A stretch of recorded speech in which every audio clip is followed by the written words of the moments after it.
From Cambodia to college, Maddox Jolie-Pitt is on his way to a pretty bright future. This is his journey. Until the early 2000s, Angelina Jolie never saw motherhood in the cards for her, but a visit to Cambodia played a big part in changing her perspective. During a visit to Cambodia as a United Nations Goodwill Ambassador, she had an epiphany, telling the Associated Press, "It was suddenly very clear to me that my son was in the country somewhere." Jolie first saw Maddox at an orphanage in Battambang, Cambodia, telling The Hollywood Reporter, "Maddox, that's the beginning of my family. Mad and I coming together was the beginning of so much." Prior to her visit to Battambang, she decided that she would only visit one orphanage. After meeting with all the children and not connecting with them, she was told there was one more child left, and that was when she finally saw him.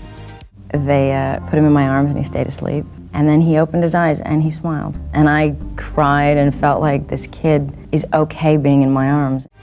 Maddox Jolie-Pitt's name went through a couple of changes. His birth name, Roth Wiebel, was later changed to Maddox Siobhan Thornton upon his adoption in 2002 during Jolie's marriage to Billy Bob Thornton. Shortly after his adoption, however, they ended their marriage, and Thornton was removed from his legal name.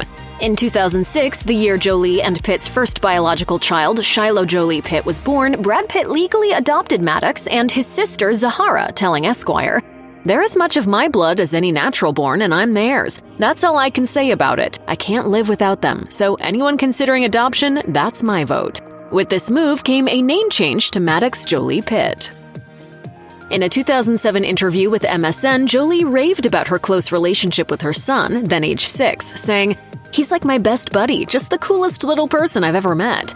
Angelina admitted that Maddox even jokingly called his mom by her first name, revealing, "He thinks it's hysterical. He does still call me mommy, but when he's being silly with me, it's Angie." At the time, they even shared a fondness for knives. For Jolie, it's something that runs in the family. Jolie told W Magazine that she bought her first daggers with her mother at 11 or 12. For safe measure, she only got her son knives with dulled blades, and with this shared interest came discussions on violence and ancient warriors, she continued. "We also talk about samurais and about the idea of defending someone as good. We talk about everything." In 2016, 15-year-old Maddox and his father Brad Pitt reportedly got into an altercation in front of the whole family on a plane, but the actual events that transpired remain uncertain. However, it was still enough for Jolie to file for a divorce, she shared with The Guardian. "I'm not the kind of person who makes decisions like the decisions I had to make lightly. It took a lot for me to be in a position where I felt I had to separate from the father of my children." In an ongoing legal battle for their previously co-owned winery, Chateau Miraval, Jolie detailed what she described as Pitt's abusive behavior towards her and their children. According to the countersuit from Jolie, Pitt allegedly choked one child and struck the other in the face. 5 days after the incident, the divorce papers cited irreconcilable differences, beginning a high-profile custody battle. For the most part, Jolie and Pitt have agreed to keep the legal proceedings as civil as possible for the sake of their children. In 2017, Maddox Jolie-Pitt executive produced the Netflix film First They Killed My Father, directed by his mother. Pax, his younger brother, served as the movie's set photographer. The film is based on the best-selling memoir of Luong Ung, a Cambodian human rights activist, author, and close friend of Jolie. It follows the story of a child that survived the Khmer Rouge genocide in Cambodia. Tackling this story also offered Maddox a one-of-a-kind experience to learn about his nation's history, culture, and people. He definitely didn't play a passive role in this process. Angelina shared more about her son's work ethic, telling ET, He's very studious. He's very much more than I am. He's actually, when we did our notes in the production meetings, his were always better than mine. This experience was a testament to not only an excellent mother and son relationship, but a productive working relationship. Maddox told People that his mother was fun, funny, and easy to work with. Maddox Jolie-Pitt's mother was shocked to find that he was taking up Russian and German and was already fluent in French, all at the age of 16. His mother also told The Hollywood Reporter that he also speaks a little Khmer. Maddox, along with the rest of his siblings, was homeschooled, and their roster of teachers came from different cultural backgrounds and spoke multiple languages, according to Vogue. In an interview with Vanity Fair, Jolie shared praise for her son. "Mad's a real intellectual, which I can take no credit for genetically. He's great at school and great at history. He feels like he could be a writer or travel the world and learn about places and things." Cambodia holds a special place for Maddox Jolie-Pitt, and what he loves most about his home country is the people, Angelina told Vogue. When I see Mad in Cambodia, it's his home. He is a Cambodian man, and at the same time, he is also an American citizen and a global citizen. Maddox recalled to People, "They are calm, relaxed, and when they want to do something wild, they do it. Much like me in a way. I'm proud to be a Cambodian." Before working on the Netflix title First They Killed My Father, Maddox had already returned to Cambodia a couple of times. Working on set, however, took this understanding of the country a step further. He even made friends with the children on set, and they had their own sleepovers. The whole Jolie-Pitt clan joined during filming. While Maddox and Pax were working on set, the rest of the siblings were on the sidelines, immersed in the experience in their own way, according to The Hollywood Reporter. Bringing the whole family was Angelina's way of sharing the culture of each sibling with the others. She explained to Vanity Fair, "Maddox and Pax know they're from Southeast Asia, and they have their food and their music and their friends, and they have a pride particular to them. But I want them to be just as interested in the history of their sisters' countries and mommy's country, so we don't start dividing." In 2019, Maddox began his biochemistry degree at Yonsei University, a prestigious institution in South Korea, regarded as one of the top 3 universities in the country. Angelina was there to help him settle into his dorm and accompanied him on a tour of the grounds. Bittersweet as it may be for her to send off her eldest son, she still looked forward to this chapter of his life. In an interview with Entertainment Tonight, Jolie shared, I'm so proud of him. I'm so excited. I feel like my world expands as their world expands. I love this stage. Due to the COVID-19 pandemic, Maddox Jolie-Pitt cut his university experience short. After a semester at school, he packed his bags to temporarily move back home, according to People. Due to the lockdown, all 6 children were back together. Since the Jolie-Pitts were already close as it is, it wasn't much of an adjustment having their big brother back. Aside from catching up with the family and getting free haircuts from his mom, he also used this time away from campus to catch up on his Korean and Russian lessons, People reported. In August of 2022, Maddox celebrated his 21st birthday with his family, reports ET, before helping his sister Zahara move to Spelman College in Atlanta. Bindi Irwin's dad, the famous crocodile hunter Steve Irwin, died in 2006 after a fatal stingray attack. Bindi was left devastated, but in the years since his passing, she's carried on her father's legacy and grown into a strong, passionate young conservationist. It should come as no surprise that ever since Bindi was a baby, her adventurous parents made sure that she was exposed to all kinds of animals. She posted on Instagram, "From the moment I was born, my wonderful mum and dad started introducing me to wildlife. Our conservation work has been my life since the very beginning." Don't try this at home. While many kids might shy away from crocs and snakes, Bindi was lovingly giving them kisses. She was so into snakes as a young girl that she brought a Burmese python onto the Oprah show in 2002 and proclaimed that snakes were her favorite animal. As the audience gasped, Oprah quipped, "You are the cutest girl we've seen with a snake lately." Bindi didn't just make TV appearances on her father's show, The Crocodile Hunter, when she was a child. She also had her own show in Australia on the Discovery Kids channel called Bindi, the Jungle Girl, on which she educated pint-sized viewers on all kinds of different animals. Of course, the goal of the show was to promote conservation and appreciation for wildlife, much like her father's series. And it turned out Bindi the Jungle Girl was a smash hit. In 2008, Bindi won the Emmy for Outstanding Performer in a Children's Series, beating out Sesame Street icon Elmo for the honor. She told the Herald Sun, "I am so excited. It's really great that my show Bindi the Jungle Girl has taken off so well in the US after being on air for only 9 months. That's amazing. Most of the shows we are competing with have been around for many years." The show ran for 2 seasons, wrapping in 2008. The world lost an icon in September 2006 when Steve Irwin died tragically at the age of 44 when Bindi was just 8 years old. The news shocked the world, but as his wife Terry tells it, Steve somehow always suspected he would die young. Terry revealed on Anne's Brush with Fame, "He never thought he would have a long life. He always kind of had this sense his life would be cut short." I think it has to be destiny. I think it's definitely fate that brought us together. Of course, the Irwin family were devastated by Steve's sudden passing, and it's something Bindi still feels many years later. She told People magazine, "I remember people coming up to me and saying, 'I'm sorry for your loss, sweetheart. Time heals all wounds.' But that's just not true. It's like losing a part of your heart, and when you've lost that, you never get it back." You know, he really reached through the television set and was able to bring the message of wildlife and conservation to millions of people worldwide.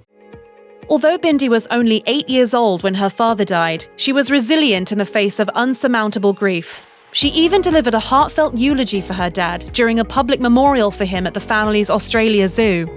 I came to Mum and said, I would like to do this for myself and for everyone else. Bindi spoke about her father's many accomplishments and passions, and she swore to keep his legacy alive. She said, "I don't want Daddy's passion to ever end. I want to help endangered wildlife just like he did.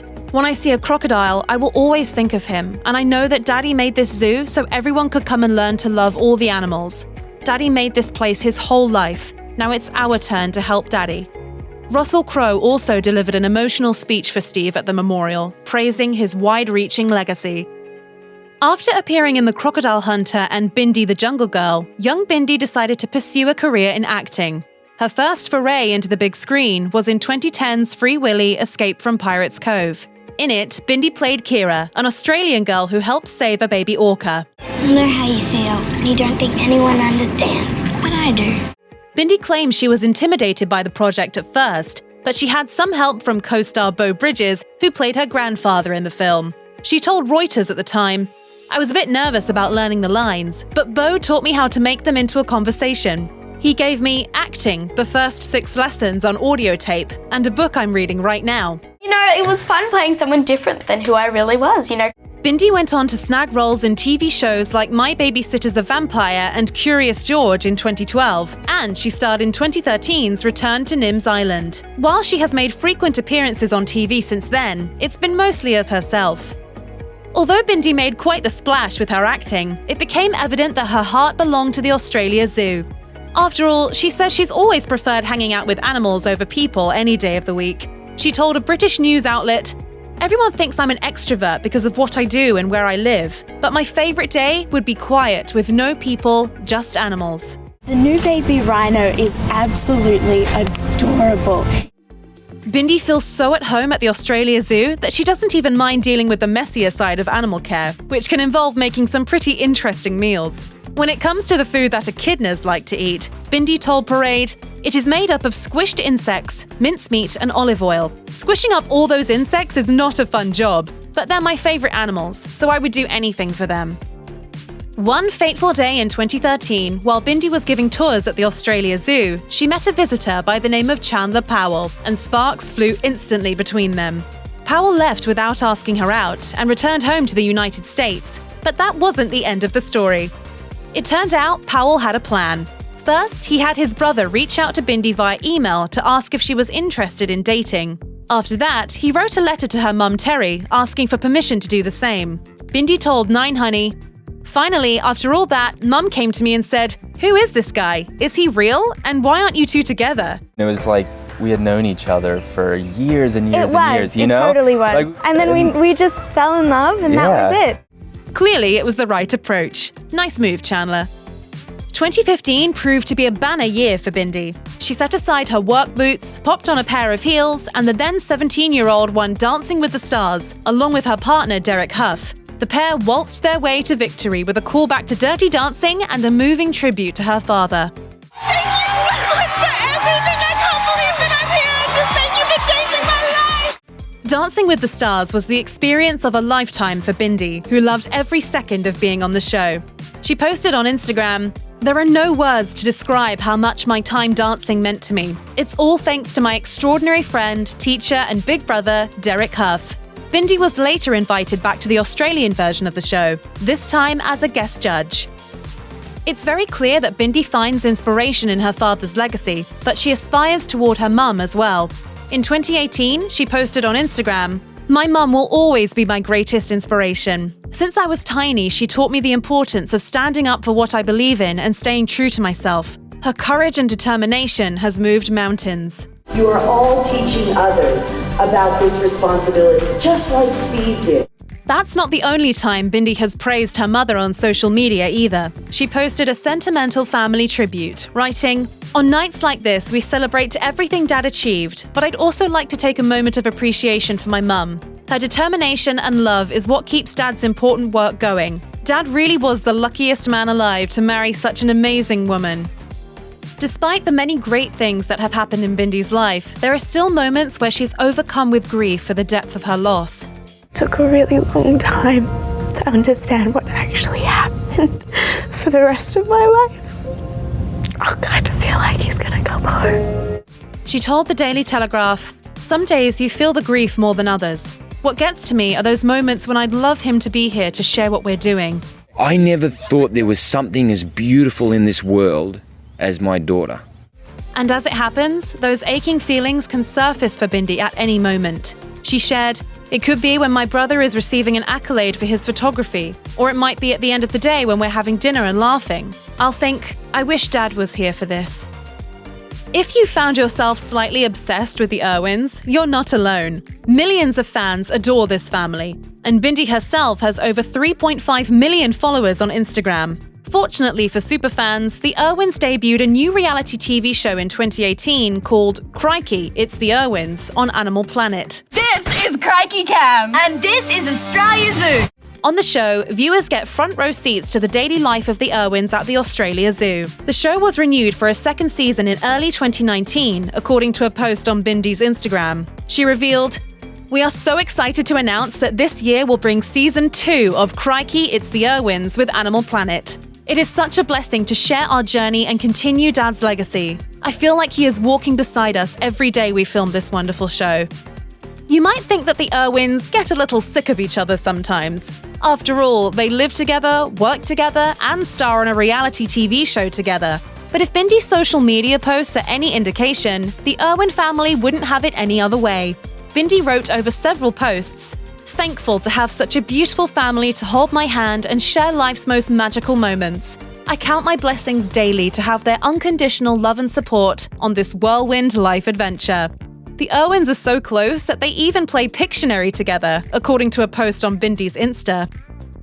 Chandler finally popped the question in July 2019. There had been speculation for years that he and Bindi were already engaged, but she told People magazine in 2013, "It's interesting, as human beings we're always so rushed with things. I think we all just need to revel in the now." But when the couple did get engaged, Bindi was more than ready for it. She posted on Instagram, "I'm so looking forward to spending our forever together as your wife. Here's to a lifetime of friendship, purpose, and unconditional love. Now let's get married already." On March 25th, 2020, Bindi and Chandler got married in a small ceremony at the Australia Zoo. Back when they got engaged, they had no idea that their wedding plans would be upended by the pandemic of early 2020. Bindi wrote on Instagram, "We've planned this beautiful day for nearly a year and had to change everything as we didn't have guests at our wedding. Mum helped me get ready, Robert walked me down the aisle, Chandler became my husband, and together we lit a candle in Dad's memory." I think that Dad's with us too, in a way. I think that his spirit lives on in everything that we do. Despite the changes to their plans for the big day, Bindi is over the moon thrilled to be married to the man of her dreams. She said, "There are no words to describe the amount of love and light in my heart right now." Oh my gosh, we're married! Finally! It's pretty clear that Bindi has dedicated her life to carrying the torch that her father lit so many years ago. She told the Daily Telegraph, "I care about the planet and my destiny is to make a difference. We're doing it our own way, but you can feel Dad's spirit in everything we do." Bindi really is such an amazing person and is probably the most positive person I know.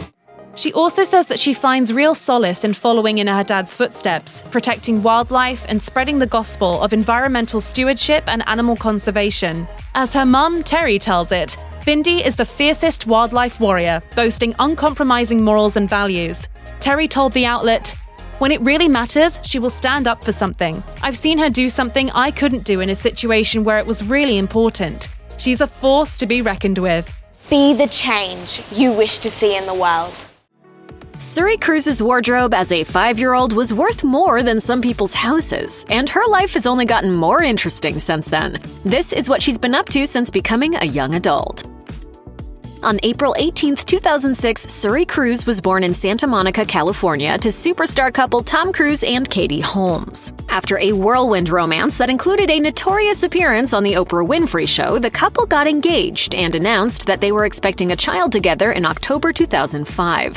Tom was reportedly so excited that he even bought a sonogram machine in order to see baby Suri in utero. As he revealed during an interview with Vanity Fair, the name Suri came from a baby name book, meaning red rose. When she was born, she reportedly weighed 7 pounds, 7 ounces and measured 20 inches long. Days after the birth, Tom revealed to 2020, "It was everything that we wanted it to be. It was spiritual, it was powerful, it was indescribable. What words can you use? It's still something that I'm processing and keep reliving."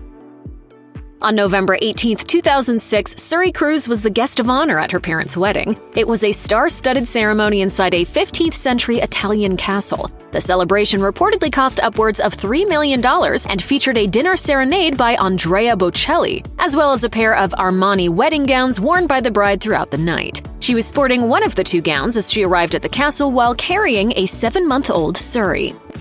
Throughout the course of their 6-year marriage, Tom Cruise and Katie Holmes were fixtures in the tabloids, and so was their daughter. It might sound a little bizarre, but Suri Cruise quickly became a style icon, even before she could walk. By the time she was 5 years old, she'd reportedly already accrued a wardrobe worth approximately $3.2 million, including $150,000 worth of shoes alone. Suri's collection included high-fashion brands such as Dolce & Gabbana and Ferragamo. She even became the namesake of a phenomenon known as the Suri Cruise effect, in which parents were influenced by the chic wardrobes of A-list celebrity children and spent top dollar on the latest fashions for their own toddlers. But the media buzz wasn't all positive, as Suri's parents were criticized for allowing her to dress in high heels, wear lipstick, and have manicured nails. Won't somebody please think of the children?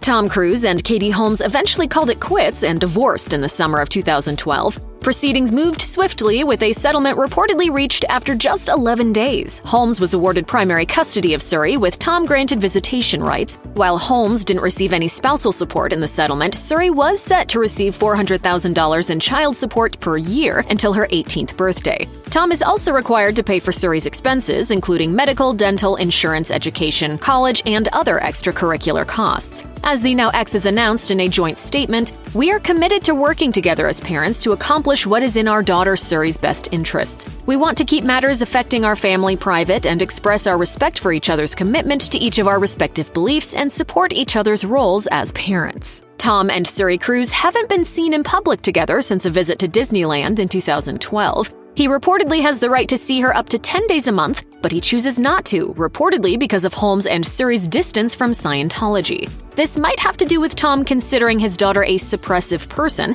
which Scientologists are taught to avoid. In June 2014, In Touch reported that Tom hadn't seen or spoken to his daughter in 1,000 days. And in April 2019, an insider told Hollywood Life, "He still loves her, he thinks about her all the time. Tom never intended to be estranged from his daughter when he decided to have a family with Katie, and looks forward to repairing the relationship one day."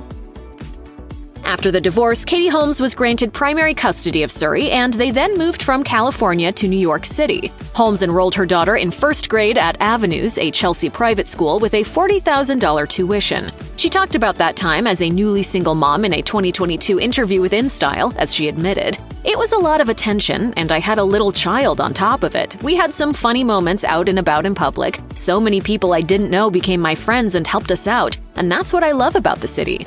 The mother-daughter duo don't hold back when it comes to displaying their close relationship during public appearances. They've been seen at each other's hips at events like the Nickelodeon Kids' Choice Awards and the Z100 Jingle Ball introducing Taylor Swift. And they've also been spotted strutting the streets of Manhattan wearing matching outfits. As Holmes told Elle in 2019, "I was happy to become a mom in my 20s. Every age that my child has been and my age at that time has been a good match. We kind of grew up together."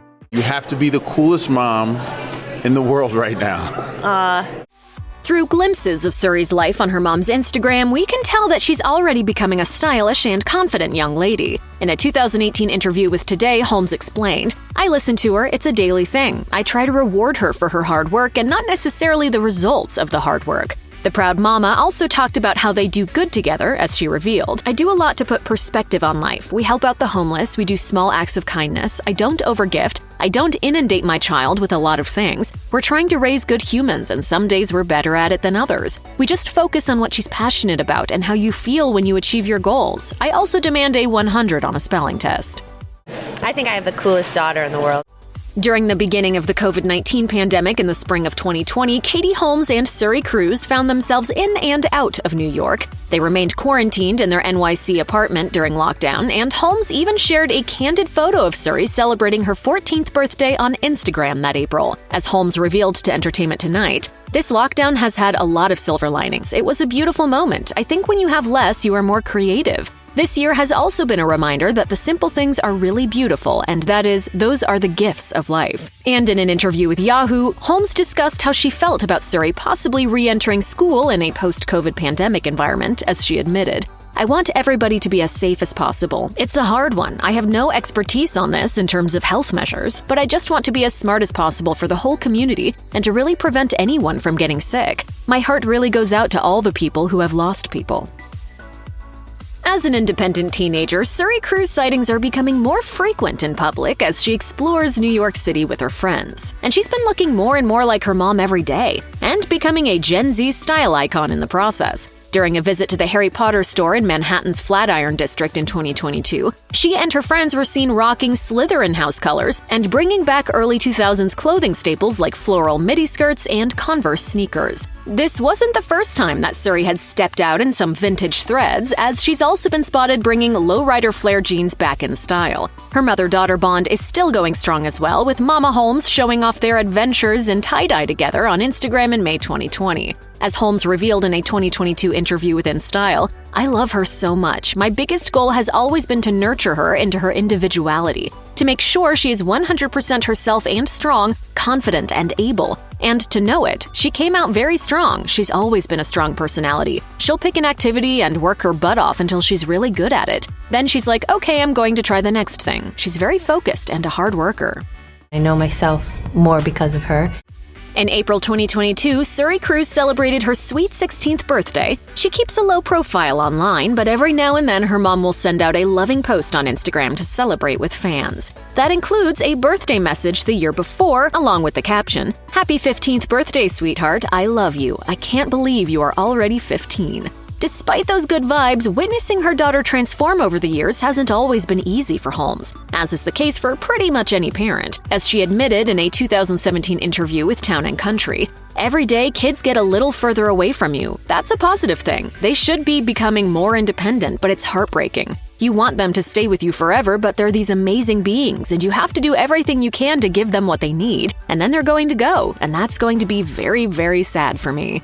In June 2022, Holmes introduced Suri to her new boyfriend, musician and composer Bobby Wooten III. The new couple made their public debut as a couple that May at the Moth's 25th anniversary gala, The Silver Ball, which was held at Spring Studios in New York City. An insider revealed to Hollywood Life that Suri absolutely approves of Wooten, while also noting, "Bobby treats Suri like an adult, which she likes, and Suri thinks it is great to see her mom happy." Lily Rose Depp, daughter of actor Johnny Depp and French singer and model Vanessa Paradis, may give off an air of untouchable coolness, but deep down inside, she's just a regular 20-something, even if she is a rich and famous one. Here's why Lily Rose is seriously turning heads. Unlike most of her peers, Lily Rose spent many of her formative years in Europe, where her mom, Vanessa, instilled in her daughter the importance of being true to oneself and having confidence. The iconic model was speaking from experience, of course, having raised eyebrows following the release of her 1987 song, Jolie-Taxi, in which a youngster cavorts with an older man, which is followed up by a now infamous Chanel commercial several years later, in which Paradis appeared as a Lolita-style pinup. Lily Rose told The Face, "People were truly horrible to her. It was a different time. Women weren't as celebrated for being comfortable in their sensuality." When she was asked whether she'd ever consider following in her mom's boundary-pushing footsteps, Lily Rose mused, "I'm French. I was raised by a French mother who taught me that there was nothing shameful about your body." Most of us have embarrassing baby photos we hope will never see the light of day, but Lily Rose has one that could easily end up in a fashion magazine. The Face made reference to an old shot of the star wearing little more than a diaper and a pair of her mother's Chanel heels, posing up a storm and looking effortlessly cool. In the early 90s, a young Lily Rose often accompanied her mother to fittings at Chanel. She described the experience, telling Vogue Australia, "It was so exciting and magical, and she was trying on all the amazing dresses. She used to say hi to Karl Lagerfeld. He was so sweet, down-to-earth, and really caring." My mom has so much Chanel that she's had for so many years and kept, and so it really is kind of a gold mine when I go into her closet. Lily Rose continues to have a fondness for the French label, telling The Face she even spritzes a little Chanel No. 5 just to wear around the house. When the call to work for Chanel finally came, Lily Rose's grandmother worked as her manager, just as she had for her own daughter Vanessa. It was 2015, and the still unknown Lily Rose was elated and surprised she had been chosen. She told The Face, "I called the team that I now know pretty well, that I love so much. I talked to them, talked to Carl, and it was just a really special moment for me." Myself and, a lot of women that I know, when they wear Chanel, they feel very feminine, very beautiful, and very sexy, but at the same time very strong. Having admired the luxury brand, and particularly Lagerfeld, for so long, being asked to front a campaign felt like a homecoming to the young model. She shared with Vogue Hong Kong, "Chanel feels like a family in a way that no other working relationship ever has. I've known the whole team since I was little, and to be able to work with them now is a huge point of pride for me. The work is great, but the people behind it make it really special." Depp has credited her relationship with the late Lagerfeld for essentially kickstarting her career.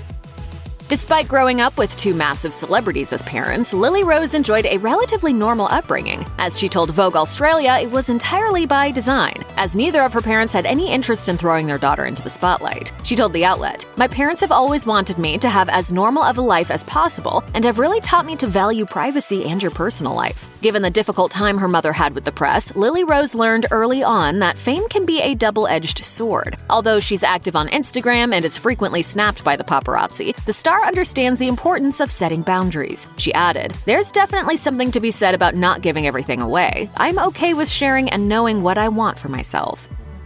Given that she's just recently entered her 20s, Lily Rose has spent much of her life online. But despite how much she enjoys allowing fans a window into her life, the actress and model is quick to clarify that her Instagram feed doesn't show the whole picture. She explained to Hello, "People have the impression they know who I am, but I am someone who is very secretive, very discreet. I'm a homebody. I don't go out much." Far from partying every night or showing up on every red carpet in town, Lily Rose actually prefers staying in and just hanging out with the people closest to her. Besides, as she told Vogue Australia, "I like Instagram, but I don't think it's really healthy for me to be constantly on social media, and that's for the best." She may be one of the most recognizable faces of young Hollywood, but Lily Rose didn't always envision herself gracing the silver screen. In fact, her very first role in Kevin Smith's horror comedy Tusk happened by chance. Smith's daughter, Harley Quinn, had a small role in the film and suggested Lily Rose, her real-life BFF, play her on-screen pal. Having deftly stolen the show as snarky convenience store clerks, Lily Rose told Interview, "First, I didn't think my parents were going to let me. When I first heard about it, I was like, that sounds so cool, I wish I could do it. It was super last minute, but that's what made it so much fun."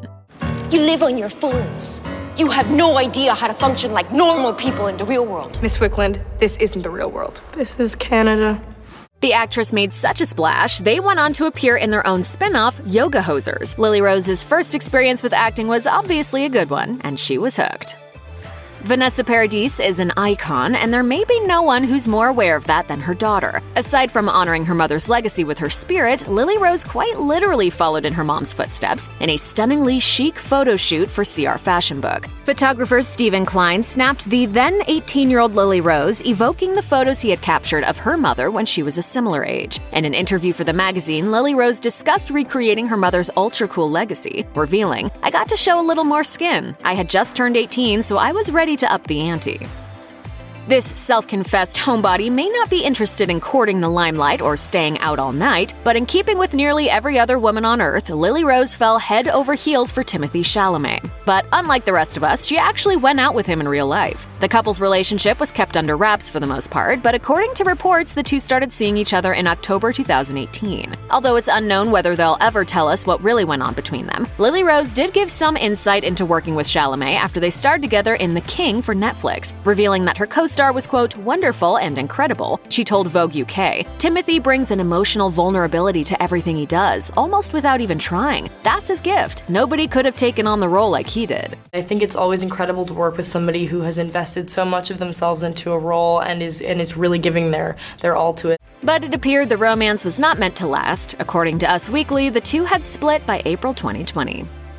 Being beautiful and talented has certainly helped Lily Rose become a hugely sought-after face in the modeling world, but despite her outward beauty, she's not overly concerned with looking perfect, at least not on screen. This has more to do with fully giving herself over to the character. In fact, the one place the star feels truly calm is on a movie set, she explained to W Magazine. When I'm acting, I'm not thinking about myself because I'm not there. I'd rather stay in the moment and everything. The actress also claims she also learns a lot from the roles she embodies. She described the character she played in the French film A Faithful Man, telling the outlet, "She's so sure of herself and just goes for what she wants. It's kind of impossible not to have that affect you personally." She also connected with her character Katherine in The King, whom she considers to be an under-the-radar feminist.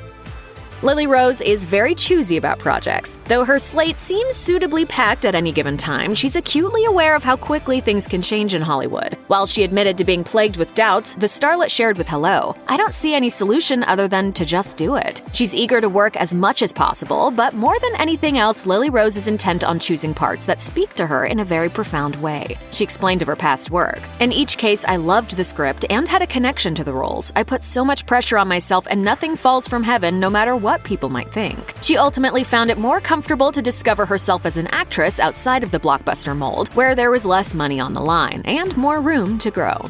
I'm playing an American in Paris. That's perfect for you. That's the ultimate double personality. Lily Rose straddles the line as both European and American, but speaking to CR Fashion Book, the young actress admitted to favoring French productions, arguing, "French scripts have a certain sensibility to them, with the writing style and the depth that the characters have." Apparently, Lily Rose also feels the culture is stronger across the pond overall. About whether the French-born actress feels more American or French, though, she actually splits the difference, admitting, "I feel pretty connected to both cultures. I can seem fully French when I'm in France, or totally like a Valley girl when I'm in LA." In regard to the recent political climate in the States, Lily Rose claims that these days she's finding it tough to remember what she loves about America. But as far as her French-leaning sensibilities, the actress does flounder in one respect. Recalling a leading role for which she had to speak entirely in French, she said, "When I talk fast in French, I tend to stumble on my words a lot, so I have to work on that." I thought it was beautiful when she first started doing films. I was very proud of her, and I'm still very proud of her as well.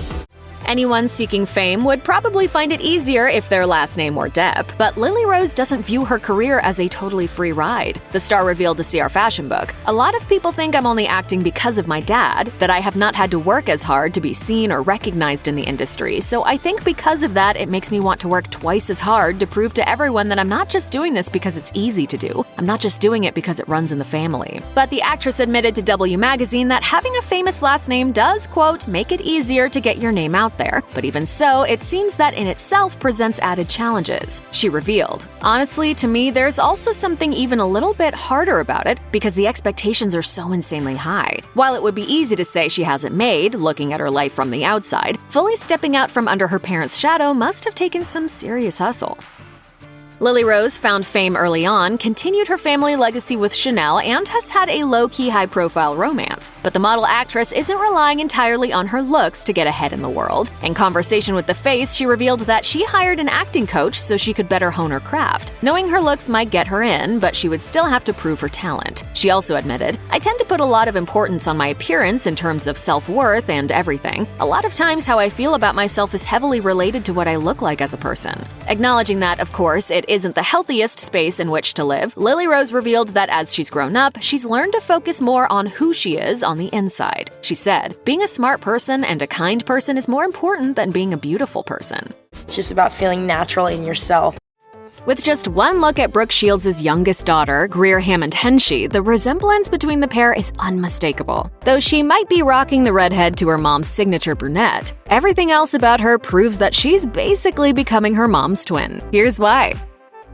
Brooke Shields has been open about the fact that she didn't travel along the easiest road to motherhood. She gave birth to her first child, daughter Rowan, in 2003 after suffering a miscarriage and undergoing several unsuccessful rounds of IVF. Shields opened up about the difficulties she faced following the birth of her oldest daughter during an event for the Hope for Depression Research Foundation in 2009. She shared, "I finally had a healthy, beautiful baby girl and I couldn't look at her." Shields even wrote a best-selling memoir revealing the intimate details of her her experience in 2006, called Down Came the Rain: My Journey Through Postpartum Depression. A fierce advocate for women who have also shared a similar journey and dedicated to eliminating the stigma that surrounds the reportedly highly common diagnosis, Shields told Strahan, Sarah, and Kiki's Sarah Haynes. It was a period of time where I was so glad that I felt the need to go on record, because people come up to me all the time. 3 years after Rowan was born, Shields gave birth to her daughter, Greer. She revealed to People magazine that her second pregnancy was much easier than the first, but not everyone in the family was feeling the good vibes. Apparently, Rowan, who was 3 at the time, wasn't thrilled with the prospect of having a sibling. Shields recalled, "I said to Rowan, the baby is going to live in our house." There was a long pause, then she looked at me and said, "She's going to live in my house? But she's been helping me decorate the room. It's been sweet. I'm glad she'll have a sibling."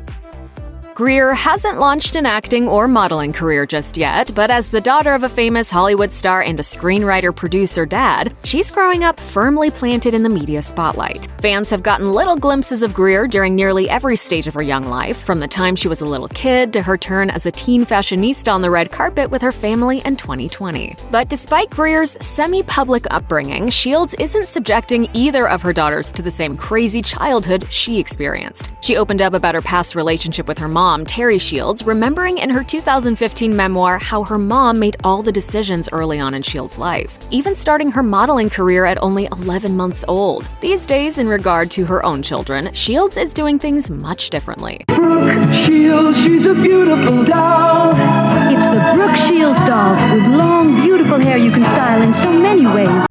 Shields told the New York Post in 2017, "I won't be the one pushing my daughters into the entertainment industry." I say this all the time, but it's a business that sort of is predicated on eating its young. You know, it's based on rejection. Even though Greer has spent a fair amount of time in the spotlight, she still manages to live a pretty low-key life in New York, thanks to her mom and dad. Shields told the New York Post, "I think they need to really have as much of a conventional upbringing as you can in New York City, with kids their own age, and not be thrown into something with all the pressure." Family time remains top priority for Shields, who enjoys spending summers with her kids at their family beach house in the Hamptons. But on a regular day, Greer is just like any other kid, devoting loads of time to school. Vogue cameras captured Shields helping her daughter out with some math homework while she was getting glammed up for the Met Gala.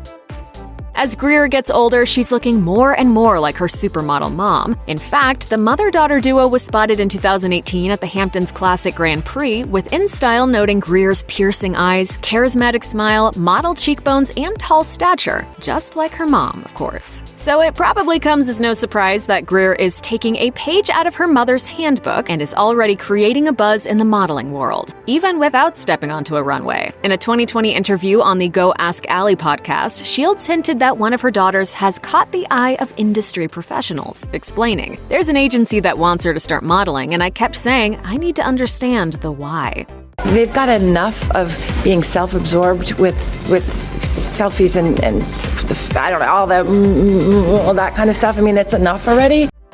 Both of Shields' daughters have expressed an interest in the arts, according to their mother. Shields revealed to Net-a-Porter, "They take all these selfies and borrow all my clothes and make mini-movies." But while Greer may be considering a future career in modeling, Shields told Social Life magazine that if that's something Greer is genuinely interested in, she has to get her college degree first. She added, "It's a cutthroat and demoralizing business. Plus, they want you when they want you, and you have to be there for auditions and work, and my kids aren't missing school." She explained, "If I hadn't had the intellectual piece as my friend, I would have been more devoured by an industry that has no loyalty whatsoever. You do think because you've been in the industry all your life it will be loyal, but it's the antithesis of that." Though Brooke Shields was a famous actress by the age of 14, thanks to Pretty Baby and The Blue Lagoon, that doesn't mean she had everything all figured out by the time she entered her teens. In fact, it was quite the opposite, as she tells it. She revealed that both of her daughters are much more mature than she ever was at their age, telling Net-a-Porter, "They have the same stubbornness and strength that I do, but are more well-adjusted. I'm jealous as hell about that." Of course, Rowan and Greer's strong personalities have everything to do with how well their parents raised them, a stark contrast to the way in which Shields grew up in the public eye, guided by her manager mom. Shields told People in 2020, "I grew up with absolutely the most conflicting, paradoxical way of living. I just shut down." Shields also revealed that she had trouble feeling comfortable in her own skin when she was young. Instead, she struggled with body image, especially after starring in a very revealing role in the film Pretty Baby. She shared with Yahoo Life, "I had a very strong disconnect to my body. I was the face on the covers, I was the face or whatever the thing was that people and the press and everybody focused on. And because Shields wasn't as thin as the models who were walking the runway at the time, she couldn't fit into the sample sizes. As a result, she began to believe that her body wasn't worth loving." Now with her own daughters, Shields is teaching them something that took a long time for her to learn herself. She told the outlet, "I'm trying to present to them the image of a whole woman, which was very different from the way I grew up." In practicing the tactic, Shields hopes her daughters learn to love their bodies and never feel the shame that she once did. Shields' body-positive parenting is working so well that Greer is even encouraging her mom to be more confident in herself. In fact, Shields credits her youngest daughter and her sister for inspiring her to post bikini photos on Instagram, which of course were a hit with fans. Shields told Yahoo Entertainment, "My daughters are always like, 'Mom, you work so hard. Why don't you ever post?' The more you do, the more your kids want you to do. It will never be enough for them. So you have to define what's good for you." Shields went on to reveal that she sometimes feels a little weird posting alluring shots of herself to her more than 1 million followers, but because her own daughters are constantly encouraging her and telling her how great she looks in a swimsuit, any awkwardness she feels is diminished by the positivity. She said, "They've given me such confidence to sort of be a little bit more of an exhibitionist. They know that I try and I care about myself, and they also know I give myself a break and enjoy my life."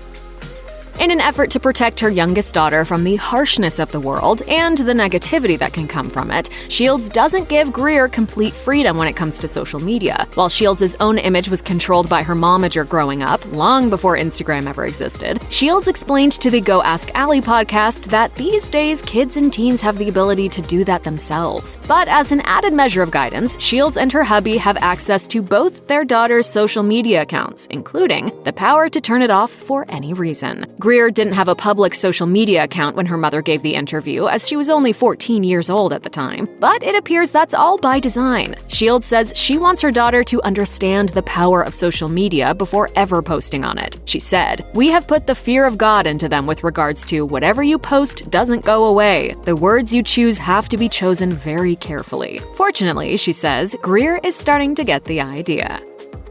Just like her mom, it appears Greer has learned the value of $1 early on, except she's not modeling or starring in movies in order to earn an income. For the first time ever in 2020, Greer and her sister had to work a summer job. While Shields didn't specify exactly what it was, she did say it was a real job, telling Us Weekly they got a paycheck every week. Shields also taught her daughters how to manage the money they earned in the hopes that it would teach them a lesson about valuing hard work. She added, "This was their hard-earned money, and they realized how hard it was to get that check, that piece of paper." Shields revealed that working at a real job also gave Greer and her sister an appreciation for the work Shields and her husband do as well. You were, 14 and on the front cover of Vogue? Yeah, I was like the youngest person.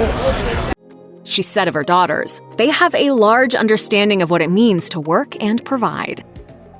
If Greer ever decides to pursue a career in the modeling industry, she certainly has the genetics to do it. Her mom is reportedly 6 feet tall, according to Insider, and from the looks of it, Greer isn't too far behind. Whether or not Greer will ever follow in her mom's footsteps as an actress and model is still to be determined, but it's safe to say that she has an incredible role model to look up to if that's the industry she chooses. Her mom's longevity in Hollywood is impressive, to say the least. But no matter what direction Greer decides to go in, Shields will make sure she's serious about doing the work. She told Net-a-Porter, "No matter who your parents are, you either have it or you don't, and you have to commit. It can't be a hobby." While Shields has worked hard to protect her youngest daughter's privacy ever since she was just a child, we can tell from the more recent photos they posted together that she and Greer appear to be inseparable. From social mixers in the Hamptons to movie premieres in Hollywood, this mother-daughter duo seem to be very close, often posing with their arms around each other. In addition to public appearances, you can see Shields being super chummy with her daughter on Instagram. Shields has also posted sweet tributes to Greer on the gram as well, in which she refers to Greer as her, quote, baby. But as perfect as this family seems, it just might not be all roses and butterflies behind the scenes, according to Shields. Do they know what an icon you are, Brooke? At all. And if I was a TikTok star, then maybe. Shields hilariously admitted on Watch What Happens Live with Andy Cohen that it's tough raising teens, confessing. They don't want anything to do with their mother. My 14-year-old is 14. Her life's hard. Being raised by women, music video embarrassment, calling out Hollywood. Liv Tyler has grown up in the spotlight, but her transformation is much more than skin deep. Keep watching for all the details. It's well known that Liv Tyler is the daughter of Aerosmith frontman Steven Tyler, but she was raised by the women in her life. Her mother, grandmother, and aunt. Her mom, Bebe Buell, was a former Playboy playmate and groupie who had a tryst with the rock star that resulted in an unexpected pregnancy. Buell was a struggling musician in New York City at the time, so she needed help raising her daughter. So when Liv was 4 months old, she moved to the quaint countryside of Portland, Maine, to be near a cousin of Buell's, whom Liv calls Aunt Annie. While Buell was off touring with her band, Liv would stay with her grandmother in the suburbs of Washington, D.C., accompanying her to board meetings and ritzy garden parties. Where Liv's mother was a fiery, passionate artist and her aunt was a source of stability, her etiquette instructor grandmother was a paragon of sophistication. When Liv was 12, she and her mother moved back to Manhattan, where her modeling career would soon take off. Bebe Buell may have led a nomadic lifestyle as an up-and-coming musician, but she was still protective of her only child. Steven Tyler's struggle with drug addiction in the 70s and 80s was well known, and Buell wanted to shield Liv from her father's excesses. So she made a deal with another one of her suitors, musician Todd Rundgren, that he would raise Liv as his own. Liv first met her biological father when she was 8 at one of Rundgren's concerts. As she recalled to Wonderland magazine, "I fell madly in love with him. I had no idea who he was." A few years later, Buell took Liv to an Aerosmith concert and she figured out the truth, as she recalled to The Guardian in 2017. "When I realized that Steven was my father, it was a moment that was bigger than me. It was almost spiritual. When you meet kin, there is an energy and sparkle between your bodies. It must be chemical somehow, DNA and genes. I felt a connection in a very strong way when I met him as a little girl, and I didn't know why at first, but I figured it out rather quickly." I looked at my mom and she had tears in her eyes and I kind of put it all together. What? When she was 14, Liv Tyler began modeling, as she appeared in magazines such as 17, YM, and Italian Vogue. But she also quickly became disenchanted with the industry's impossible standards of beauty and the insurmountable pressure these expectations placed on young girls. Tyler eventually started to feel that acting might be a better fit for her. And so, at her mother's urging, she began auditioning and landed a few small parts. She was shy, but she found that acting boosted her self-esteem and helped with her attention deficit disorder, as she noted to The Guardian in 2001. "Although most of what I did at school left me confused, it turned out I could really focus on acting. I realized I could memorize lines, not just mine, but everyone else's. I finally had some confidence that I was actually good at something." What do you get when you put two attractive young girls in Catholic schoolgirl outfits and have them romp around town and get into all sorts of mischief? One of the most memorable music videos of all time, that's what. At the age of 16, Liv Tyler got the opportunity of a lifetime. That's when Marty Kalner, the director of Aerosmith's Crazy video, spotted her in a Pantene commercial and thought she'd be a perfect sidekick for Alicia Silverstone, who had already starred in 2 other Aerosmith videos, Cryin' and Amazing. It was only later that Kalner discovered that Liv was Steven Tyler's daughter. So he went to my dad and asked for permission. Crazy was one of the most popular music videos of 1994, and it catapulted Liv's acting career. She displayed a striking degree of fearlessness as she danced with Silverstone to defy good girl expectations by swinging around a stripper pole and skinny dipping with a farm boy hunk, only to run away with his clothes. But looking back in 2014, Liv admitted to MTV News that watching the Crazy video was difficult for her. As she put it, "I was in high school when I made it, and I would wake up in the morning for school, put on the MTV Countdown, and when the video would come on, I'd get so embarrassed. That's when I would get in the shower." In 1996, Liv Tyler really showed off her acting chops as the female lead in the movie Stealing Beauty. She played a young woman named Lucy, who travels to Tuscany, Italy, intent on losing her virginity to the boy she kissed on her last vacation there 4 years prior. The plot also had parallels with Tyler's real life, as Lucy's also on a mission to decode a message in her deceased mother's diary to find her biological father. The film received mixed reviews, though critics singled Tyler out for praise. Rolling Stone's Peter Travers noted that she gave a luminous performance, while the New York Times' Janet Maslin declared, "She acquits herself with grace." Tom Hanks, who cast Tyler in his feature directorial debut, That Thing You Do, agreed, as he told Vanity Fair, "There is no act going on with her. She is not pulling a sultry power trip with you the way a lot of very beautiful women can, or have learned how to do." After earning plenty of positive notices for stealing beauty, Tyler landed a very prominent role in the 1998 disaster flick Armageddon, which depicts a group of ragtag oil drillers who save the Earth from a cataclysmic asteroid strike. She starred opposite some of Hollywood's biggest names of the time, including Bruce Willis, Ben Affleck, and Billy Bob Thornton, just to name a few. Tyler played Willis's daughter and Affleck's love interest. Armageddon performed quite well among ticket buyers, as it raked in just over $200 million at the domestic box office. But it wasn't exactly a favorite among critics, with Roger Ebert, for one, writing, "The movie is an assault on the eyes, the ears, the brain, common sense, and the human desire to be entertained. No matter what they're charging to get in, it's worth more to get out." A few years later, Tyler appeared in an even more iconic role, in the form of 2001's The Lord of the Rings, The Fellowship of the Ring, the first of the Peter Jackson-directed trilogy based on the epic fantasy novels by J.R.R. Tolkien. The films were a massive success, as they grossed nearly $3 billion worldwide. Tyler played the elf maiden Arwen, a character who had a relatively small role in the novels, but who is significantly more memorable in the films. I gotta say, you are elvish because you have not aged a day since you started shooting that in 1998, right? 20 years ago. In 2003, Liv Tyler became a UNICEF ambassador, which means she advocates for children's basic human rights, especially those who grow up in disadvantaged circumstances. She was inspired to become an ambassador by her childhood idol, Audrey Hepburn. As she explained, "I was really blown away and inspired by everything that she had done for children through UNICEF. It really floored me in a way that I hadn't ever felt toward a public figure before." Tyler has since become involved with additional charities, including the Breast Cancer Research Foundation, St. Jude Children's Research Hospital, and Free Arts NYC, which provides low-income children with access to the arts in New York. Giving back to others comes naturally to Tyler. She's been charitable from a young age, as she's attuned to the needs of others and aware of the world around her. As she told Elle in 2013, "There are so many charities out there, and I'm so sensitive. I'm probably over-empathetic." As a world-famous actress, a timeless beauty, and the daughter of a rock icon, Liv Tyler seemed to have it all. But that wasn't everything she wanted out of life. As she came from a large family herself, she wanted to be a mother. In 2004, she welcomed her first son, Milo, with her then-husband, British rocker Royston Langdon. Naturally enough, she spent this period in her life trying to find a balance between work and family. As she told the Irish Independent in 2008, "I'm still trying to figure it all out. Modeling and acting are what I've done since I was 14, so it's not like I have another option. But the balance can be hard for me, because for my whole life, my dream was to be a mother." Tyler and Langdon split in 2008, but she eventually found love again with sports agent Dave Gardner.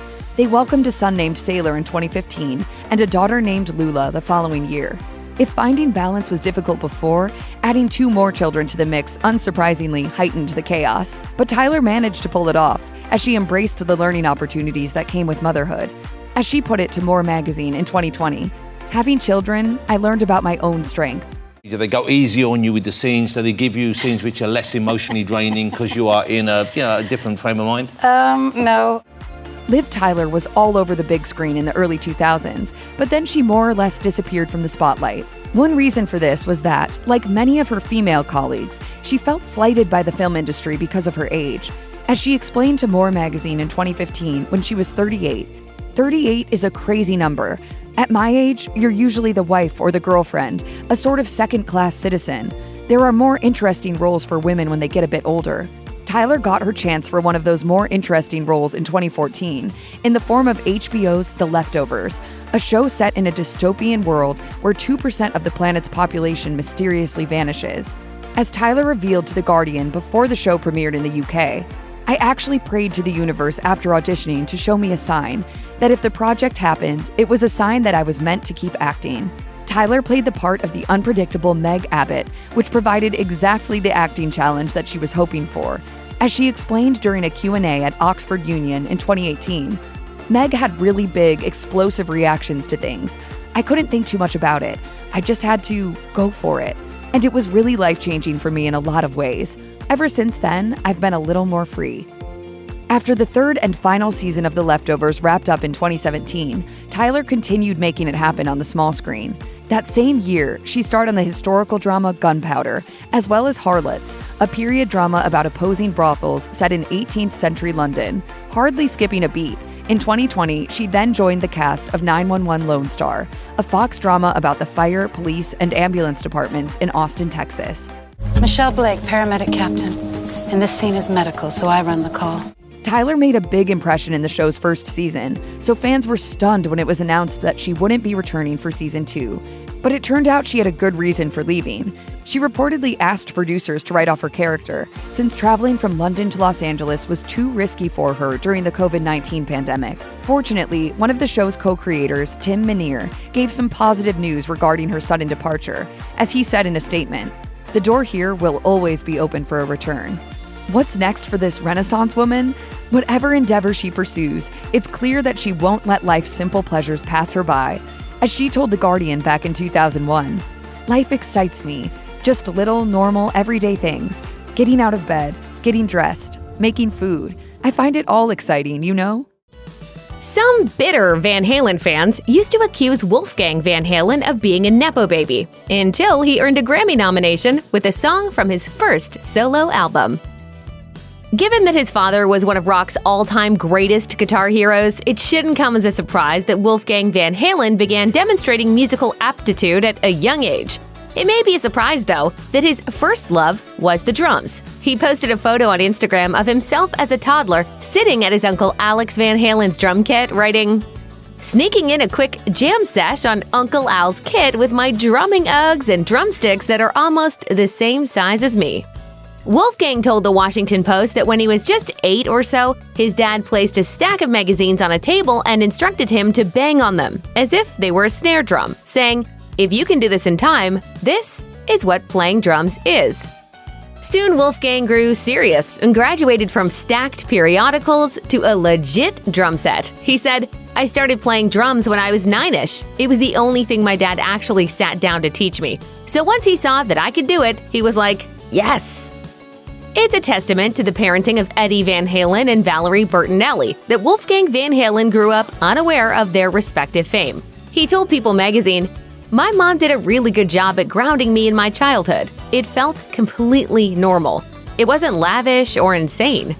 Wolfgang told Guitar World that the first time he could recall noticing that people acted differently around his parents was when the family flew back from a trip and were besieged by photographers at the airport. "I just remember a bunch of flashing lights because paparazzi were following us. That's the only memory I have that was unusual." Wolfgang told Ultimate Classic Rock that he learned the truth at age 6 or 7 when Eddie Van Halen was remastering his band's early albums. He said, "I found a box of all of them, and I saw my name on it and a picture of my dad. I said, 'Dad, what's this?' And he said, 'Oh yeah, this is what I do.' And he kind of introduced me to everything."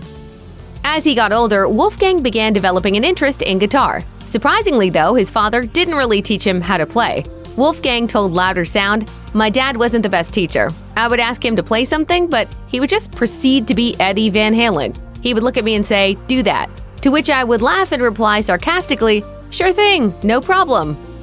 He's like, "Well, do this." And it's like, you. I didn't do that. As a result, Wolfgang mostly taught himself how to play, declaring that because his father was self-taught, he wanted to develop his own guitar technique in a similar fashion. He told Spin, "It was important that I develop my own skills and my own sound. That's helped me, or else you'd be listening to some Van Halen cover band."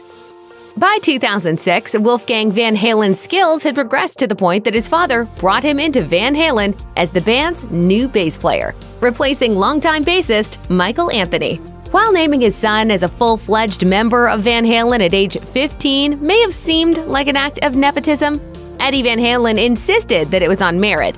When his dad ultimately asked him to join, Wolfgang accepted, but only under the condition that he didn't have to do any bass solos.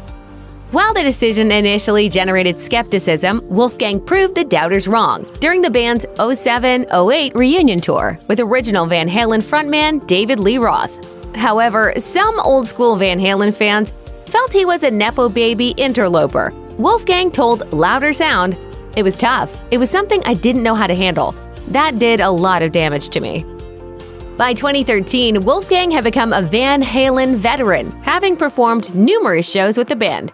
That year, he announced that he was joining another band as well, hard rockers Tremonti. Speaking with Billboard, Van Halen insisted that he was taking his role with Tremonti as seriously as he was his other gig.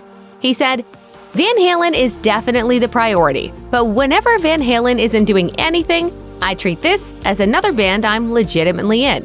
Wolfgang told Rock Street Journal that his involvement with Tremonti came about organically, as he'd been a friend of Creed guitarist Mark Tremonti for several years. As he recalled, he happened to be in New Jersey, where Tremonti was based. At the same time, they were in dire need of a bass player for a tour. He said, "So I went over one night at midnight and learned the entire set, and the next day, we were on tour." In 2001, Eddie Van Halen confirmed that he was undergoing treatment for cancer on his tongue. He subsequently revealed that he'd beaten the disease and had been declared cancer-free in 2002. Sadly, his cancer returned, and in 2020, he succumbed to the disease. He was just 65. Wolfgang had been close to his father, and the elder Van Halen's death hit him particularly hard. He told Carson Daly, "It's really tough. Some days are better than others. It doesn't seem like the pain is ever really going to go away. You just kind of figure out how to carry it a bit better." How are you doing, man? I'm terrible. I'm trying to stay positive, but man.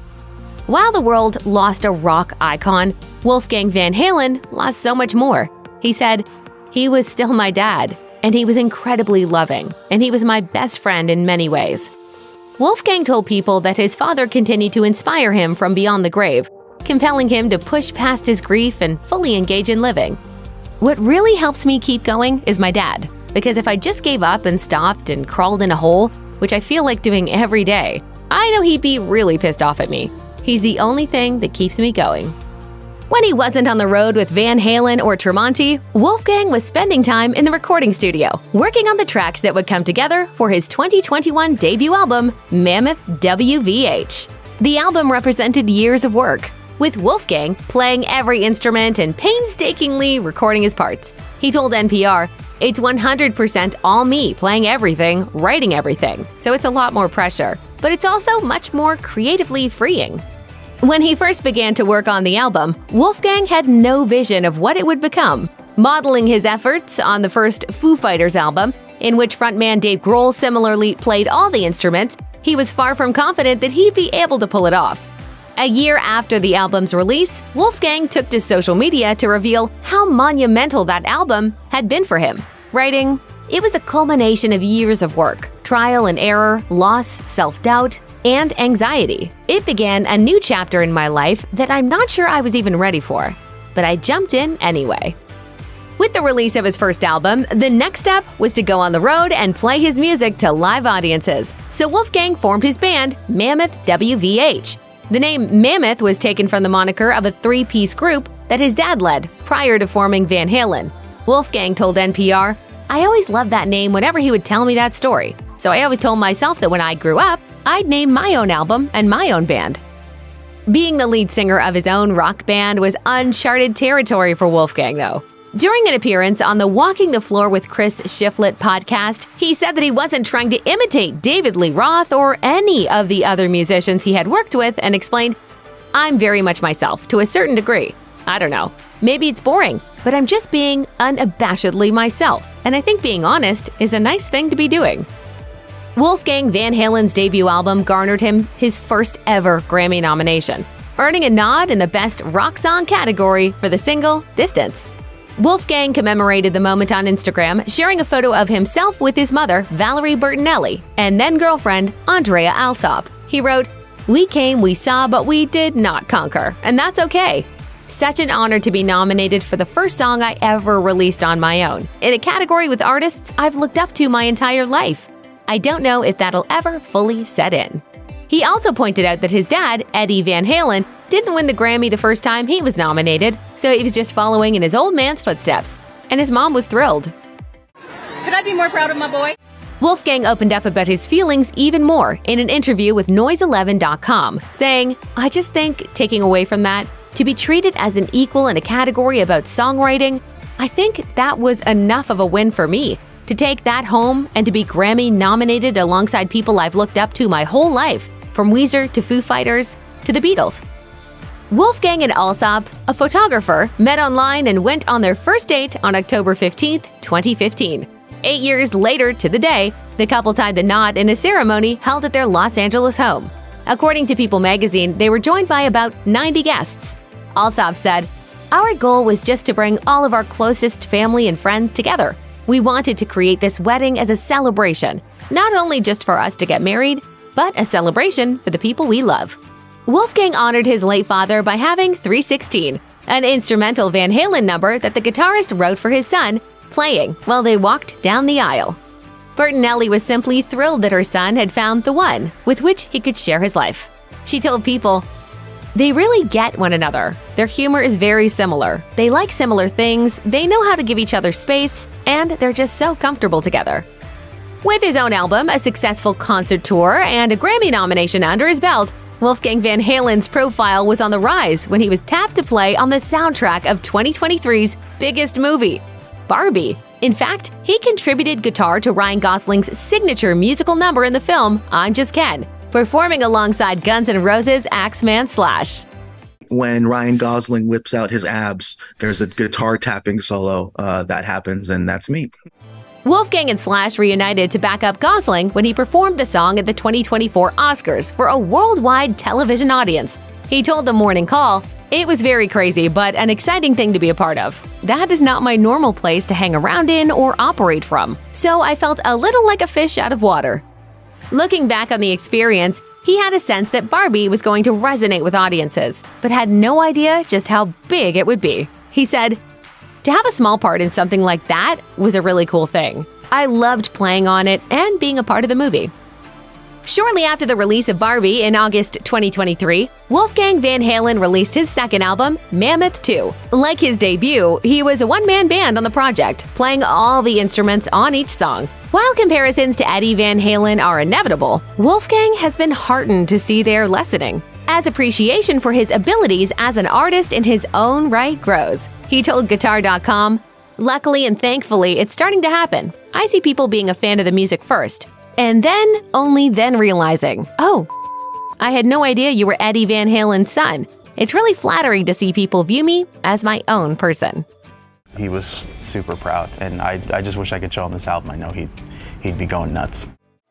Zahara Jolie-Pitt has grown up right before our eyes. Did you know that she now wears her famous mom's previously worn dresses at red carpet premieres? Keep watching to see how else Zahara has transformed over the years. In 2009, Angelina Jolie took her then 4-year-old daughter, Zahara Jolie-Pitt, back to Ethiopia for the first time since her adoption. According to a close family friend who was interviewed by People, the mission of the trip was to keep the culture in Zahara's mind and to find a location for a clinic that would be named after Zahara and dedicated to AIDS and tuberculosis. Ensuring that Zahara has a connection to her culture is something that Angelina seems to have always encouraged, not only for Zahara, but for all of her children. Angelina takes the whole family on trips to Europe, Asia, and Africa together so that all of the children can learn about their own culture and their siblings' different backgrounds. Plus, all the children are homeschooled by teachers who speak different languages and have ties to different religions and backgrounds. In 2021, Angelina had this to say about her daughter in a 2020 Time 100 talk. "Zahara is my family, but she is an extraordinary African woman, and her connection to her country, her continent, is her own, and it's something that she can only stand back in awe of." In 2016, Zahara Jolie-Pitt voiced Mang Mang, one of the rambunctious triplet baby pandas in DreamWorks' Kung Fu Panda 3. I'm Cuckoo. I'm Mang. I'm Shui Shui. She also did some uncredited work in Angelina Jolie's film Maleficent in 2014 and appeared in an episode of VH1 All Access as herself in 2006. It's been a while since the young Zahara took to the screen, leaving many to wonder if she's considering acting as a future career move. At the Oscars in 2020, Brad Pitt was asked how he'd feel if any of his kids wanted to pursue acting. Pitt responded, "I want them to follow their passions, whatever they're most interested in, but sure, why not?" While it seems that several of the Jolie-Pitt kids have had small parts here and there, Angelina hasn't been able to convince any of them to appear with her in any of her other movies as of yet. As Angelina told People in 2019, "I tried. None of my kids want to be actors. They're into business, humanitarian affairs, things like that. Nobody was interested."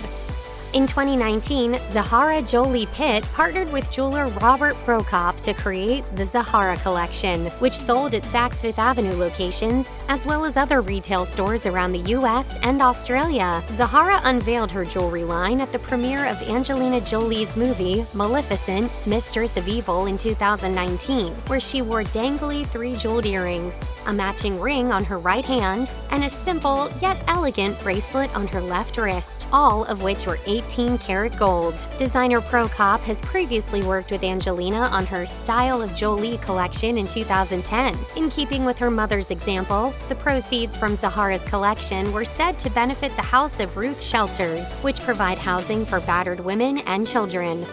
Although it seems clear that the Jolie-Pitt bunch are a pretty tight-knit group of siblings, Zahara Jolie-Pitt seems to be particularly close with her sister, Shiloh Jolie-Pitt. According to Life and Style, Zahara and her younger sister Shiloh are very close, and while Shiloh gets along with all her siblings, she always seeks Zahara out for fashion advice. The two seem to bond over a mutual interest in fashion. Some may speculate that the two are tight merely due to their closeness in age and familial bond, but it doesn't seem to be so simple. They seem genuinely close, as they are usually photographed standing next to each other and have been seen shopping together. Not only do the sisters seem to enjoy each other's company, but they also appear to truly love each other. This was evident in 2020 when both girls took turns undergoing surgeries and helped care for the other while they recovered. In keeping with her mother's wish to maintain a connection to her cultural roots, at the end of 2019, Zahara Jolie-Pitt returned to the country where she was born to welcome in the new year with her mother and 3 of her siblings, Shiloh, Knox, and Vivian. While there, Zahara also got to meet her birth country's first female president, Sahle-Work Zewde. Zahara, Shiloh, and Angelina even had the opportunity to sit down and talk with the president herself. At the talk, they discussed Ethiopian culture, education, women's access to sanitary napkins, equal access to education, and continuing efforts to treat tuberculosis within Ethiopia. Since 2009, Angelina has provided funds through the Zahara program in partnership with the Global Health Committee and the Ethiopian Federal Ministry of Health to treat and combat drug-resistant TB in Ethiopia. According to People, this work has led to continuing success in treating people with TB in the region. In 2021, Zahara Jolie-Pitt showed she's not afraid to wear hand-me-downs when she wore her mother's dress from 2014 at the Eternals premiere. The Elie Saab couture dress originally worn by Angelina Jolie at the 2014 Academy Awards is a long-sleeved, floor-length number in shimmering silver. While the dress has already been seen before, we're loving the fact that such a gorgeous dress was put to good use once more, and Zahara most definitely made it work. She's growing up so beautifully. Zahara has always been the Jolie-Pitt child known for killing it with her style. Perhaps she'll go into fashion, which will enable her to put the French language she's reportedly been learning during the pandemic, according to Hello, to good use. Likely with Zahara's advice, Shiloh Jolie-Pitt also wore one of Mom's old dresses to the premiere of Eternals. Shiloh donned a beige mid-length dress with an asymmetrical hemline, a dress originally worn by Angelina on a summer 2021 trip to Paris. She completed the look with white flats and double anklets. Whether it's fashion or humanitarian work she pursues, it seems likely that Zahara Jolie-Pitt will have a bright future. Garth Brooks' daughters grew up about as far away from stardom as can be, despite having celebrity parents. Now the Brooks girls are all making their mark and spreading joy to others in their own unique ways. And as is clear by looking at them, Garth Brooks' daughters have grown up to be gorgeous. Before he was a star, Garth Brooks met and married his first wife, Sandy Mall. The college sweethearts were married and had 3 daughters before they divorced in 2000. According to Rick Mitchell's book, Garth Brooks, One of a Kind Workin' on a Full House, Brooks and Mall had planned to wait a few years before having their first child, but while practicing on vacation in Maine, Mall became pregnant with their eldest, Taylor Maine Pearl Brooks, named after James Taylor, Minnie Pearl, and the state where she was conceived. Taylor was born at Nashville's Baptist Hospital hospital on July 8, 1992. Second daughter, August Anna, came almost 2 years later in 1994, with the youngest Brooks daughter, Allie Colleen, following in 1996. As Brooks once told Billboard, "I feel God put me down here to play music, but it's very evident to see because of the baby, God put me down here to be a father also." Garth Brooks took an early retirement from the music industry at the height of his career in 2001 and pretty much started over after his divorce from Sandy Mall. He made his daughters his ultimate priority. The Star told Us Weekly, "I just said goodbye to music, got divorced, moved back to Oklahoma, and left Nashville." Living with all 3 daughters in a 1-bathroom bunkhouse on his ranch, Brooks realized he didn't actually know that much about them, but the dedicated father was prepared to dig in and find out everything. He packed school lunches, supervised chores, and literally became a soccer dad. He's since shared his belief that every celebrity, if given the choice between work and family, would make the same decision. Brooks would later say on the Ellen DeGeneres show, "I think if everybody was allowed that luxury, I think 99% of us parents would take it." Years later, Allie contended in interviews that despite what you might think, she really didn't know what it was like to grow up with a celebrity parent because Brooks was so present in her life as a dad. Garth Brooks' daughter, Allie, divulged on the Children of Song podcast that the Brooks kids had a pretty unique arrangement after their parents' separation, eventually settling into a system that allowed them to spend time with both of their parents every day. Brooks backed up the story in an interview with the Tennessean, saying, "They saw both their parents in the morning and both parents in the evening and for 14 years. That's how we ran it because we knew it was right for those kids. If you did what was right for the kids, you were going to do what was right for you. It was simple." Garth Brooks wasn't the only one who made a vow to Trisha Yearwood when the couple wed in 2005. As he explained on The Kelly Clarkson Show, all 3 of his daughters also donned white dresses and wed Yearwood that day. They exchanged rings and said vows to each other because I told them if something happens to me, you got to take care of the queen. You got to take care of Miss Yearwood. Brooks asking his daughters to look after his second wife if anything happened to him might have been a tense conversation, but by the time the lovebirds were ready to get married, it seemed Yearwood had become a natural part of the family. Youngest daughter Allie had a response that was about as casual as could be. It was the youngest, Allie, that said, "We got your back, bra strap." That's it. With no children of her own, an inexperienced Yearwood was thrown into the situation of being a bonus mom to Garth Brooks' daughters. But she's done well. Her relationship with each of the girls is a little different, but she told Marlo Thomas that her job is to be a third voice and to offer the advantage of being raised by 3 parents. They have a mom, so my job is to not be their best friend, not be the big disciplinarian, but I kind of fit somewhere in the middle, and I'm a third voice. I'm a third parent in their life. And Garth Brooks agrees that the situation worked out well for his daughters. He told Fox News, "They got the right amount of their mom in them, the right amount of me in them, and the right amount of Trisha's influence as well." In July 2013, Garth Brooks shared that his middle daughter, August, had given birth to a baby girl named Carolyn, his first granddaughter. That same year, after graduating from Owasso High School, the new mother started her studies at the University of Oklahoma. The Brooks family seemed over the moon about the baby's arrival, especially Grandpa Garth. Brooks told Kix 105.5 that baby K is a pure joy and the glue that holds the whole family together. He also praised his daughter for being a phenomenal mother, saying, "No offense to my mom or Trisha Yearwood's mom or Sandy's mom, I'm not sure any of them could hold a candle to my daughter. I think she was made to be a mom."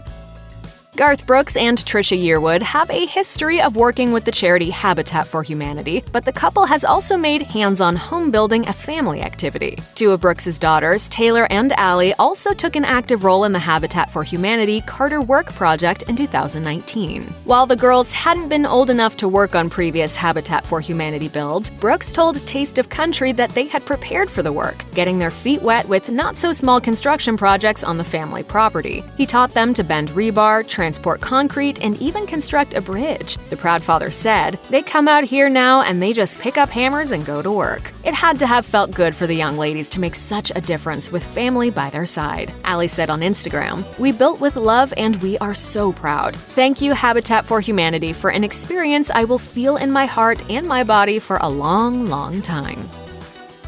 Garth Brooks' daughter, Allie, may have to think for a minute to choose just one favorite song of her dad's. Turns out it's When You Come Back to Me Again. But she knows exactly which one she hates with a passion. What'd you expect, my man? Friends in Low Places? I don't know. I hate that song.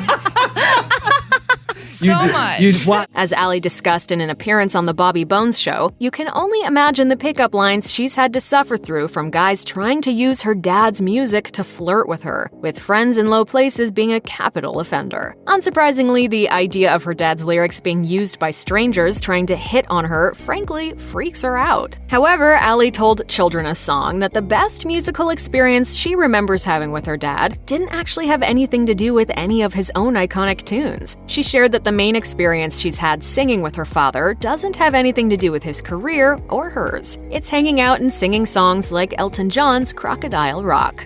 Garth Brooks' daughter, Taylor Maine Pearl Brooks, is a relatively private person, but her father did share in his A&E documentary that his firstborn is a courageous person who would, quote, trade her life for someone she doesn't know. That selflessness may have contributed to her decision to attend school at Nashville's Vanderbilt University after graduating from Oklahoma State. She reportedly studied history at OSU from 2010 to 2016 and graduated with a master's degree in theology from Vanderbilt on May 18, 2020. With Taylor all grown up and chasing her own dreams, we expect her graduate school studies made her father proud. Speaking about all of his daughters, he told People in 2015, "You can introduce them to the Lord, teach them manners, teach them to believe in themselves, but the truth is, they're going to be who they're going to be." Garth Brooks' youngest daughter, Ally, and boyfriend, Jonathan Roberts, attended a Garth Brooks concert at the Forum in Los Angeles on July 28, 2017. The event also happened to be on the night of her 21st birthday, but wait, it gets even better. While it must have been memorable for her dad to lead the crowd in a happy birthday sing-along, what came next for Ally was the surprise of a lifetime. Just off stage, Roberts dropped to one knee, presented her with a ring, and asked her to marry him as Brooks sang She's Every Woman on stage. A tearful Ally can be heard in a video accepting enthusiastically. After a year-long engagement, the couple later wed on October 6, 2018, and as seen on Ally's Instagram page, her dog was dolled up in a sparkly tutu for her wedding. She wrote in the caption, "My day was perfect." Blame it on her roots. While all of Garth Brooks' daughters enjoy music in general, only one of them is following in his footsteps with music as a career path. As Brooks said on The Ellen DeGeneres Show, the baby actually has been bitten by the bug. He's talking about his daughter Ally, who loves to play the guitar and sing. Praising her talent, the proud papa called her a gifted musician who can run laps around him when it comes to talent. From writing poetry as a young child to penning what she called silly songs about boys as a preteen, the youngest Brooks girl said in an interview with the Children of Song podcast that she knew she wanted to be a musician since around age 8. She's following not only in her father's footsteps, but also in the musical legacy of her grandmother, Colleen Carroll, for whom she was named. In fact, her stage name is Allie Colleen instead of Brooks. Committing to family first and halting everything to raise his girls was the greatest thing that ever happened to Garth Brooks, as he told The View, and we're sure he hopes his daughters feel the same way. He told Closer Weekly that he was completely in love with his daughters to the point that he flat out worshipped them. According to the mega successful country music singer, "They can see it in my face when they see me or surprise me somewhere." Now that the girls are older and have gone off to college and have started to build their own families, we're sure Brooks and his girls look forward to shared times. Though he admitted to Entertainment Tonight that getting them all together only happens now about 3 days a year on Father's Day, his birthday, and Christmas. According to him, those are just about the only days that the whole family comes together around one table anymore. Seems like perfect fodder for a forlorn and wistful country song, if you ask us. It's probably because Garth Brooks' daughters tend to live private lives, but the country music star likely wasn't the only one surprised to see his ex-wife and all 3 girls speaking out about his life and career in a 2-night A&E special, Garth Brooks, The Road I'm On. The special featured exclusive dialogues with country music colleagues and the people closest to the star, his family. Speaking about the revealing documentary, Brooks told Fox News, "The blessing is they're going to get to the truth. The curse is they're going to get to the truth." He said it was interesting to get his daughters' perspectives, and he learned a lot, though he didn't know the girls were being interviewed and never thought they would actually sit down in front of the camera. For his part, documentary director Al Szymanski said he came away from the project with a new level of respect for Brooks, but it sounds like he was equally as impressed with the Brooks girls. He told the multi-channel news, "They are unfriggin' believable. We think so, too."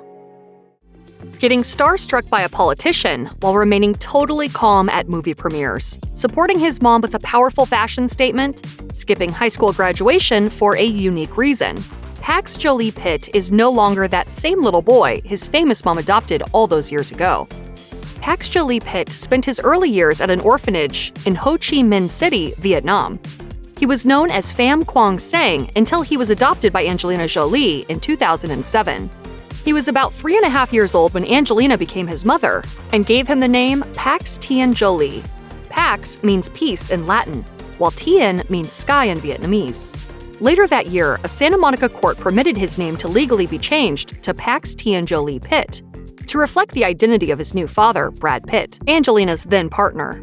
While little is known about Pax's biological family, he was reportedly found abandoned at birth at a local hospital in Vietnam in 2003.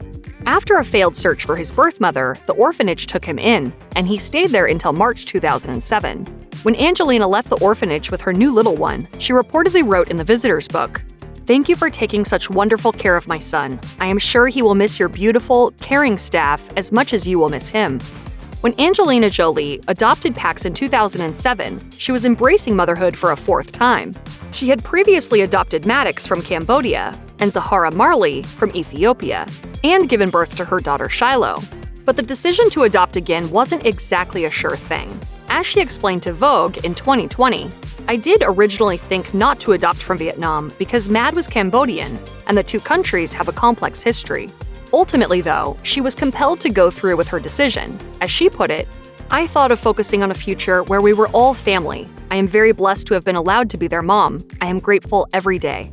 In an interview with People magazine soon after bringing Pax home, Angelina gushed about the relationship between her sons. As she put it, Pax and Maddox have really connected because they're closer in age and are brothers, so they have moments when they bond together against everybody else in the family. They are a really tough team, and then they have moments when they bug each other. It's quite normal and it's nice. It's never quiet in our house. They are an amazing team, so I'm very, very fortunate.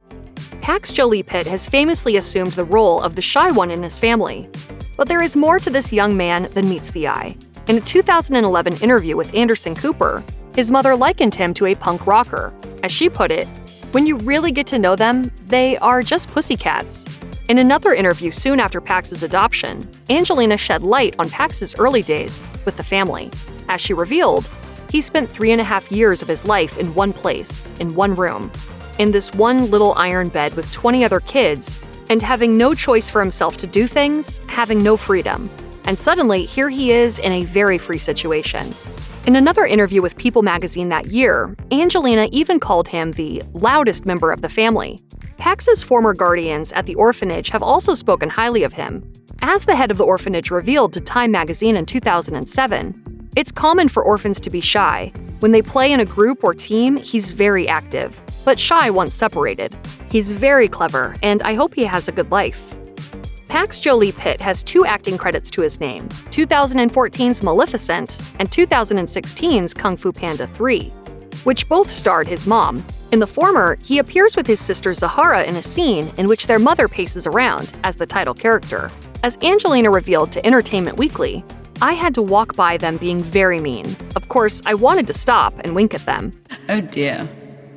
What an awkward situation. For Kung Fu Panda 3, Pax joined his siblings to record animal noises, which they all had plenty of fun doing, according to their mother. And that's not all when it comes to Pax's movie career. For the 2017 war film First They Killed My Father, directed by Angelina, Pax worked on a lot of the camera stills, while his brother Maddox helped with research. Despite their budding cinematic resumes, the Jolie-Pitt kids apparently aren't exactly inclined toward the family business. As Angelina revealed on a BBC radio interview in 2016, "None of my kids want to be actors. They are actually very interested in being musicians. Pax loves music and DJing." Having superstars for parents certainly comes with its perks, including front row access to some of the glitziest events in town. As a child of 2 of the biggest stars in the world, Pax Jolie-Pitt has been a regular at film premieres with his siblings from an early age. Considering that he's famously shy, you might imagine that he would get tense in front of all the dazzling lights. But as it turns out, movie premieres really don't make him nervous. But it was a little different in 2015 when a then 11-year-old Pax accompanied his mom to Asia to meet Burmese leader Aung San Suu Kyi. As Angelina recalled to Vogue, seeing Pax get extra nervous about which shirt he is going to wear when he meets Aung San Suu Kyi, I get very moved. He rightfully doesn't get nervous going to a movie premiere, he gets nervous going to meet her. In 2017, all of Angelina's children joined her for the opening of her movie First They Killed My Father in Cambodia. And Pax even filled in for his mom one time at a premiere. That was back in 2014, when Angelina had come down with chickenpox. So Pax and his siblings accompanied their dad Brad to the premiere of Unbroken, which their mom had directed. More recently, Pax joined his mom on the red carpet once again for the documentary Paper and Glue in November 2021. Angelina Jolie and her 6 kids certainly appear to be a tight-knit family unit. They're often spotted out and about together in public, not just at black tie events, but in other spaces as well. Pax in particular has been snapped spending quality time with his mom on shopping trips and dinner dates around Los Angeles. In 2017, for example, they stepped out for a private dinner in Hollywood on Mother's Day, the first since her split from Brad Pitt the previous year. As a source revealed to E! News, she appeared in high spirits and they both looked very happy to spend Mother's Day together. They were giggling and laughing throughout dinner. 2021 was also a bustling year with one-on-one outings for this dapper duo. In August, Pax and his mom enjoyed a night out together at Japanese joint Nobu. And in December, he joined her for lunch and shopping in West Hollywood. Angelina's busy schedule could make it difficult to spend quality time with her kids, but she's made sure to get around that. As she told Vogue in 2015, "I schedule individual time with each of the kids like a crazy person." I'm a mom, so that's my thing. Pax Jolie-Pitt has remained rooted to the culture of his birth country. After adopting him, his mother learned some Vietnamese to communicate with him, and as he grew older, he also learned more of the language. In November 2011, when Pax was 8, he made his first trip back to Vietnam. As reported by Us Weekly, the itinerary included meeting his biological grandmother. Reports also suggested that Angelina and Brad Pitt, along with all their children, were due to visit the orphanage where Pax lived until he was adopted. Angelina talked about her children in a 2011 interview with Financial Times, as she revealed, "They are all learning about each other's cultures as well as being proud of their own. They all have their flags over their beds and their individual pride." Pax also keeps in touch with his roots via what's on his plate. Crickets, a traditional delicacy in certain South Asian countries, are reportedly a favorite of his and his brother Maddox. As Angelina revealed in 2011, "When I first gave it to them, I wanted them not to be turned off by something that was of their culture. They ate them like Doritos, and they wouldn't stop. They brought to-go boxes home, and I had to actually ban the cricket eating at a certain point because I was afraid they were going to get sick from too many." Pax Jolie-Pitt grabbed more attention than ever when he accompanied his mother to the 2018 Golden Globes. It was reportedly his first time at that particular awards show, and he made sure to turn heads, not just for his dapper ensemble, but also for the Time's Up pin he sported on his lapel. This was a timely decision, as a collective of Hollywood stars had recently founded the nonprofit Time's Up. On the heels of the global #MeToo movement, the organization positions itself as a force working against sexual harassment. A unified message that had nothing to do with the awards and everything to do with change in Hollywood and beyond. For a young boy of only 14, to lend support to such a significant cause might have otherwise seemed out of the ordinary. But in Pax's case, his decision wasn't too hard to understand. His mother, after all, had been vocal about her own experience with disgraced producer Harvey Weinstein. She was one of many who had come forward a year earlier to accuse the entertainment mogul of sexual harassment. Angelina alleged that he made advances on her in the late 90s. As she claimed, "I had a bad experience with Harvey Weinstein in my youth, and as a result, chose never to work with him again and warn others when they did." In June 2021, Pax Jolie-Pitt graduated high school at the age of 17 from an institution in Los Angeles. But this fiercely private celebrity child appeared to be missing from the official celebrations. As a source explained to The Sun, he's shy and it was believed he didn't want to bring a circus to the event. While Pax didn't speak publicly about his motivation behind the decision, it likely had something to do with the media attention fixated on his family that year. After a more than 12-year-long relationship as Hollywood's most powerful couple, Brad Pitt and Angelina Jolie parted ways in 2016, thereby commencing a lengthy, messy divorce. And Pax's graduation coincided with a sharp turn in the custody battle. Just a month before his ceremony, a court ruled for Brad to have joint custody of his kids, a decision that was reportedly criticized by Angelina. From a young age, Pax Jolie-Pitt has often appeared in paparazzi pictures, clinging closely to his dad, Brad Pitt. But the bitter separation of his parents in 2016 reportedly complicated their relationship. Amidst the storm of sensational reporting on the divorce, US Weekly noted that Brad allegedly never wanted to adopt Pax in 2007, and was upset that Angelina had gone ahead with the adoption, although Brad reportedly denied these claims. In 2018, the dynamic between Brad and Pax showed signs of a possible breakthrough. As reported by Us Weekly, all of Brad's children, except for the eldest Maddox, stayed overnight at his house to ring in his 55th birthday. But tensions in the relationship haven't completely subsided. In 2020, US Weekly reported that Brad's ties with his son Maddox and Pax were still severely strained.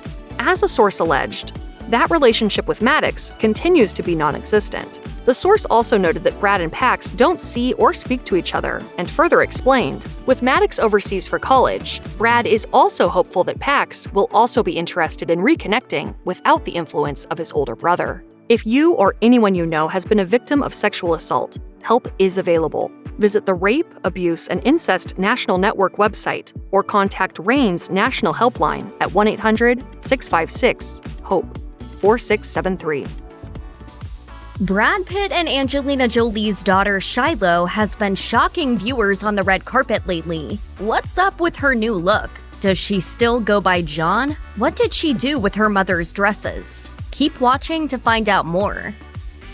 Shiloh Jolie-Pitt entered the world on May 27, 2006 in Namibia, Africa, and let us tell you, she made a pretty iconic debut. People magazine featured Brad Pitt and Angelina Jolie with their newborn on the cover, and according to The Hollywood Reporter, the issue sold 2.2 million copies. The magazine cover is known as one of the highest-paying baby covers, as Jolie and Pitt were allegedly paid $4.1 million. The two were reported to have donated the money to charities that help support children across Africa. While visiting Shiloh and her parents in the hospital after she was born, Angelina's brother Halen told People, "I walked in the room and it was so overwhelming I had to walk out. To see the father, mother, daughter, it was such a beautiful image that it overtook me." When Shiloh was born, she already had loving siblings at home waiting for her arrival: Maddox, Pax, and Zahara Jolie-Pitt. It wasn't long until Shiloh became a big sister herself. Her two younger siblings, twins Knox and Vivian Jolie-Pitt, were born in 2008. When Shiloh Jolie-Pitt was young, she quickly started showing traits and features similar to her parents. She began looking more and more like Angelina Jolie and Brad Pitt every day, and let's be honest, that is not a bad thing. According to the Daily Mail, Jolie spoke with Look magazine in December 2007 about how Shiloh stands out amongst the rest of the Jolie-Pitt family. She said, "She looks like Brad. It's funny because she's almost going to be the outcast in the family because she's blonde and blue-eyed." Shoot, do you think so? Jolie later explained to Vanity Fair in 2010 that she feels her personality was most similar to Shiloh's when she was a young child. She stated that Shiloh was, quote, goofy and verbal, which she said were early signs of a performer. She added, "I used to get dressed up in costumes and jump around, but at some point I got closed off, darker. Then as I had kids and got older, being goofy, lighter, it all came back." In 2008, Brad Pitt revealed to Oprah Winfrey that when his daughter Shiloh Jolie-Pitt was nearly 2 years old, she expressed that she wanted to start going by the name John or Peter instead of her given name. Pitt and Angelina Jolie were happy to accommodate. He shared, "She only wants to be called John or Peter, so it's a Peter Pan thing." He explained how a typical conversation would go in their home. "So we've got to call her John. Shy, do you want John? I'm John." The former couple didn't think twice about calling their daughter John, and they made sure to help her feel seen, supported, and understood. Jolie spoke with the Daily Mail about her request and noted that it is nothing people should be thinking heavily about. She shared how Shiloh's preference wasn't a big deal to their family, saying, "Some kids wear capes and want to be Superman, and she wants to be like her brothers. It's who she is." It's been a surprise to us and it's really interesting, but she's so much more than that. She's funny and sweet and pretty, but she does love a tie. These days, she seems comfortable continuing to go by the name Shiloh again. Talk about a star in the making. Brad Pitt and Angelina Jolie quickly incorporated their daughter into their work at about 10 months old. You may have recognized Shiloh Jolie-Pitt in her dad's award-winning film The Curious Case of Benjamin Button. According to People, Pitt suggested that Shiloh fill in and play co-star Cate Blanchett's character as a baby in the film, when a pair of twins who were originally hired were misbehaving on set. Not only did she get to work with her dad on a major film, but Shiloh has also influenced some of the roles her mother has taken on as well. In an exclusive interview with Entertainment Tonight, Angelina Jolie revealed that her daughter played a significant part in her accepting a role in The One and Only Ivan. She shared, "Well, Shiloh years ago told me that she had read a book that she loved and she wanted me to read it." A gorilla who draws. Now that's something. Shiloh Jolie-Pitt grew up in the spotlight and has attended numerous movie premieres and events with her family. Not only has she had a strong red carpet presence since she was young, but she's also gotten to show off her incredible sense of style, which is all about individuality. In 2014, Shiloh, her father Brad Pitt, and brothers Maddox and Pax attended the Los Angeles premiere of Unbroken, which was directed by their mother, Angelina Jolie. Shiloh rocked a sleek black pantsuit and tie similar to her brother's and had her blonde hair slicked back. Although Jolie wasn't able to attend the premiere due to a case of chickenpox, her family, including Pitt's parents Jane and William, were in attendance. The next year, 8-year-old Shiloh had a girls' night out with her mother and sister Zahara at the Nickelodeon Kids' Choice Awards. The trio appeared to have a great night at the Forum in Inglewood, California, with the girls watching their mom win a Kids' Choice Award for Favorite Villain for her role in Maleficent. Shiloh rocked a casual look, wearing a light gray zip-up sweatshirt, shorts, and a dark gray t-shirt featuring a giraffe and a pair of neon sunglasses. With parents who are major celebrities, it makes sense that the Jolie-Pitt kids are attending a lot of events such as these. In September 2017, Shiloh Jolie-Pitt appeared at the Toronto Film Festival for the premiere of The Breadwinner, alongside her mother and siblings. Jolie produced the film, which focuses on a young girl living in Afghanistan who dresses as a boy to financially support her family. Shiloh showed up in a black, white, and gray plaid flannel, looking almost identical to her father, with her blonde hair swooped over to the side. Whether she is wearing a sleek suit, skinny jeans, or a pretty floral dress, Shiloh knows how to make a statement on the red carpet. Angelina Jolie is a well-known humanitarian. She has dedicated years of service as a special envoy for the United Nations High Commissioner for Refugees, also known as the UNHCR organization. According to Us Weekly, in 2015, Jolie continued her activism efforts alongside her daughter, Shiloh Jolie-Pitt, as they took a trip to southeastern Turkey in honor of World Refugee Day. During this visit, Jolie gave a speech voicing her concerns for the country. "We should call this what it is, not just a refugee crisis, but a crisis of global security and governance that is manifesting itself in the worst refugee crisis ever recorded, and a time of mass displacement." According to Pop Sugar, Shiloh and her mother also took a trip to Lebanon and spent time with a Syrian girl that Jolie had met during a previous trip for the UNHCR. It's no surprise that Jolie has done wonderful work around the world and is now passing down her humanitarian efforts and compassion to her children. In an interview with People, Jolie stated, "Shiloh is very aware that I hold refugee families in high regard and has been asking to come on missions and meet them for many years." Shiloh Jolie-Pitt can typically be found strolling through Hollywood alongside her mother and other members of their famous family, but she has friends outside of her siblings, of course. In July 2019, she was spotted hanging out with Stranger Things star Millie Bobby Brown. According to TMZ, the two were seen spending time together outside of LA, grabbing lunch with Shiloh's sister Zahara Jolie-Pitt. In honor of National Best Friends Day, Brown gave a big shout-out on her Instagram story in June 2019 to her two favorite gals, Shiloh and Zahara. She showed her two besties her appreciation in a story with the caption, "Best Friends for L."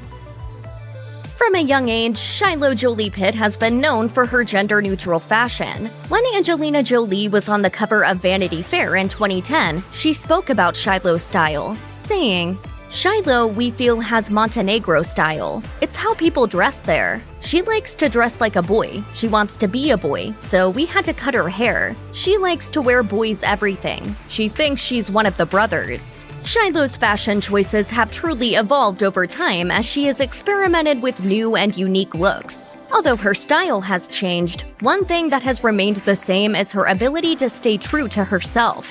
In May 2020, a source told Entertainment Tonight that her father, Brad Pitt, is completely supportive in whatever choices his daughter makes. Brad is so proud of Shiloh and who she has become. He loves that she always stays true to herself and is so good to her brothers and sisters. Shiloh Jolie-Pitt turned heads at the October 2021 UK premiere of Marvel's Eternals, wearing one of her mother's dresses. Angelina Jolie originally wore the black and white Dior dress to the Los Angeles press conference for Maleficent Mistress of Evil back in 2019. Although the dress was once long enough to touch the floor, Shiloh opted to have it shortened above her knee for the special event. This isn't the first time she modified one of her mom's dresses either. According to W Magazine, Shiloh altered the Gabriella Hearst dress that Jolie wore at the Women for Bees event in July 2021 for the US premiere of Eternals. Whether she's wearing a hoodie or a dress, she has proven that she can rock just about anything on the red carpet. And Angelina Jolie is officially the coolest mom ever for letting her kids wear her clothing. From a homeschooled child of rock and roll royalty, to indie film darling, to death doula, Riley Keough has lived many lives both on screen and off, but her stunning transformation is just getting started. Even before she was born, Riley Keough was destined to be different. Her father, Danny Keough, was a mildly successful musician from Chicago. Her mother, Lisa Marie Presley, was the daughter of none other than the king of rock and roll himself, Elvis Presley. Being descended from music royalty meant that Riley grew up in the public eye. She told NPR, "I grew up with, going to the grocery store and my mom's on the cover of all the magazines there. It was probably similar to like how the Kardashians' kids are growing up now." One of the defining moments of Riley Keough's life came when her parents split up when she was 6 years old. After the divorce, Keough's life was split between her parents. While her father lived a very humble existence in cabins and trailer parks, as she told The Guardian, her mother had an extravagant, wealthy lifestyle. Still, life with her dad was colorful and eccentric and fun. Her mother remarried shortly after the divorce. Keough's new stepfather, none other than Michael Jackson. So while living with her mother, Keough experienced the excess and opulence and likely some of the most bizarre things that existed at Jackson's infamous Neverland estate. As Keough reflected in an interview with NPR, these two contrasting lives gave her a balanced view of the world. "I felt like a sort of witness in life, like I'm watching this movie more than a participant, and I felt like I fit in everywhere." You were at Neverland and Graceland. That's right. It's no wonder Keough has a unique ability to slip into a vast array of roles with ease. She had been observing all walks of life for as long as she could remember. It's hard to imagine a little girl who is Elvis's granddaughter and Michael Jackson's stepdaughter going to school or hanging out with friends. And as Riley Keough explained to InStyle, her parents quickly realized that her life was too abnormal for school. She went to a regular school for a few years, but her mother's hectic schedule made it hard. Eventually, school became too difficult for Keough, and it was then that she was homeschooled. Keough never graduated high school, which she said was a shame, as she was interested in doing normal things like going to college. She explained to InStyle, "I just didn't have a lifestyle that would permit that." Despite her lack of formal education, Keough's emotional intelligence shines through in her roles, and it's clear her unorthodox childhood was exactly what she needed to become the actress she is today. Even as a young child, Riley Keough felt drawn to acting and filmmaking. As Keough explained to InStyle, she made her own films and put on plays as a kid. She told Vogue that she often drew on her own dual life in her childhood projects. "I was very interested in Long Lost Family and in class, Rich versus Poor." Though Keough's education was minimal, she quickly formulated a career plan. When she was a teenager, she spoke to her parents about acting. They were skeptical because of the rejection and uncertainty of the career. But as she told Interview magazine, she was determined. "I was one of those kids who thought I could be the president of England when I grew up if I wanted to. Then I started acting and realized life is hard and people are mean." So she decided to become a model first to earn money before becoming an actress when she got older. And that's exactly what she did. After realizing that acting wasn't as easy as she thought it would be, Riley Keough turned to modeling as a teenager as a way to make her own money. As Town & Country reported, she was a natural, and when she was 14, she became the face of Miss Dior Cherie perfume. It turns out, modeling was the perfect way for Keough to enter the industry. She told Harper's Bazaar that it got her used to working in unusual locations and situations. "It's been wonderful. I think I was really lucky being able to grow up modeling and getting the opportunity to travel the world and experience so much at a young age." Even though Keough was clearly good at modeling, it wasn't something that stuck. As she said in one 2014 interview, as shared by Elvis Presley fans of Nashville, "It was a passing phase." She went on, "They are very impatient and photo shoots are boring. If it was my career, I do not think I would have been the best."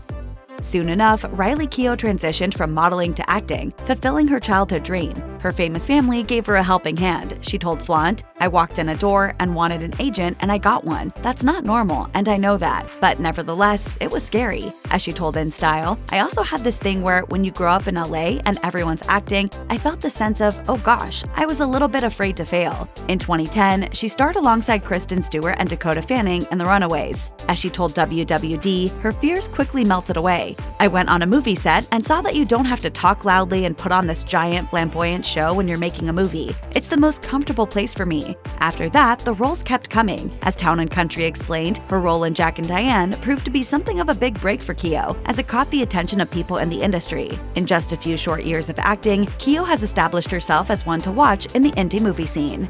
Even though Riley Keough's rise to the top of her game has been a fast one, she hasn't always felt successful. In fact, as she explained to The Guardian, she has dealt with her fair share of rejection. Right after her debut performance in The Runaways, Keough didn't work for 2 years. Instead of becoming disheartened, Keough only pushed herself more. She told The Guardian, "Rejection just makes me work harder to prove myself." By the sounds of things, Keough didn't always have an easy time in auditions. As she told Backstage's podcast In the Envelope, she used to get so nervous in auditions that she would forget the lines or even have panic attacks. Sometimes the auditions were so bad that she simply stopped trying halfway through. Keough explained, "My horror stories are like, I go in there, I do really badly, and then they tell my agent I did a bad job." Luckily, she said, she also has good auditions, which eventually secured her more parts. Over the course of Riley Keough's career, she has worked with director Steven Soderbergh 3 times on Magic Mike, The Girlfriend Experience, and Logan Lucky. As Keough told The Guardian, she loves working with Soderbergh. In fact, she always agrees to work with him without even reading the script. Her collaborations with Soderbergh have been hugely successful. She even earned herself a Golden Globe nomination for her performance in The Girlfriend Experience. It's easy to see that she owes a big part of her career to the director, and as Keough explained to Flaunt magazine, they work well together, and his hands-off approach has helped her to grow. Keough told the outlet, "He puts his trust in you as a performer. That raises the bar and makes you responsible for your own performance, which is stressful, but it's also really good." I love that because it gives you sort of a sense of freedom. Riley Keough met the Australian stuntman Ben Smith-Peterson while filming Mad Max Fury Road in the desert and started dating after they did reshoots for the project. As she explained to USA Today, she knew instinctively that he was special. 2 weeks into dating him, we were at a gas station and I was like, I could see myself having kids with this person. Apparently, she instantly felt comfortable around him. It seems that Keough's intuition was right. Smith-Peterson proposed with a ring made of his mother's old diamond set and a vintage ring, as noted by Town & Country. Then, while volunteering in Nepal in 2015, the pair decided to marry spontaneously in a Hindu ceremony thrown by the locals. In an Instagram post for her 6th wedding anniversary, Keough wrote, "The whole town came. We were so honored and surprised. It was so special." Riley Keough never really had a full education, nor did she have any acting training. Instead, she's become one of the top actresses in Hollywood by learning on the job. As she explained to Little White Lies, while promoting the 2017 Trey Edward Schultz film It Comes at Night, she's grown significantly as an actress with each project. She told the outlet, "I'm feeling more confident that there's no set way to do anything, and to never think that I know what I'm doing." Keough went on to explain that when she was younger, she didn't realize how much she still had to learn. The actress added, "I've been learning from every director I've worked with. with. And acting technique wasn't the only thing Keo learned on set. She also learned that the job and life itself comes with all kinds of ups and downs, so she learned to appreciate her success and be grateful. Keo told In Style, "I'm just generally trying to be grateful for everything at the moment, trying to operate in love and keep my heart open and give and receive love." I'm like a bit of a hippie, so for me, success is like when I have inner peace. As a child, Riley Keough made her own films. In fact, as she told The Guardian, she's had aspirations of directing one day, as well as acting.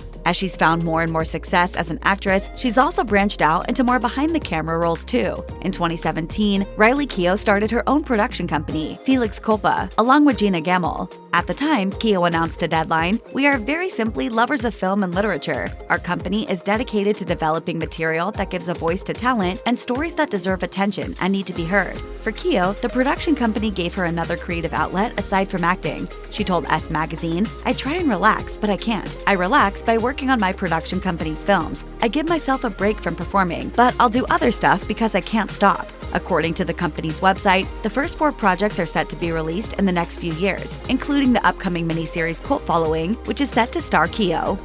One of Riley Keough's most exciting roles to date was in the 2020 film Zola, a film based on a real-life story that went viral in a series of tweets. For Keough, this film provided new challenges and marked an exciting step in her career. As Vogue noted, none of her previous work comes close to her work in Zola. As Keough told the publication, she wanted to make her role as outrageous as possible. Keough explained to Vogue, "We wanted to make her as wild, offensive, and loud as we could. It took some serious work to get ready to play such an outrageous character." Keough explained to Harper's Bazaar that she spent a long time preparing the character's accent and finding inspiration in people she had come across in her own life. While Keough clearly took a risk with her larger-than-life choices in Zola, her risks paid off. The film received rave reviews, with Empire saying, "Keough delivers her honey trapper with gusto, adding countering moments of vulnerability to demand sympathy for a woman who, for all her culturally appropriating faults, is still a victim."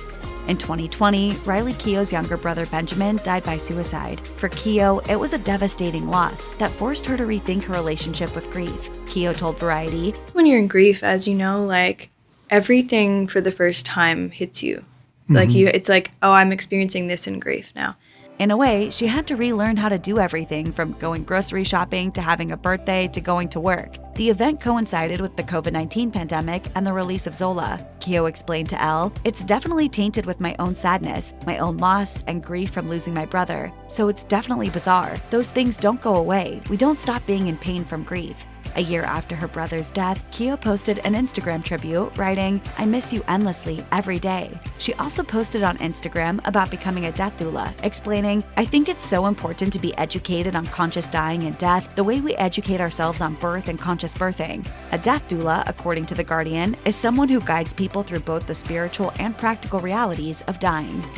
In Daisy Jones and the Six, Riley Keough played Daisy, a 1970s singer who becomes a feminist icon. The 2023 show was adapted from the novel of the same name by Taylor Jenkins Reid for Amazon Prime. Playing a musician was naturally exciting for Keough, considering her musical family. While the character was reportedly inspired by Fleetwood Mac's Stevie Nicks, Keough found her inspiration elsewhere, in her mother. She told People, "My mother is certainly an inspiration to me. I was raised by somebody who did their own thing and didn't really care what other people thought. She was definitely inspirational to me." She went on to explain that she was also inspired by her own fascination with women who don't act the right way, adding, "I think just women who were liberated were inspiring to me." In 2022, Riley Keough and her family saw Baz Luhrmann's biopic Elvis while at the Cannes Film Festival. As Elvis's granddaughter, the experience of seeing Austin Butler portray Elvis wasn't exactly easy for her. She told E! At the time, "It's really emotional."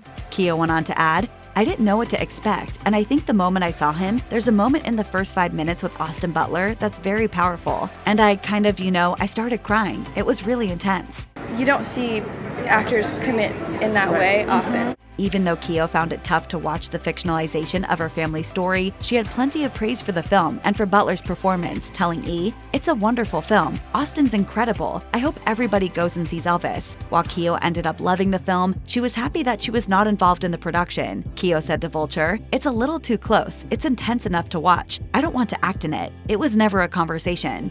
In 2022, Keough made her directorial debut alongside her friend Gina Gamble with the film War Pony. As Riley told Vanity Fair, she was inspired to make the film after she struck up a conversation with 2 extras, members of the Lakota tribe, on the set of her film American Honey. She and Gamble were inspired to write a film about the tribe. Even though Keough was well established in the industry, it was difficult to get the project off the ground and attain financing. She told Vanity Fair, "It was not easy. It was very challenging. A lot of people didn't understand what we wanted to do. They didn't connect with the story.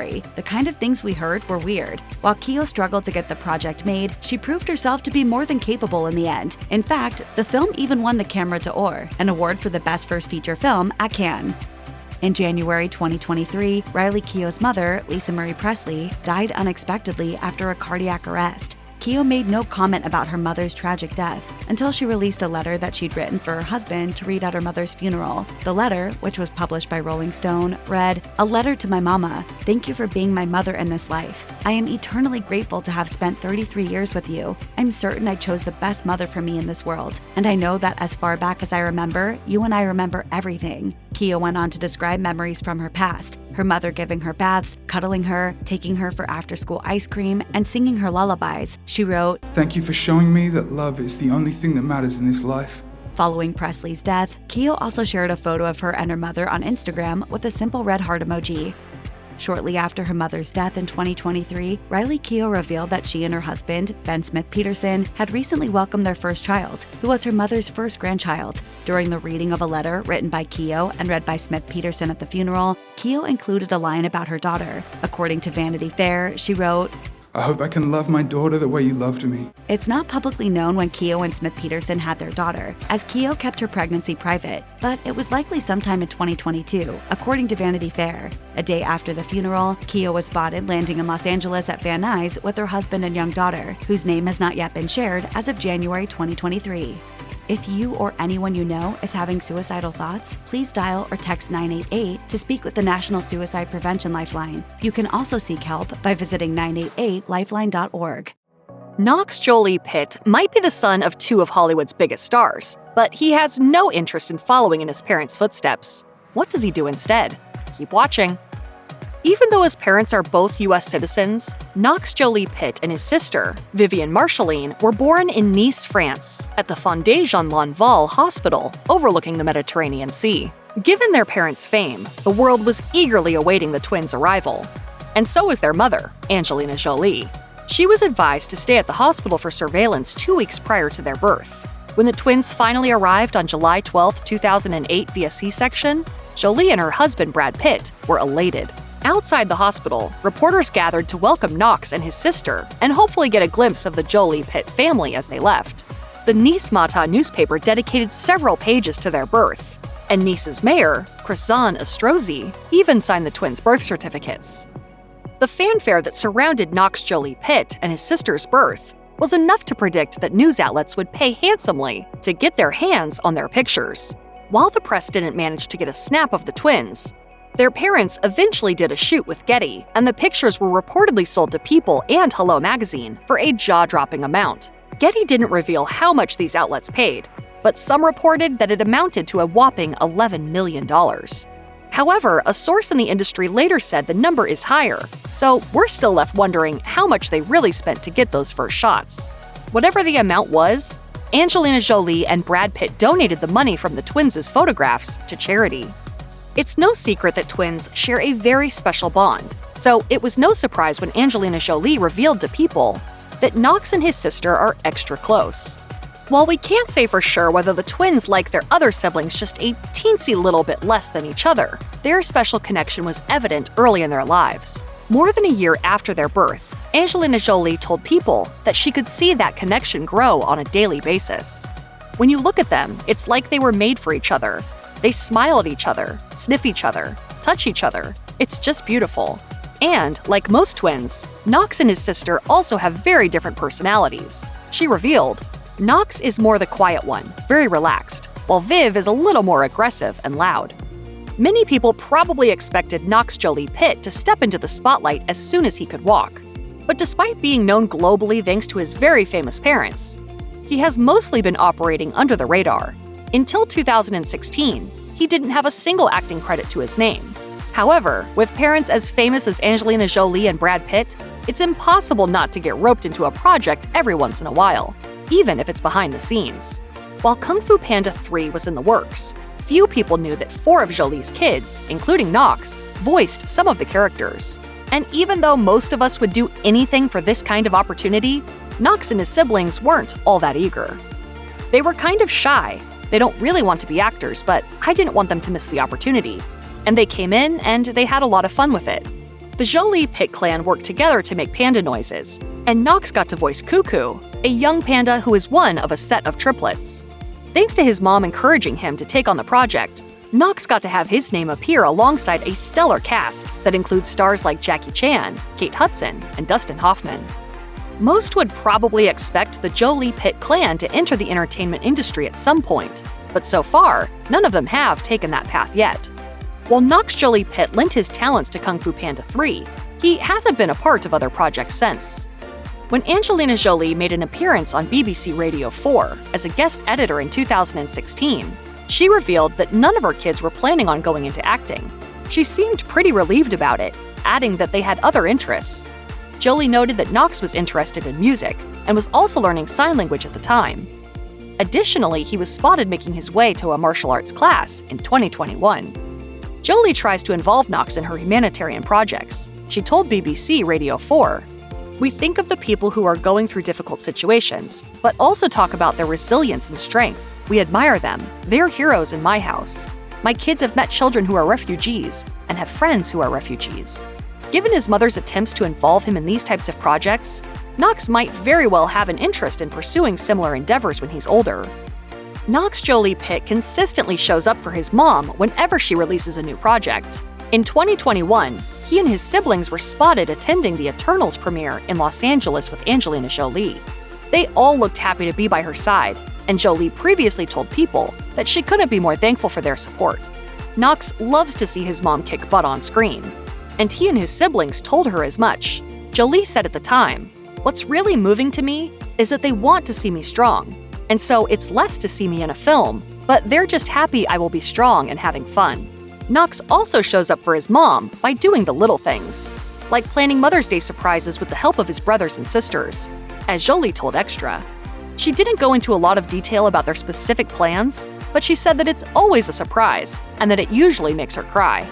Jolie told the outlet, "It's just the knowing that they're doing something together and thinking about it together and that they want to or that they think it's important always makes me cry." She added that Knox and his siblings love to make fun of her when she gets teary-eyed at their surprises. Influencing his father's acting career, crashing golf carts, and dating models, Johnny Depp's son Jack has led quite the life so far. But has his father's trial impacted the young Depp? Stay tuned to see his transformation unfold.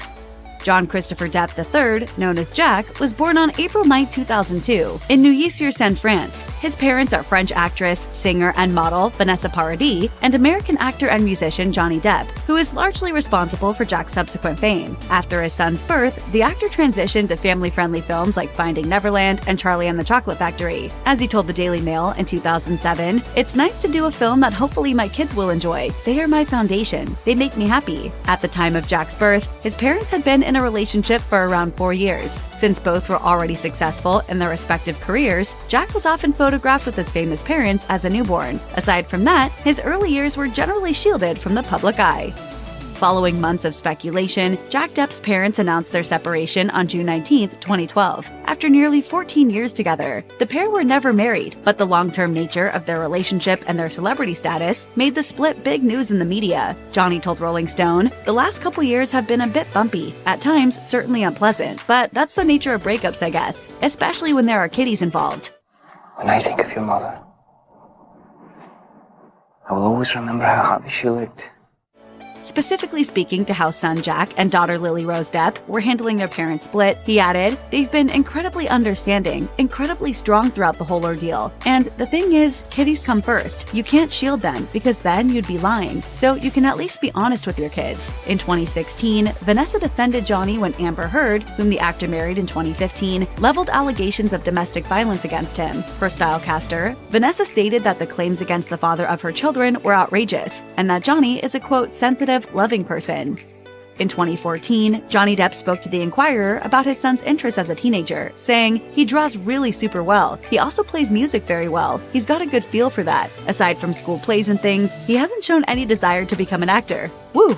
Despite Johnny Depp's insistence that his son had no interest in acting, Jack did make a small appearance in the 2016 comedy horror film Yoga Hosers, alongside his family members. The movie, which stars Jack's sister, Lily Rose Depp, follows the story of two teenage yoga enthusiasts who must battle an evil presence to save their major party plans. Directed by Kevin Smith, Yoga Hosers was unfortunately a commercial flop that was panned by critics and audiences alike. Jack has not been involved in any formal acting production since the film, and with his father confirming that his interests lie elsewhere, it's unlikely we will see him on the big screen again soon. But you never know. One thing Johnny didn't think Jack would have a natural gift for is driving. In a 2015 interview with Jimmy Kimmel, the actor joked about why he wouldn't teach his son to drive, saying, "He has my instincts, my boy, and he's crashed about 5 golf carts."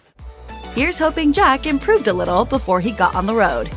Since he doesn't post on social media often, it is rare to see a photo of Jack Depp online. However, he'll occasionally be featured on other people's Instagrams, including his sister Lily Rose Depp. In April 2020, she posted a photo to celebrate his 18th birthday with the caption, "My little baby Jackie is 18, my baby bro, my heart and soul. Happy birthday, I love you so much." Jack does not seem to have been photographed out in public since May 2021. Presumably, he is enjoying his privacy as he carves out a life away from his parents' fame.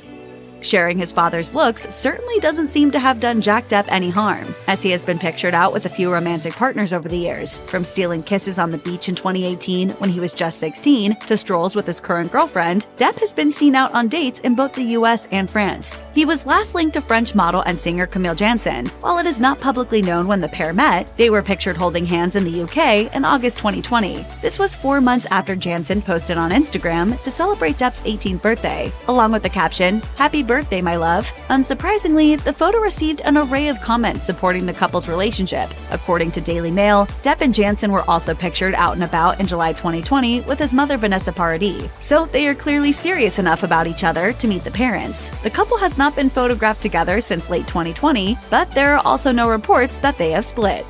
In keeping with his general avoidance of media attention, Jack Depp has not made any public statements regarding his father's ongoing legal battle with Amber Heard. In case you missed it, Johnny Depp was suing Amber Heard for libel over a 2018 article she wrote for The Washington Post, in which she discusses her experiences with domestic abuse. The famous actor denies ever being abusive to his ex-wife and was seeking $50 million in damages. In 2018, Johnny spoke to GQ about the allegations and the effect they had on his son. "I'm sure it wasn't easy for my 14-year-old boy to go to school.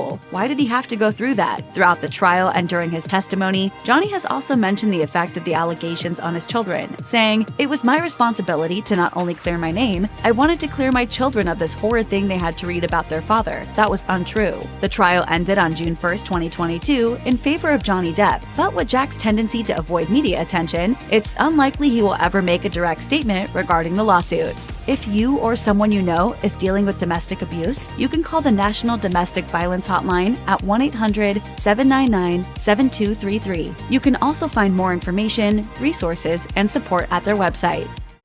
Much like her famous mom, Lourdes Léon can't be defined in a single word. She is a model, business owner, even a singer. Here's how Madonna's eldest daughter went from a college classroom in Michigan to the fashion runways of Paris. On October 14, 1996, Madonna gave birth to Lourdes Maria Ciccone Léon at Good Samaritan Hospital in Los Angeles. Lourdes' father, Carlos Manuel Léon, met Madonna while she was jogging in New York's Central Park. Léon was working as a personal trainer at the time. He was also just 30 years old, making him several years younger than Madonna. But their romantic relationship didn't last very long. We've been married before. It's not what it's cracked up to be. Soon after their split, however, Madonna and Léon were able to successfully co-parent their daughter, Lourdes. Lourdes Léon began making the occasional onstage appearance with her mom starting at a very young age. At the MTV VMAs in 2003, she appeared as a flower girl at the beginning of Britney Spears and Christina Aguilera's send-up of Like a Virgin. Several years later, in 2009, she showed off her acrobatic skills at the end of her mom's celebration video. Though her on-screen time in the music video is brief, it's clear Lourdes is beginning to develop her dance chops. Recently, in a 2021 chat with Interview magazine, Lourdes declared that she enjoys dancing, but isn't that interested in singing. Lourdes went on to add that she's keeping all of her options open and is committed to injecting her own aesthetic into all of the projects she commits to. In 2010, 13-year-old Lourdes and her mom launched a fashion brand called Material Girl. In a video that features the two of them discussing their search for the perfect person to rep the brand, Madonna says, "We're looking for a woman who embodies a certain je ne sais quoi, a certain spirit, energy, attitude." Taylor Momsen and Kelly Osbourne eventually did stints as the face of the brand. The following year, 14-year-old Léon took her next step to mogul status with the launch of Material Girl Beauty for Macy's. Lourdes told Teen Vogue, "I love everything that has to do with beauty. It's always fun to get made up for a party, and it makes you feel good." The line, which consisted of body lotions, body washes, nail polishes, and various makeup items, was sold in brightly colored packaging that had a youthful vibe. When Lourdes Léon was 16, she was a student at LaGuardia High School in New York, along with actor Timothée Chalamet. A romance between the schoolmates had been speculated about, but it wasn't until 2013 that it appeared to become official, when the couple was spotted having dinner in Soho. A cute photo of them walking together began to circulate, and it seemed pretty clear that Lourdes and Chalamet were an item. A source told Us Weekly at the time, "Dating is a loose term for it, but yes, they are teenagers being teenagers, so I guess you can call it that." In an interview with Vanity Fair several years later, Lourdes confirmed that the popular actor had been her first romantic relationship, telling the outlet, "I respect him a lot. We were a little item, my first boyfriend." Chalamet himself coyly confirmed they had dated, but refused to go into detail about it when asked by Andy Cohen on his SiriusXM radio show. How long did you two date? Next question. I'm out of here. Madonna attended the University of Michigan on a dance scholarship for a couple of years prior to heading to New York. So when it was time for Lourdes to go to college, the Material Girl singer loved the idea of her daughter following in her footsteps. Prior to her 2012 Super Bowl performance, Madonna told the NFL Network, "I keep telling her Ann Arbor is an awesome place."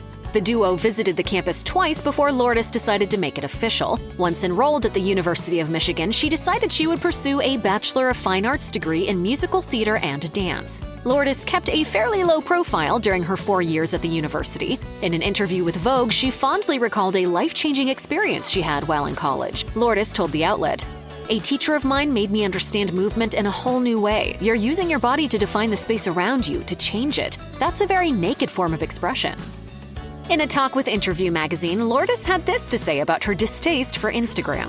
"It's the biggest lie of all time. People create personas on Instagram that are nothing like who they are in person, and it's the scariest thing to me because I'm the same everywhere." Despite her less than glowing opinion of it, Lourdes finally created an Instagram profile in 2021. Her first couple of posts were dedicated to campaigns she did with Juicy Couture and Stella McCartney. Fans who were excited about her arrival began to comment, and much to their surprise, Lourdes responded with aggression and lots of foul language. One of the less expletive-laden interactions went as follows, "Hey Queen, we're waiting for your singing debut." Lourdes then responded, "I'll sing at your funeral." Lourdes' comments, which have since been deleted, were met with various responses, including one person who was excited to share her nasty reply with his friends. In a 2021 interview with Vogue, Lourdes had this to say about her privileged upbringing. "People think I'm this talentless rich kid who's had everything given to her, but I'm not." Along with several other models, Lourdes appeared on the September 2021 issue of Vogue magazine. In addition to Lourdes, the cover and accompanying article featured models Kaya Gerber, Bella Hadid, Anouk Yai, Yumi Nu, and Precious Lee. The piece, which was aimed at embracing new standards of modern, inclusive beauty, also included the experiences of Ariel Nicholson. Nicholson was the first openly transgender model to appear on the cover of Vogue. Since taking up modeling, Lourdes has been involved with several campaigns and made appearances on the catwalk for top fashion designers. She walked her first runway in 2018 and has since participated in campaigns for Swarovski, Burberry, and Miu Miu, to name just a few. Lourdes Léon is forging her own creative path, but still values her mom's input. She told Interview magazine, "My mom's very much like proceed with caution and think about what you want to be known for." Like her mom, Lourdes marches to the beat of her own drum. Though currently focused on her modeling career, she doesn't rule out the idea of taking on other challenges, including her wish to play Mother Teresa in a movie. Madonna told Vogue, My daughter is insanely talented. I'm green with envy because she's incredible at everything she does. She's an incredible dancer, she's a great actress, she plays the piano beautifully, she's way better than me in the talent department.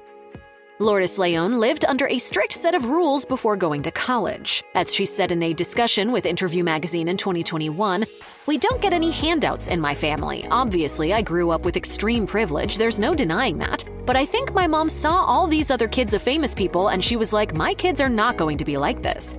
Lourdes then added, "My mom is such a control freak and she has controlled me my whole life. I needed to be completely independent from her as soon as I graduated high school."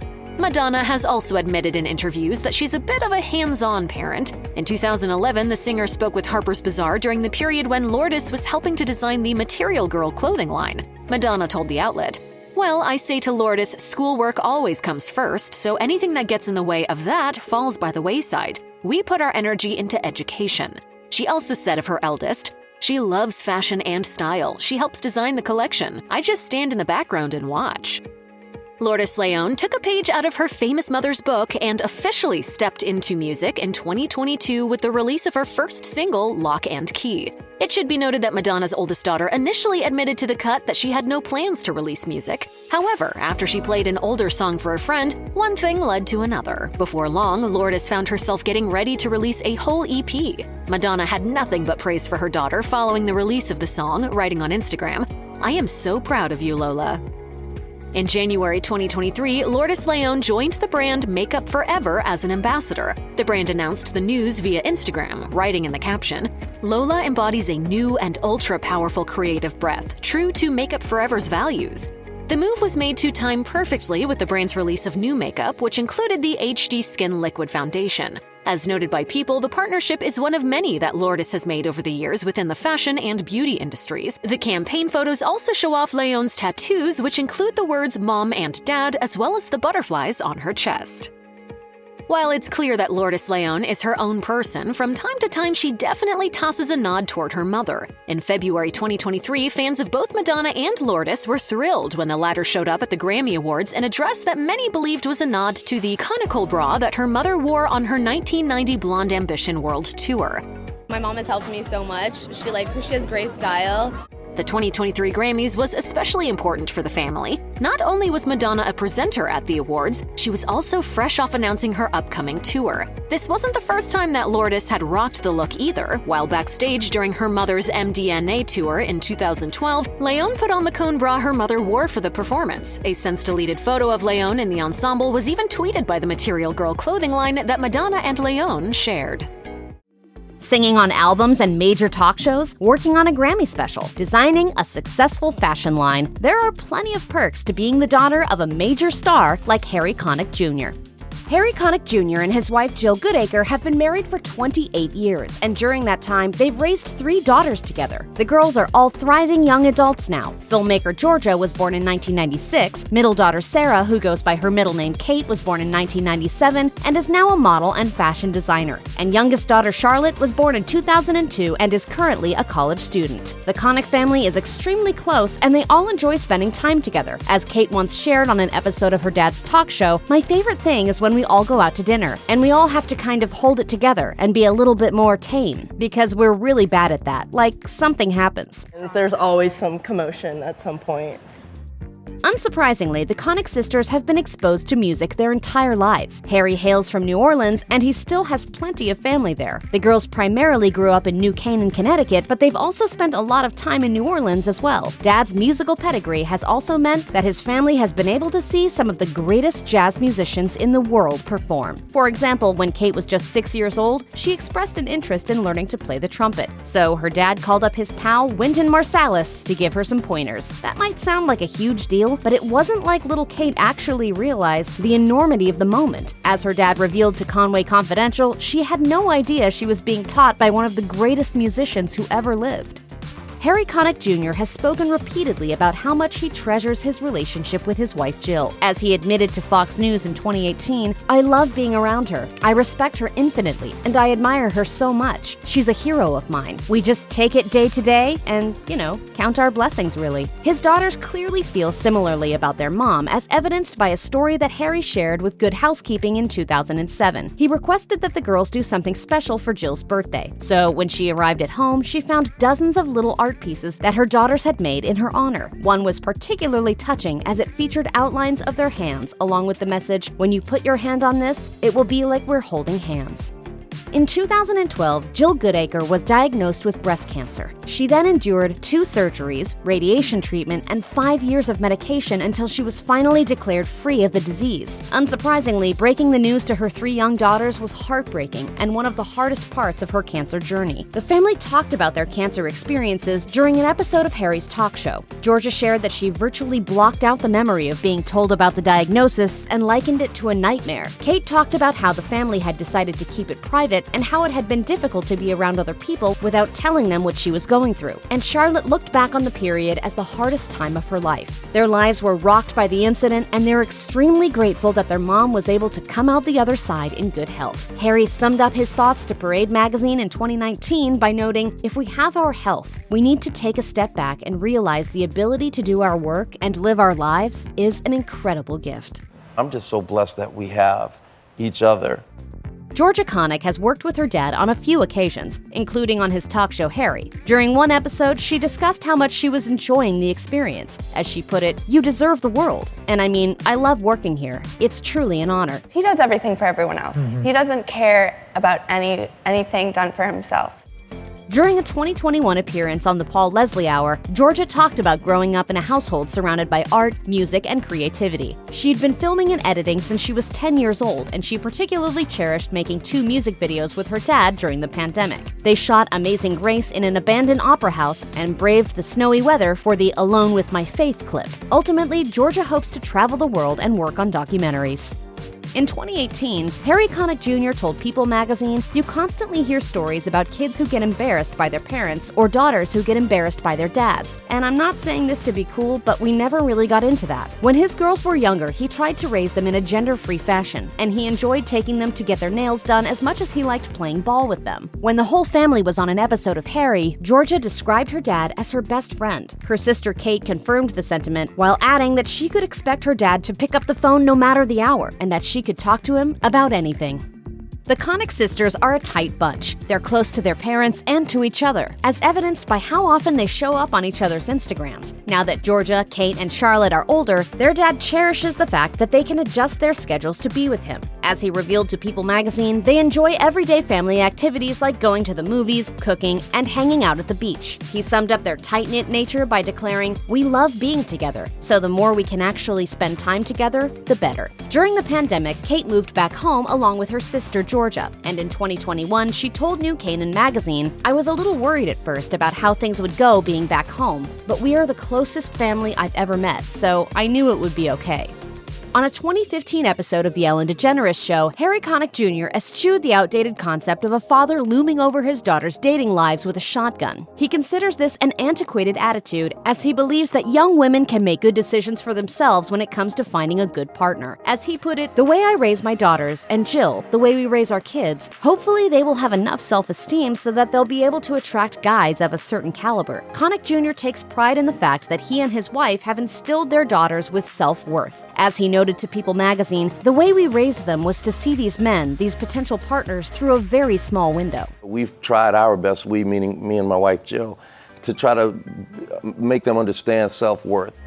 Harry Connick Jr. isn't the only one in his family with a sweet set of pipes, as Kate has performed with her dad on several occasions. For example, they sang together on his 2008 Christmas album, and during a 2011 episode of The Ellen DeGeneres Show, she performed A Lot Like Me, a tune written by her dad. She recorded the song when she was 13 years old, and it was released along with the introduction of 2 new American Girl dolls to raise money for the Ellis Marsalis Music Center in New Orleans after the city was devastated by Hurricane Katrina. As Kate explained, "My dad dad has told me how we needed to get all the musicians back together. We've got to keep the music going to help New Orleans. When I found out that I'd be able to help, I wanted to have a part in it. During the performance, Kate sang lead vocals as her dad accompanied her on the piano and beamed with pride in the background. Kate, how's this piano guy working out for you? Oh, he's doing great.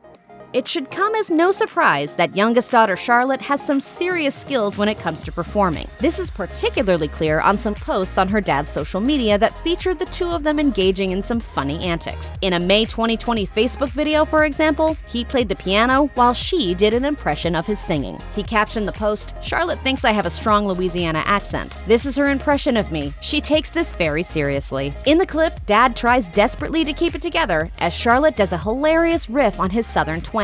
Then there was a December 2020 video on Instagram in which Charlotte flawlessly lip-syncs all of the lyrics to a sped-up version of Young MC's Bust a Move as her dad provides backup. Once again, Charlotte is perfectly straight-faced until the very end when they both burst out laughing.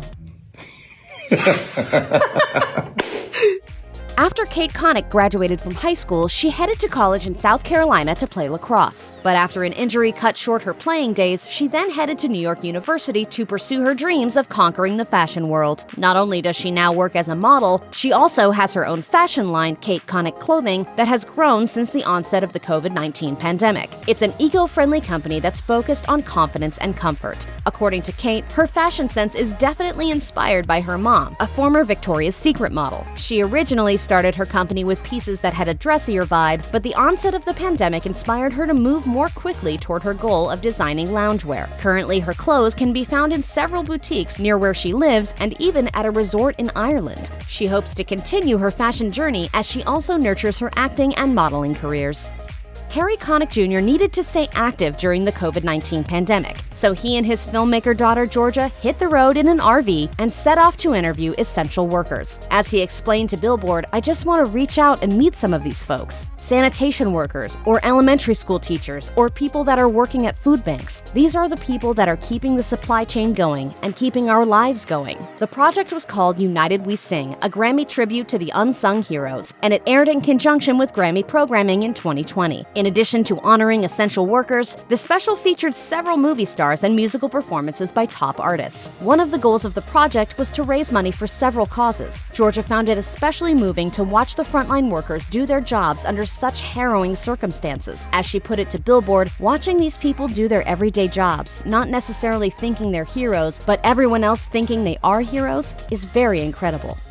As of 2022, Charlotte Connick is currently enrolled at the Savannah College of Art and Design. On her Instagram, she shared lots of family photos, outings with college pals, modeling pics, and some of her own artistic creations. Charlotte's art ranges from an abstract drawing of a hand to a bright watercolor painting done during a picnic to a mixed media piece that features a skull. Her bio describes her as a self-taught makeup designer/artist. Though she's just at the start of her college and creative journey, Charlotte clearly has talent in several disciplines. If her parents and sisters are any indication, she will no doubt be blazing her own trail creatively for the foreseeable future.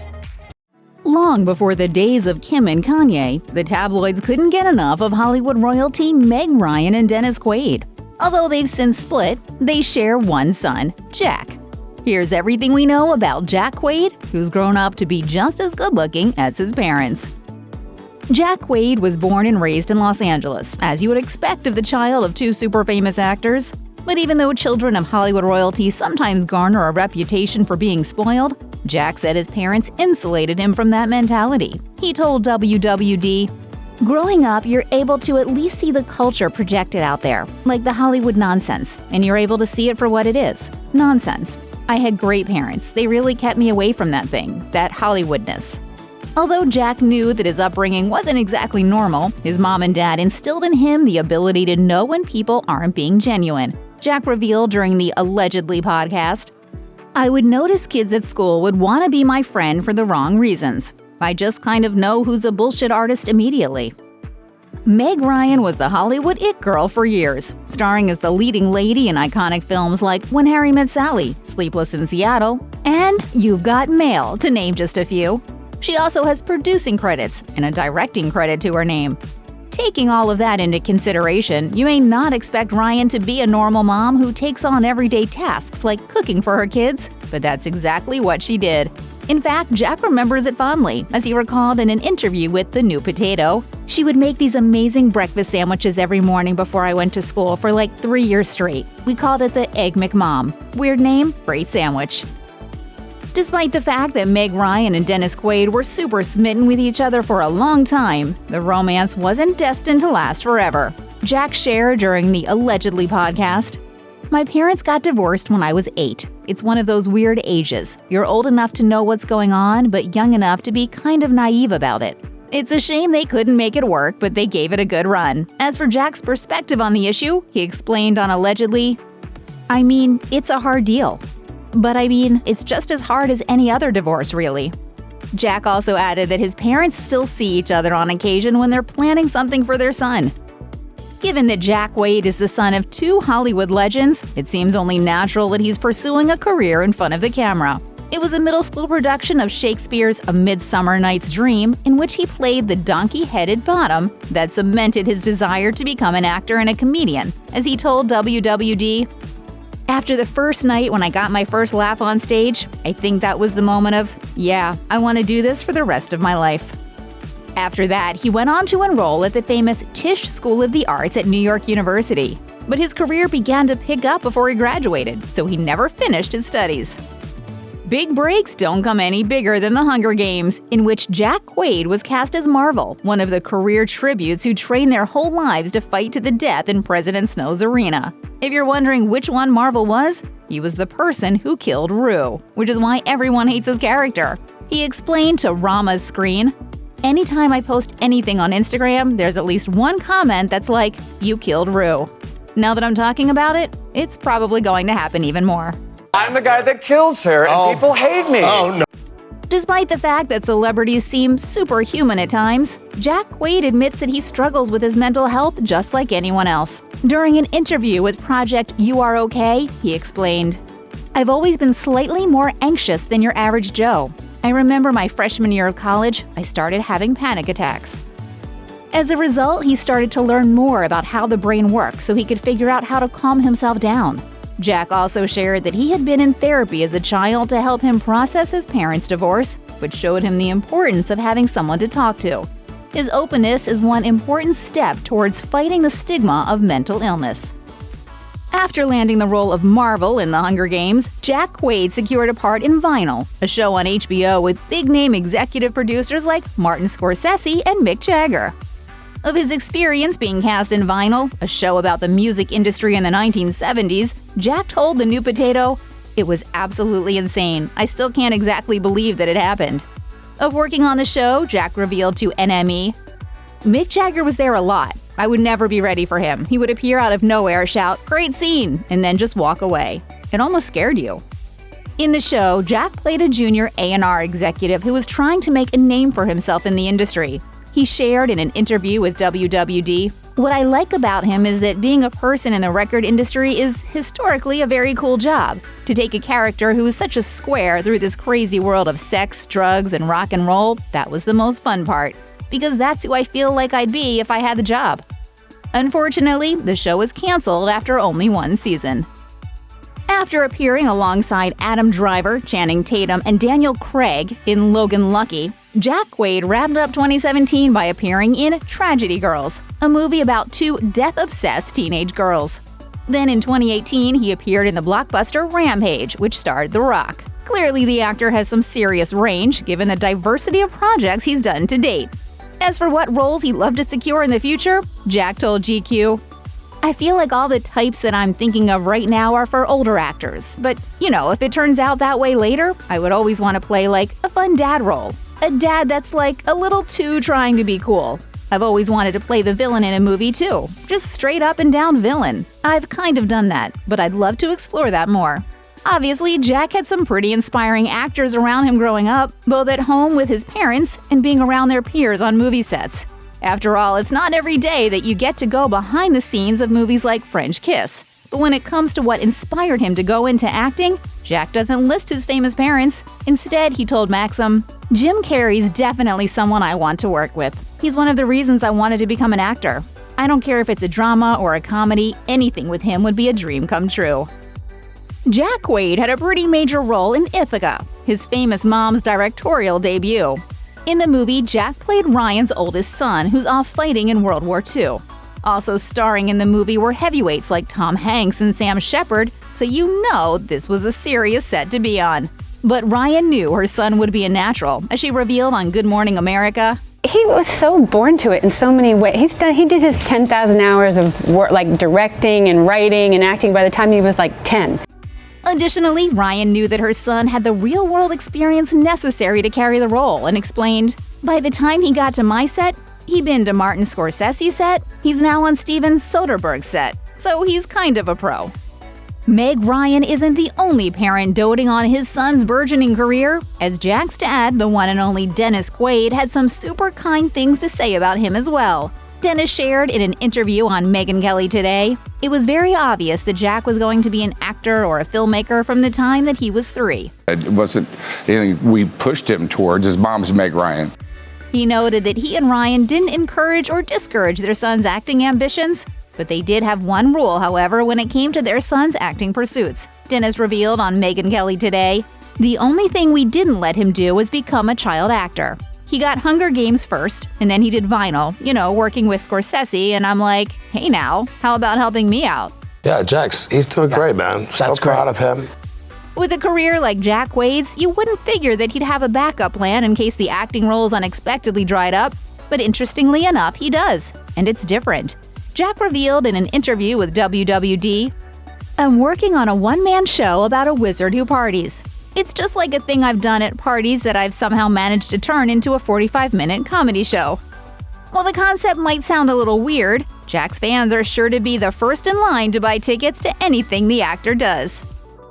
While Jack Quaid had some pretty impressive credits to his name by the time 2019 rolled around, arguably his best and biggest parts were yet to come. Perhaps his most impressive role to date, and a true big break, is his work on the Amazon Prime series, The Boys.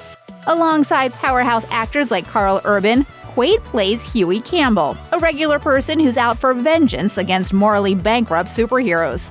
The series quickly became one of Amazon's most watched shows, which means a lot more people know who Jack is since watching it. Plus, Jack soaked up every amazing moment of being on set for The Boys, as he recalled to NME, "It was an insane moment in my life. I was working with all these people I'd admired for so long, and I just felt incredibly lucky to be there." If there's one thing that Jack Quaid was born to do, it's romantic comedies. After all, his mother is an undisputed queen of the genre, so perhaps it was destiny when Jack snagged the role of Ben in +1. In order to prepare for the part, Jack watched none other than When Harry Met Sally, as he says the dialogue between his mother and Billy Crystal in the film was totally inspiring. Jack told Glamour, "I think that's a really important staple of rom-coms, having a good back and forth with your scene partner. Not that I took everything from that, but that's a good jumping-off point when I started the process. It's just a classic. Even if my mom wasn't in it, I would love it." Jack got lucky in love and real life too, as he's been in a relationship with Lizzie McGroder since 2016, according to an Instagram post. Being the child of two incredibly famous actors is a double-edged sword. On one hand, you're steeped in privilege and have an edge over everyone else. On the other hand, people think they already know who you are, something that Jack Quaid is finally getting out from under. During an interview with NME, he quipped, "I love my parents. I'm also a huge fan. But it is nice when people start to get to know you for your own work as well." While there are worse things than having people adore you because of your birthright, it's not everything that Jack is. As he told NME, "It doesn't bother me, but sometimes in interviews people tell me how much they love The Right Stuff or whatever, and they look at me like I had something to do with it. I wasn't even a concept yet. I get credit for a movie that came out even before I was born." Given all that Jack has accomplished, it's safe to say that his star is still rising, and we're likely to see even more of him in the future. Many Americans likely feel like they know Katie Couric, and from birth, her daughters have had to share their famous news anchor mother, along with their emotional family journey, with the world. But what are they like now? Turns out that Couric's daughters have grown up to be absolutely gorgeous. Pregnant with her first child in 1991, Katie Couric stated on the Today Show that she planned to take only 9 weeks of maternity leave. Though it was not a long absence for a pregnancy, colleague and co-host Bryant Gumbel certainly didn't appear to understand. Aiden, how long are you gone? I'm gone for 9 weeks. Why so long? Couric schooled him on the fact that birthing a baby would take a major toll on her body, and that she would need time to recover and, of course, to bond with her child. Due to that kind of pressure and bias, Couric actually ended up taking just 4 weeks of leave after giving birth to her first daughter, Eleanor Ellie Tully Monahan, on July 23, 1991, as reported by USA Today. Her second daughter, Caroline Carrie Couric Monahan, came less than 5 years later on January 5, 1996. Ellie and Carrie were really young when their father, Jay Monahan, passed away from colon cancer in 1998. Carrie was at an age where she couldn't understand much, but Couric told CureToday.com that Ellie was very close with her father. Even while dealing with the prognosis and the cancer treatment, Couric felt that the most important way to handle the situation was to be honest with the girls about their father's grave illness, and to focus on making sure they got through it as well as possible.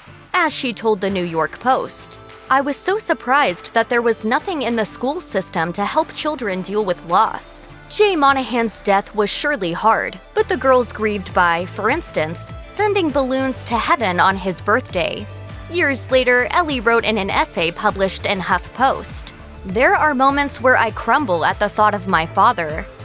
The year 1997 marked a horrific Thanksgiving for Katie Couric and her family, as she shared in a personal essay for Time. That year, she and her daughters were deep in the throes of Jay Monahan's stage 4 cancer diagnosis, and celebrating the holidays was remarkably sad with a loved one fighting for his life. Couric and her daughters spent that season balancing their fear and pain with an attempt to maintain some spark of holiday spirit. Many holidays full of joy and laughter have presumably come and gone since Monahan died, but Couric said, "Nearly 20 years later, when I think of that Thanksgiving, it makes me cry." My daughter was only 2 when her dad died, and I remember when she was 3 years old, she said, "Daddy came through the window last night, knelt beside me, and said, 'Carrie, I'm so proud of you.'" Father's Day also presented a massive challenge for daughter Ellie, as she shared in her personal essay. She regretted that she wouldn't be celebrating her dad by presenting him with any of the typical Father's Day gifts, but she assured readers in her HuffPost article, "I will be thinking of dads everywhere enjoying their kids as well as good health, knowing my father's death has saved perhaps more than a few lives." Katie Couric has described her eldest daughter, Ellie, as a particularly private person. The journalist told AOL that she once told a story about Ellie during a magazine interview when the girl was about 16 years old. Afterward, Couric was taken by surprise when the then teenager sat her down to request that she ask permission before sharing information about her on television or social media in the future. As Couric said, "I think she understands that people care about her and wish her well and are invested in her in a really nice way." But the TV personality appreciated that while she had chosen a public life, Ellie had not. So she agreed to get consent before doing any more dishing on her daughters. To this day, Ellie remains guarded and keeps her social media posts private. Considering the attention the children of public figures often receive, we can understand her decision. It had to have made her daughters proud when Katie Couric broke the glass ceiling in 2006 and made history as the first solo female anchor of an evening newscast. But while the move from Today to CBS Evening News was gratifying, it also took up more of her time. In short, the girls weren't huge fans of their mother's work schedule, though they were supportive of her career move. In an interview with Glamour, Couric detailed how important her daughters are to her, and how she made every effort to attend their school functions and extracurricular activities, saying, "The big key is being disciplined enough to walk out the door of CBS at 7:05 p.m. Sometimes she would head out to watch one of the girls' volleyball games before going on air. Their mother's busy work schedule meant that weekend time together was precious, according to Couric. She and her daughters would spend that time doing precious bonding activities together, like apple picking and making pies." In 2009, Katie Couric's daughter Ellie left home and began working toward a Bachelor of Arts at Yale. She landed impressive internships, including stints working with the New York County District Attorney's Office and at HBO. According to The Hollywood Reporter, sources said that Ellie worked harder than anyone else at her HBO internship and is remembered as one of the program's best ever interns. Ellie's time at Yale no doubt helped her to establish her own identity and move toward independence, traits which Couric instilled in her daughters. Couric once said to Good Housekeeping that the girls shouldn't expect to depend on her for finances or decision-making once they finish school, saying, "They have to establish their own identities, and that includes their own financial identities." And after graduating in 2013, Ellie likely discovered that her mother wasn't joking all of those times when she warned the girls they'd have to find their own way. When Ellie was shocked by that, Couric said that she told her, "Welcome to the real world, honey." Like her sister, Carrie has pursued strong educational experiences. In 2013, a year before she attended Stanford University, Carrie learned about television production as a research intern at Arc Media.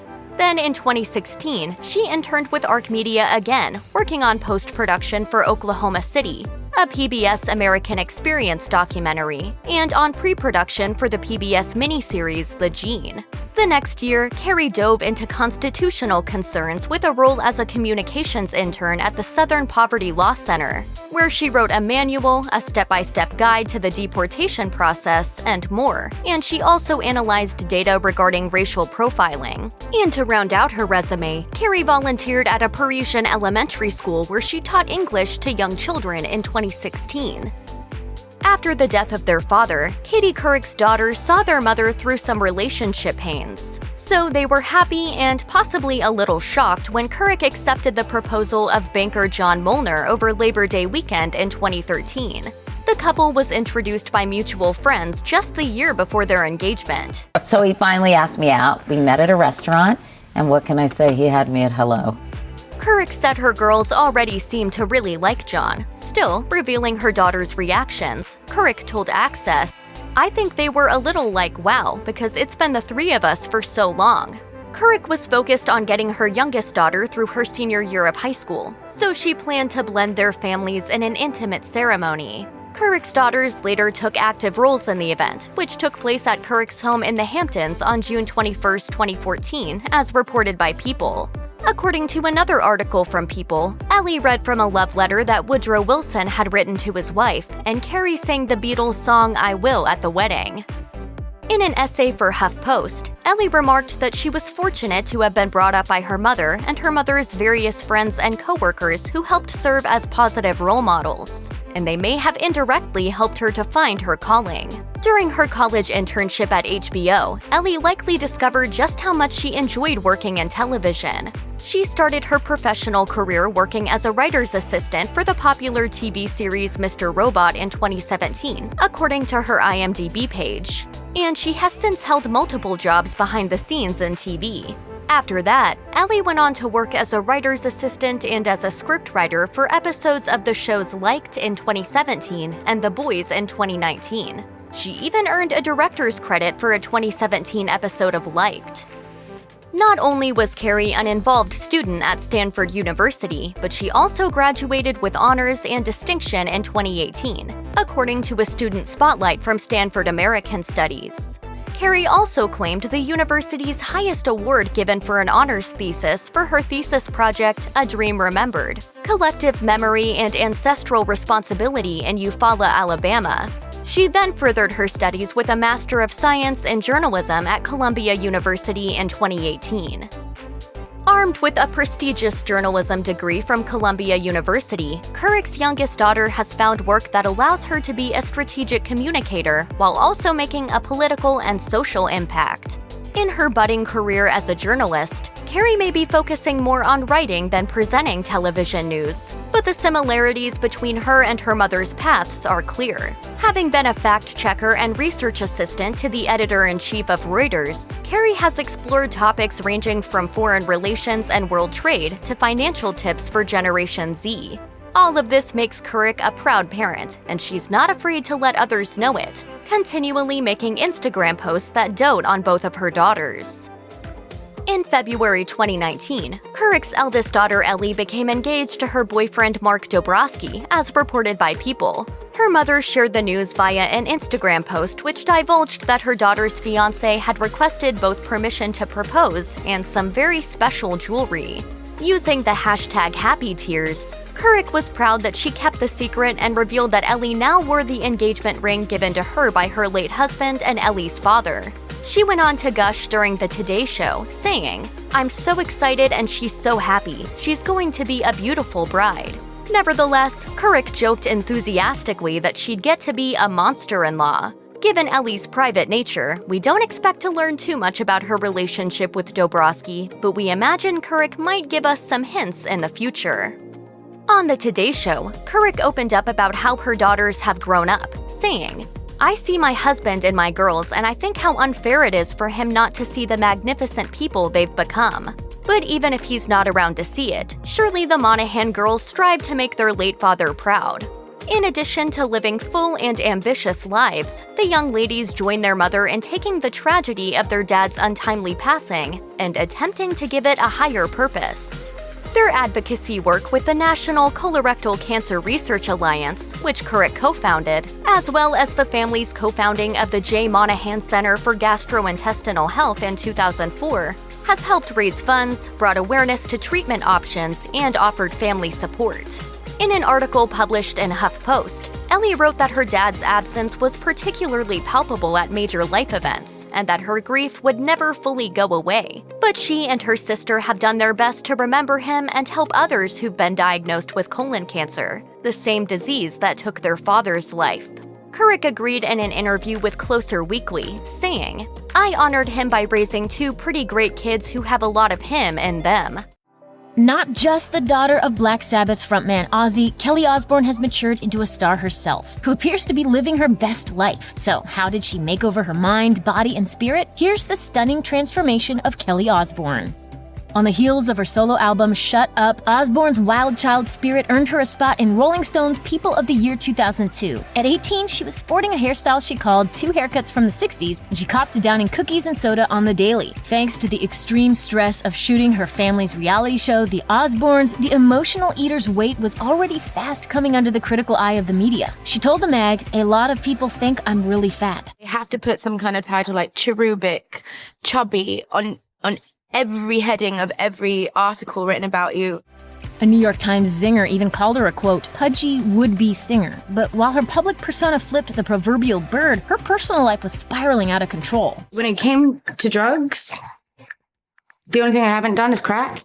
MTV News revealed Osbourne checked into rehab for the first time when she was 19 years old. She would check in 7 more times by the age of 30, according to The Insider, and combined with psychiatric therapy, she would eventually find sobriety.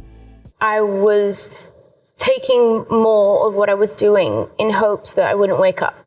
She told Vogue Italia, "Once you become a drug addict, you will always be a drug addict. You will be a drug addict until the day you die. I think about them all the time." But the newly sober icon revealed to Cosmo that she was using food for comfort, saying, "I hated the way I looked, but I couldn't mask my self-loathing with pills anymore." She was even experiencing fat shaming from other celebrities. On air with Fashion Police in 2011, Osbourne clapped back at Christina Aguilera, saying, "She called me fat for so many years. I took more hell for being fat than I did for being an absolute raging drug addict." In 2009, Osbourne joined Dancing with the Stars. Her partner, pro dancer Louis Van Amstel, was adept at maintaining optimum fitness and health, and in this case, his partners too. The pair snagged 3rd in the finals, but Osbourne credits her partner with more than just killer moves. She told Shape, "He explained to me that a high-protein, low-carb diet would keep me energized. Then I started losing weight and realized, oh, it's true what they say. Diet and exercise really work." Living a vibrant and wellness-minded life, Osbourne is an inspiration for personal style, staying fit and believing in yourself. Once a smart-mouthed teen just trying to find her way, she's transformed into a fiercely strong, confident, and, okay, still smart-mouthed woman inside and out. She told Shape, "I never thought in a million years I'd be that healthy girl who wakes up every morning to exercise. After being called cherubic and chubby, I'm rocking a bikini." Do you still feel like a fat girl? When you get told something so many times your entire life, you really start to believe it. In 2017, Osbourne published her memoir, There Is No F***ing Secret, Letters from a Badass Bitch. featuring intimate, entertaining, and revealing letters to people, places, and even certain body parts important to Osbourne. She wrote, "I genuinely did not know that being on the Osbournes would turn me into fair game for the world and the media, who never missed an opportunity to call me fat." Later in her tell-all, the star reveals that constantly being in the spotlight prompted her to start Botox treatments in her 20s, writing via Entertainment Weekly, "I had frown lines cross-hatching my forehead from squinting into the bright lights to read the monitors, and it gave me raging resting face." Since you're focusing now on your mind, on your body, and your soul, how are you feeling right now? Not the body yet. Okay. I had to drop that for a while. If you're a close follower of Osbourne's career, you probably noticed that 2017 was a relatively low-key year for the star. In August 2018, Osbourne took to social media to explain her virtual absence from the public eye, posting on Instagram, "I had to take a step out of the public eye away from work and give myself a chance to heal and figure out who the f*** I really am without a camera in my face." Life is very different now. Life is good. As she documented the one-year anniversary of her sobriety, the former TV host revealed she had spent the past year working on her mind, body, and soul, writing, "I'm finally at peace with myself and truly starting to understand what true happiness is. I'm sorry if I let anyone down, but it was just time for me to work on me." Growing up in the spotlight is never easy, especially if your parents are both Hollywood and political royalty. But Katherine Schwarzenegger Pratt has made it through, found her Prince Charming and her calling, with a little help from above. Keep watching to see how she did it. Katherine Schwarzenegger Pratt grew up in the spotlight as the eldest daughter of Terminator actor and former California Governor Arnold Schwarzenegger and Maria Shriver, TV journalist and member of the Kennedy family. Despite her high-profile upbringing, she enjoyed a normal childhood, as she told People in 2017. My parents raised the four of us kids to have a very normal upbringing and a normal childhood. I think we didn't go to red carpet things all the time. On Instagram, she has shared glimpses of her childhood and throwback photos. One photo showed the entire Schwarzenegger gang dressed up for Halloween back in the day, while another showed her on horseback with her mom. Though Schwarzenegger Pratt enjoyed a normal childhood, she still had to deal with her parents' fame, of course. According to the Washington Post, her dad gave a speech during her high school graduation in 2008, while her mom gave the commencement speech during her graduation from the University of Southern California. She also dealt with the public separation of her parents after news came out that her dad had an affair with a member of their household staff and fathered a child.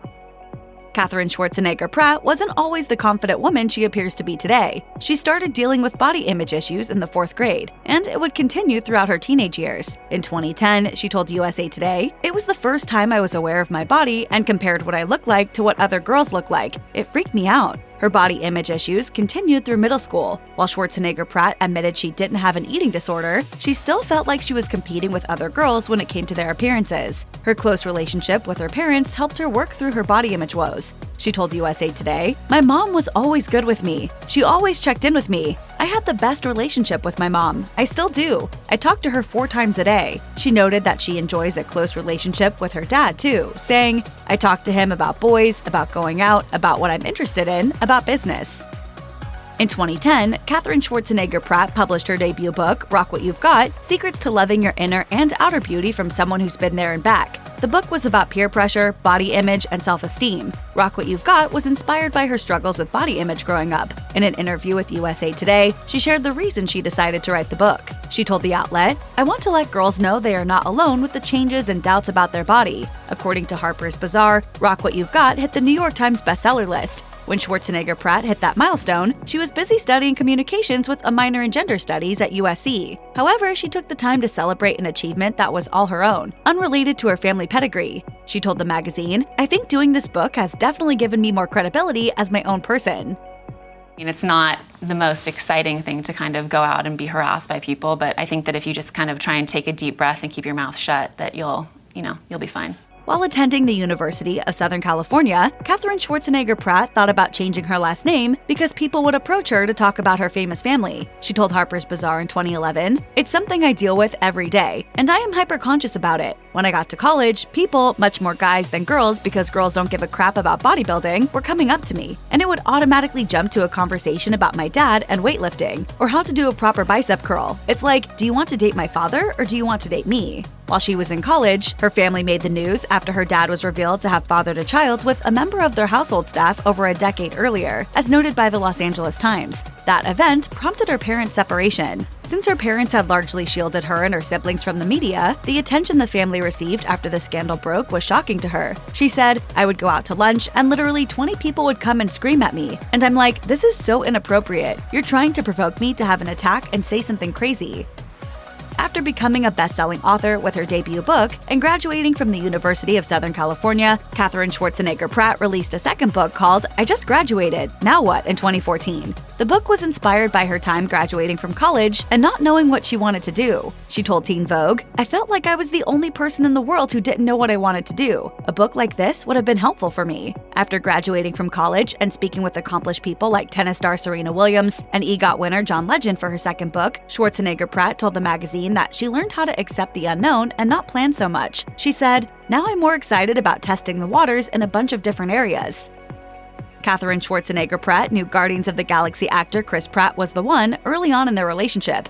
We both knew right away that this is where our relationship was headed, and we clicked. The two started dating in 2018, and they met at church, as Pratt told Extra in 2019. Before he revealed how they met, a rumor had spread that her mom introduced them. A source told People in 2018 that Maria Shriver served as a matchmaker for the two. Throughout 2018, the famous duo was photographed together by numerous outlets. They made things Instagram official when Pratt posted a photo collage of the author in honor of her birthday in 2018. The two wasted no time in getting engaged and tying the knot. The couple wed in 2019 after a year of dating. According to People, the intimate wedding ceremony took place in Montecito, California.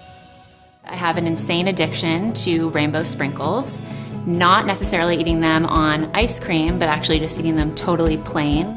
Besides riding and eating rainbow sprinkles, Katherine Schwarzenegger Pratt has a number of passions. She served as a brand ambassador for Pedigree and the ASPCA, and she said her love of dogs goes back to her childhood. She told Us Weekly that she's grown up around dogs and loved them her whole life. She also spoke about her own dog, whom she adopted after fostering. Although she was once a foster mom to 7 dogs, she said, "I have one love of my life right now, in the dog area, which is my little Maverick." Maverick inspired her third book, Maverick and Me, a children's book about a dog who was rescued and later adopted, which was published in 2017. She's also passionate about the Special Olympics. In 2021, she served as a global ambassador with her actor hubby Chris Pratt. Her family has played a major role in the organization, which advocates for the inclusion of people with intellectual disabilities. Her grandmother, Eunice Kennedy Shriver, founded the Special Olympics. Schwarzenegger Pratt said in a press release for the organization, "Special Olympics has always been a huge part of my life. My childhood consisted of going to SOI events, and my cousins and I being camp counselors at Camp Shriver."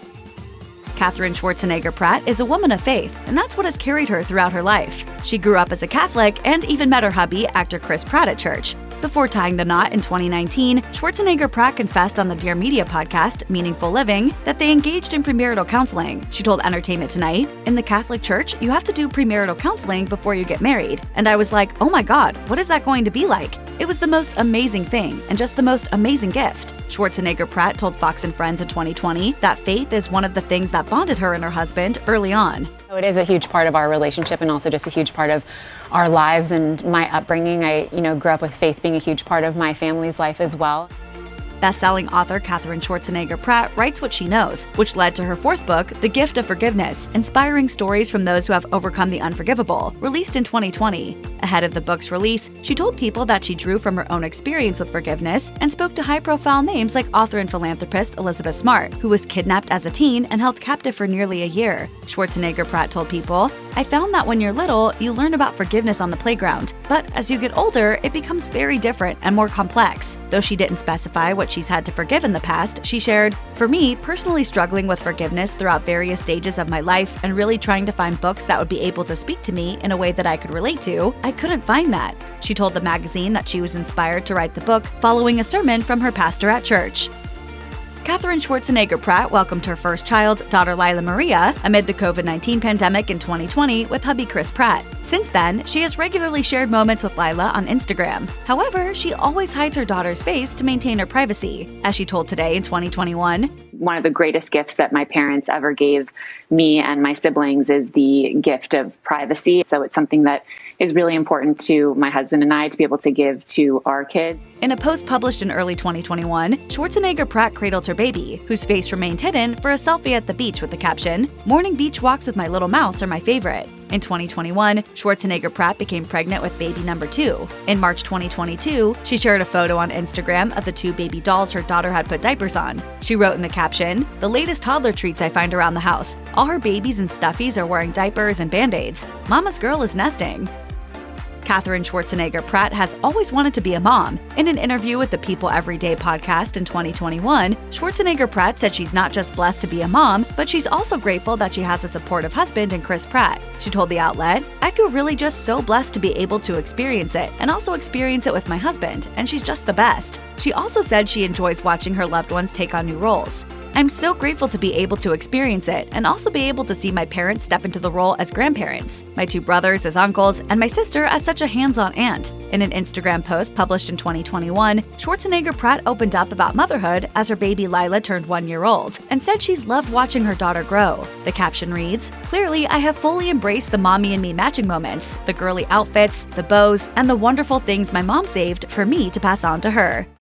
Suri Cruise may have stayed out of the public since her parents' very public divorce, but that doesn't mean she's totally disappeared. Now a teenager, Katie Holmes' daughter has a lot going for her in the worlds of fashion and entertainment. Suri Cruise is Katie Holmes' mini-me. In 2023, Suri was photographed buying flowers on Mother's Day, and the young woman is the spitting image of her mother. The duo share the same long brown hair and signature smile. On Holmes' birthday in December 2022, the actress shared a throwback picture of herself as a child on Instagram, and she looks exactly like Suri did when she was younger. In fact, if you didn't read the caption, you might have mistaken it for a picture of Suri. Because of their close bond, it was inevitable that Suri and her mom would eventually work together. In July 2022, Holmes revealed to Yahoo Entertainment that Suri's vocals were featured on not 1, but 2 of her movies. Suri's cover of the hit song Blue Moon was featured in the credits of the film Alone Together, which Holmes directed and starred in. Well, I always want the highest level of talent, so I asked her. She's very talented. Suri's vocals were also featured in the film Rare Objects, which was also directed by Holmes. Holmes even dedicated the film to her daughter in the end credits. But singing isn't the only thing that interests Suri. She also has a love for fashion. In fact, she's even considering attending fashion school after she graduates from high school. A source told the Daily Mail, Suri is applying to schools all over the place. Katie really does want her to stay in New York so they can be close to each other. Katie takes great pride in her, but is also extremely overprotective. Fashion school seems like the perfect choice for Suri, as she was already dishing out fashion advice to her mom at the age of 4. Holmes told Elle in 2011, like today, I'm wearing brown suede pants. And Suri said, I don't like your pants. But then she'll say, you've got to wear these shoes. Or, that's so pretty, Mom, wear that. She's got a great eye. In addition to giving her mom fashion tips, Suri also likes to work out with Katie. In an interview with Shape magazine, Holmes opened up about her workout routine, and more importantly, her workout buddy. She told the outlet, sometimes I work out with my daughter. It just depends on the day. We have our routines, and occasionally they overlap. But I don't force her to work out with me, because I know that's lame. The two have been workout partners for a while. In 2019, Holmes and then 13-year-old Suri were photographed leaving a yoga studio together, decked out in stylish yoga gear. In fact, Suri is often photographed strolling the streets in athletic wear. But despite the fact that she's occasionally followed by paparazzi, Suri is living her life like an average teen. In fact, her mother has made a concerted effort to give her a normal upbringing. Holmes told Glamour, what has been really important for me with my daughter, because she was so visible at a young age, is I really like to protect her. Of course, not many normal teenagers can say they've had their voice featured in their mother's films, but that's as much as Suri's been involved in Hollywood so far. Other than that, she's a 16-year-old kid doing high school. When you consider the lavish lives and high-profile exposure of other celebrity children, it's easy to be impressed by Holmes' ability to keep Suri out of the public eye. After all, we've seen Blue Ivy sing on stage with her mother Beyonce, while the Kardashian children have practically grown up on TV. Meanwhile, Suri is content taking her dogs for walks and watching Dirty Dancing with her mom like any normal teen. Holmes told Town & Country, "My child is the most important person to me, and her upbringing is paramount to my work right now. It's very important that I'm present and she has a stable, innocent childhood." Despite being the oldest child of iconic actors Bruce Willis and Demi Moore, Rumer Willis has forged a path in the industry that's all her own. While she may have had some key connections, her journey hasn't been without challenges. Here's where Rumer's been and where she's headed next. Acting is a notoriously tricky industry to break into, and the competition in Hollywood is fierce. And while it would be easy to assume that the child of celebrity actors would have it easy within that realm, it turns out Rumer's childhood was a little more average than you may think. It turns out Rumer grew up in Idaho. As she explained in an interview with The Chew, her upbringing helped her appreciate the outdoors. She recalled, "The school that I went to, every few weeks we would end up going on some sort of camping trip, whether it was like snowshoeing or we'd go to like a yurt somewhere." Of course, she still had access to the finer things in life. Her family lived on a sprawling ranch in Haley, Idaho, a once crumbling town that was pretty much transformed by the presence of these two Hollywood stars. Nevertheless, Haleywood, as the locals called it, was a far cry from the real deal. Rumer's career began when she was just 6 years old, when she was cast in 1995's Now and Then, alongside her mom. Rumer looks back on her first job with fondness, telling HuffPost, "It's so cool to watch, and it's so funny to just see yourself so tiny. But I remember being on that set was just like heaven for me." Wow, Bud, that's a pretty scarf. Oh, thank you, Angela. That role led to a lifelong love of acting for the star. She explained to Sarah's Backstage Pass, "I've always been interested in acting. It's always been something that I've loved and wanted to do." Willis also shared how her love of film grew as she visited her parents on set. She said, "It's not like a normal circumstance when you're going to visit your dad at his job and he's covered in blood and it's like, oh cool, give me some too." Things became a little more complicated for the family when Bruce Willis and Demi Moore separated when Rumer was just 10 years old. While it was a difficult time for Rumer and her sisters, they were shielded from the media blitz surrounding the divorce. She explained to Larry King, "I think at that time I didn't have as much of an understanding of the public side of it. I'm so thankful and grateful that my parents made such an effort at that time." Apparently, Willis and Moore did their best to make things easy for their children by maintaining a strong family dynamic. Rumer added, "I never had to split up vacations or split up birthdays." Even though Rumer was relatively sheltered from the limelight throughout her childhood, things changed for the young actress when she moved to Los Angeles at age 15. She told HuffPost, "I moved right at the peak of my awkward phase of trying to figure out who I was. I still had a bunch of baby fat, I had this massive fro that I did not know what to do with." She recalled how, at the time, social media and celebrity-focused blogging was just taking off. She added, "A lot of it was kind of that really mean, hyper-vigilant Perez Hilton types where it was just so attacking." So much of it is so anonymous. I can't track down, like, Banana Girl, like, 557 and, like, go and say, hey, that really hurt me. Rumer was brutally ridiculed for her looks, and as she explained, she didn't yet understand her self-worth, which led to an unhealthy relationship with her body. She remembered thinking, "Okay, so if I get skinny or if I dress the right way, then I'll be valued." After being mercilessly bullied by online media outlets, Rumer struggled to find her identity. She explained on an episode of Red Table Talk, "When I was like 14, because I was so shamed when all those blogs came out about how I looked, how my face looked, then my idea was that, oh, well then, if I'm desired sexually, then I have value." The drive for this type of attention eventually led to the actress to lose her virginity at 18 to an older man, who she says was just using her. But Rumer has since learned what a healthy, intimate relationship should look like. She said, "I hope in having open conversations about it that other people will have more confidence to do that as well." I found a different confidence because I realized that you can't base your self-worth on the opinions of others. After Demi Moore and Bruce Willis divorced, Moore married actor Ashton Kutcher in 2005, and they were together for 8 years. But for Rumer, the relationship was torturous. She even cut ties with her mother for a brief time because of it. On Red Table Talk, Rumer and her sister Tallulah explained why that chapter was hard for them. Moore, who had been sober for over 20 years, started drinking again while she was with Kutcher. Rumer said, "So much of that time, especially with Ashton, I was so angry because I felt like something that was mine had been taken away." I had so much of this undealt with anger that I hadn't let out because I didn't understand what was going on. Things got worse when Moore and Kutcher began trying for a baby. Rumer shared, "There was so much focus on that. It was like, oh, we're not enough." She went on to explain that when Moore had a miscarriage, Rumer moved out of the house because she couldn't understand her mom's apparent desperation for another child. Post-split from Ashton, the two have since mended their relationship and are as close as ever.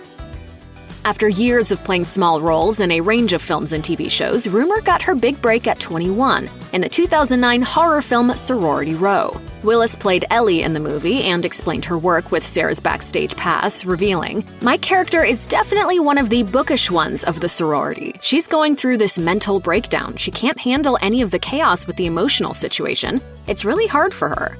For Willis, the film came at a critical time in her life. For one, it offered the actor her first real set of friends. She said, "I never really had a solid group of girlfriends. These girls are definitely the first group of girls that I've ever really stayed in touch with, and we basically talk every other day." State of High, we honor thee from life to death, sorority!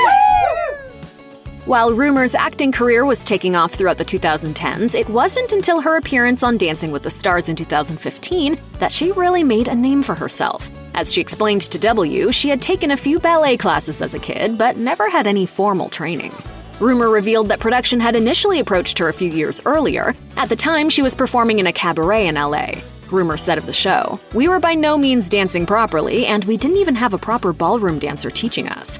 When Dancing with the Stars approached her again, she saw it as an opportunity to truly learn how to dance. Once Rumer took home the Mirror Ball trophy, she became something of a household name, appearing on countless talk shows and even heading off on a dance tour. I feel like I'm still speechless. I'm so excited. Rumer told Time, "I think the whole experience was really special. It's an incredible journey." After her winning spin on the dance floor, Rumer set out to prove herself as a true triple threat. And in 2015, she made her Broadway debut as Roxy in the musical Chicago. As she explained to W, her training on Dancing with the Stars ended up being incredibly useful. She said, "I was able to work with Anne Reinking, who choreographed it, and she really liked the idea of using a lot of the things that I had learned in Dancing with the Stars." Dancing for a TV audience also prepared the actor for the nerves that come with performing in front of a live theater audience. She revealed, "It was more daunting standing on stage for Dancing with the Stars every week than on Broadway. Apparently, enduring months of learning new numbers each week and performing in front of millions made stepping on stage for Chicago feel like a breeze." Rumer made a serious life change in 2017 when she got sober. In an Instagram post from July of that year, she wrote, "I will be the first one to say I'm not perfect and I mess up sometimes, and every once in a while I get it right. But I wanted to share this because I'm really proud of myself. Yesterday I celebrated 6 months of sobriety." It turns out Rumer's decision didn't stem from any specific addiction, but rather an experiment that became a bit of a lifestyle. She told People, "My decision to become sober wasn't out of a need necessarily. It was more just that I did Sober January and I just decided to keep going." I didn't say I was sober from anything. I could have been sober from like a food addiction or from like buying too many clothes. In December 2020, the star revealed that she was 4 years sober from alcohol and still going. Rumer has continued to entertain live audiences, and one performance was particularly memorable for the actor. In 2018, she played multiple characters in a staged sing-along show inspired by the movie Love Actually. As she told Access, she had worked with this cabaret company for 5 years at the time. And it appears that seeing his daughter on the stage was huge for Bruce Willis. Rumer shared, "I think a lot of where my music tastes come from is from my dad, so whenever I know he's going to come to a show, I always try and sing something he either showed me or something that he likes." One of Rumer's most exciting roles was her turn in Quentin Tarantino's Once Upon a Time in Hollywood. Apparently, Willis auditioned for 2 other roles in the film, but was ultimately cast as Sharon Tate's friend, Joanna. As she told Access, she got the call about landing the part just a few days before turning 30. She joked, "I was like, I will do anything. I will PA on this set, like whatever. I just want to be part of this movie." Rumer also confessed that she had massive crushes on both Brad Pitt and Leonardo DiCaprio growing up, so it wasn't too shabby to land a major Hollywood movie with both of them. In 2019, Rumer dusted off her vocal chops on the reality competition show The Masked Singer, where well-known personalities dress in costume and perform for judges. Rumer was transformed into the lion for the show. She was eliminated just one episode before the finale, but she still wowed fans with her voice. As judge Nicole Scherzinger said after one performance, "I am shocked because she can sing. I felt like I know this voice." When she was asked why she did the show, the newly minted singer said, "I knew how to dance. Everybody kind of figured out that I could do that, but I wanted everyone to know I could sing too." In an interview with E! News, Rumer explained that it wasn't exactly an easy series of performances. Rumer's mask weighed roughly 12 pounds, and she couldn't see past her nose. She recalled, "There were times when I did some choreography where I was right by the edge of the stage and I was just praying that I didn't fall." I'm Rumer Willis, and I love my voice because I feel like I have the power to be able to use it for people who don't have their own. Despite being raised by two of Hollywood's elite, it's pretty clear that Rumer hasn't always enjoyed a perfectly charmed life. But thanks to everything she's learned over the years, she's now focused on becoming a positive role model for other young women. Back in 2009, Rumer told Sarah's Backstage Pass, "One of the most important things that I would love to do is to set a really positive role model for young women about their body image and about eating." More recently, in 2019, the star revealed to HuffPost that her goals hadn't changed. She said, "I think the most important thing for me is doing my best to lead by example." And that's exactly what Rumer is doing. Her Instagram is filled with inspiring posts, sharing her own struggles with mental health and body image, and encouraging others to be more positive as well. One post reads, "This is just an appreciation post for my body because I think it's important to celebrate ourselves." Embracing Catholicism, supporting social justice, and leaving the nest, Leah Remini's daughter Sophia is all grown up. Actor and former host of The Talk, Leah Remini has achieved many things in her life, but the accomplishment she may be most proud of is raising her daughter, Sophia Bella Pagan. Remini and her husband, fellow actor Angelo Pagan, welcomed Sophia on June 16, 2004. And with that, Remini entered a new chapter. She told People 3 years later, "It just changes your whole life. It just changes everything about you. It changes the way you think about things, the person you thought you were." And by all accounts, she loves those changes. She wrote in an Instagram post to her husband in 2022, "We've raised a wonderful young woman and I couldn't be prouder of her and us. We've done well, and our daughter is the most special proof of that." Growing up, Sophia was not on board with her mom's desire to expand their family. Leah Remini told the New York Post in 2011, "I would love to adopt. As Sophia gets older, I have broached the subject with her a few times, and she keeps saying, 'No, I don't want a brother, I don't want a sister.' I will say, 'But Sophia, it would be really good of you to give a child a home. Mommy and Daddy have enough love for you and the other baby.' And she just says, 'Nope, don't do it, Mom.' While Sophia is technically Remini and Angelo's only child, she is not totally an only child. She has 3 stepbrothers from Angelo's previous marriage, Nicholas, Alex, and Angelo Pagan Jr. They sure seem to be a happy blended family. On Father's Day 2021, Remini shared a few pics of the brood on Instagram and wrote, "Happy Father's Day, honey. Thank you for being the best daddy to our little girl and for blessing me with my amazing bonus sons." Leah Remini is one of the most outspoken former members of the Church of Scientology. From talking about the church in interviews to acting as host and executive producer of the A&E docuseries Leah Remini's Scientology and the Aftermath, to releasing the no-holds-barred memoir Troublemaker, Surviving Hollywood and Scientology, she's continued to use her platform to shed light on her story and other former members' stories. I don't know other churches that demand to destroy people's lives if they leave and speak out publicly against it. After spending 30 years in the church, Remini announced her exit in 2013, and Sophia played a major role in this move. Speaking in the premiere of Leah Remini, It's All Relative, she said, "I decided I didn't want to raise my daughter in the church because from what I've experienced and what I saw, the church becomes your everything. It becomes your mother, your father, your everything. You are dependent on the church." When Sophia was around 9 years old, Remini felt it was time to break away from the church once and for all. She told BuzzFeed in a 2014 interview, she was getting to the age where the acclimation into the church would have to start. On an episode of The Drew Barrymore Show, Leah Remini shared that she learns a lot from Sophia.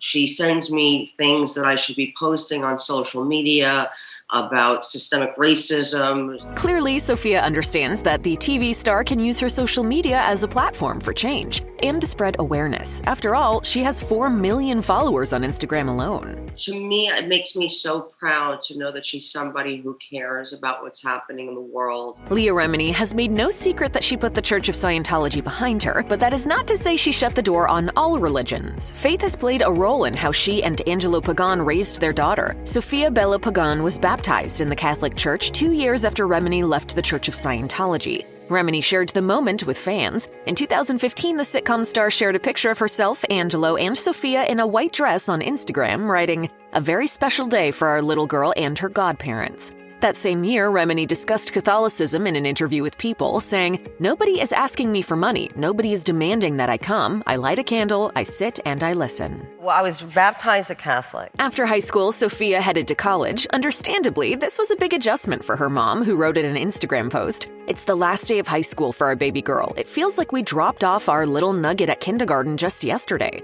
Her dad and I are a mess, as one could imagine." She also commented on how she was, quote, "scared and sad to think of the future with her daughter out of the house," and she urged other parents to give her advice on how to cope. Angelo Pagan also commented on his daughter's educational milestone with an Instagram post, writing, "I can't even say how I'm feeling because I'm really so overwhelmed with emotion."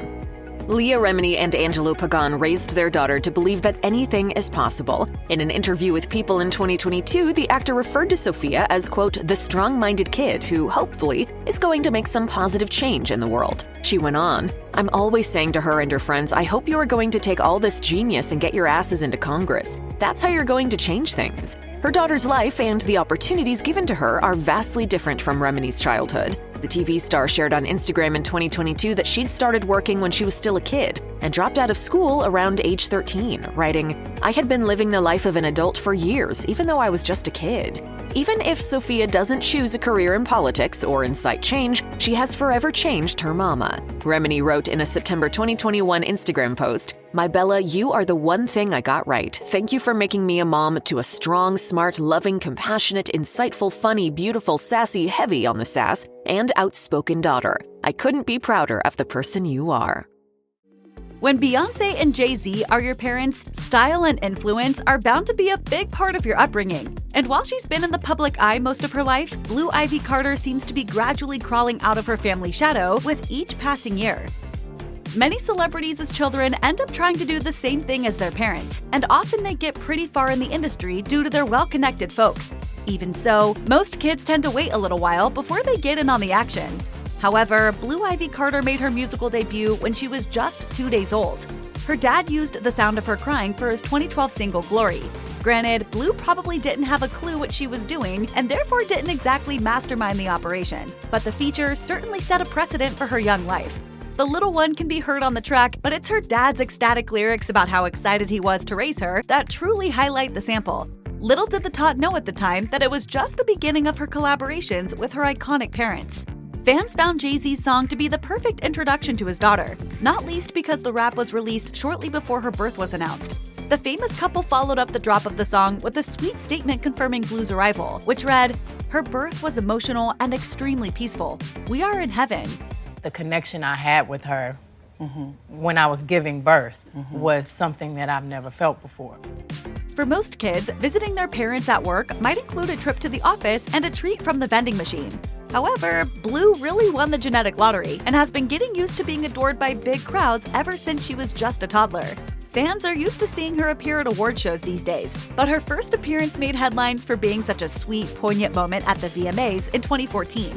Her mom was one of the performers that year, getting up on stage in a show-stopping bejeweled bodysuit to sing a medley of her songs for the adoring crowd. As if the performance wasn't already sensational enough, at the end, Jay-Z came up on stage holding 2-year-old Blue in his arms. Together, they presented Beyoncé with the Michael Jackson Vanguard Award, which visibly moved the Destiny's Child star to tears. The moment was only capped off when the toddler even told her mom, "Good job." The family gathering ended with Beyoncé planting a kiss on her man, providing a glimpse of the Carters' family life and putting Blue at the forefront of public consciousness. By 2017, Blue Ivy Carter had appeared on stages that other entertainers could only dream of. Having superstar parents is good for getting on the guest list, but something else popped up that year that proved her public presence was only getting larger. Coming to the stage now, Blue Ivy. On June 30th of that year, Jay-Z dropped his new album 444, and while it featured a number of A-list stars scattered throughout the track list, perhaps the biggest surprise came in the form of yet another feature from Blue. This time around, the bonus track Blues Freestyle / We Family opened with an entire verse rapped by the little one, before her dad takes over to sing about family unity. The youngster's rap debut made waves among the fandom, who praised her performance and zest. Not only that, but the inclusion of his daughter in his work showed fans more of Jay-Z's fatherly side. This decision was in theme with the rest of the album, which featured tracks referencing mistakes he had made in his marriage and openly apologizing to Beyoncé. Whether Blue will continue to follow her father and release her own emotionally raw material remains to be seen. If she does, it'll be interesting to see what her upbringing in the limelight will inspire her to sing about. Some might find it strange how hard Jay-Z and Beyoncé work to keep incorporating their child into their art. But considering how much time and effort they pour into their craft, making music with her may be as much of an excuse to spend time together as family as anything else. Regardless of the reasons behind it, this unique working relationship has propelled Blue into earning awards adults many times her age would kill to have on their shelves. In 2021, Blue won the Grammy for Best Music Video for her mother's song Brown Skin Girl. As a result, Blue also became the second youngest person to ever win a Grammy, securing her place in the history books. However, that wasn't her only big victory of the year. Just months later, at the VMAs, she also won Best Cinematography for the same video. Credited as a writer on the project, the young star beat out competitors including Billie Eilish, Foo Fighters, Justin Bieber, Lady Gaga, and Lourdes. On top of these accolades, Blue also got to experience the privilege of filming the video, and presumably hanging out with the likes of former Destiny's Child member Kelly Rowland, model Naomi Campbell, and a myriad of her mother's other iconic friends. Often, one of the keys to an A-lister's success is to turn their name into a brand. It's not always a smart idea to stay in one lane, and by creating a company around your celebrity, you can diversify and turn your name into a multi-million-dollar empire. From the moment their daughter was born, Jay-Z and Beyoncé knew there was a ring to Blue Ivy Carter. It's an unusual and marketable moniker, so it makes sense that they would try and trademark it for Blue's use later down the line. However, actually getting the trademark instated was no easy task. Beyoncé first tried to copyright the name back in 2017, but was met with resistance when an event planner named Veronica Morales asked for the star's bid to be rejected, as it sounded too similar to her own brand, the Blue Ivy Company. According to The Blast, Morales told officials she didn't believe the Carters would use the name for business purposes at all. A lengthy legal battle ensued, but Beyoncé emerged triumphant in 2020 when the courts sided with her and allowed her to move forward with her plans. Although she hasn't done much with the trademark yet, this victory was yet another parental act that ensures Blue is set up for success as she enters the working world. My biggest job in the world is to protect my daughter, and I am very protective. Her first decade on the planet was eventful enough, but Blue Ivy Carter was far from done soaking in the spotlight. In 2023, she burst onto the stage yet again, this time as a bona fide performer on her mom's Renaissance tour.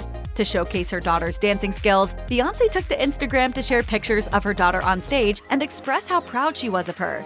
She captioned the post, "My beautiful firstborn. I'm so proud and thankful to be your mama. You bring us so much joy, my sweet angel." Of course, this is far from the first time Queen Bee has openly praised her daughter. She is hilarious and she is fire. While her mom was bursting with adoration for her daughter's talent, some of Beyoncé's fans were a little more critical of Blue's performance, giving the up-and-coming star a taste of how quickly the public can turn when you do something they don't like. According to the New York Times, Blue read the unflattering comments on social media and, although her mom was concerned, she reportedly took it on the chin and decided to work harder to put on a better show. While it can't have been nice for Blue to feel like she wasn't doing a good job, her response was surprisingly mature and will put her in good stead for the future. In early 2024, Jay-Z was honored with the Dr. Dre Global Impact Award at the Grammys, marking a key moment in the rapper's career. He took to the stage to accept the accolade and brought his daughter along for the ride. 12-year-old Blue Ivy Carter looked unexpectedly grown up at the Grammys in a cream-colored gown, standing poised beside her father as he delivered his speech. Most 12-year-olds might still be running around in cartoon t-shirts, but Blue seems to have no trouble fully embracing her parents' stylistic influence and resources for major outings like this. Her father couldn't resist praising his daughter during his moment in the spotlight. He highlighted the fact that Blue used to use his Grammys as a sippy cup, and now she has some of her own. Blue's appearance wasn't lost on audiences watching at home, who flocked to X, formerly Twitter, to highlight how much she's changed in just a few years. One user tweeted a video of Blue chatting with singer Olivia Rodrigo with the caption, "Not Blue Ivy having her own cue at the Grammys." On a side note, the confidence she exudes. Truly Beyoncé's daughter.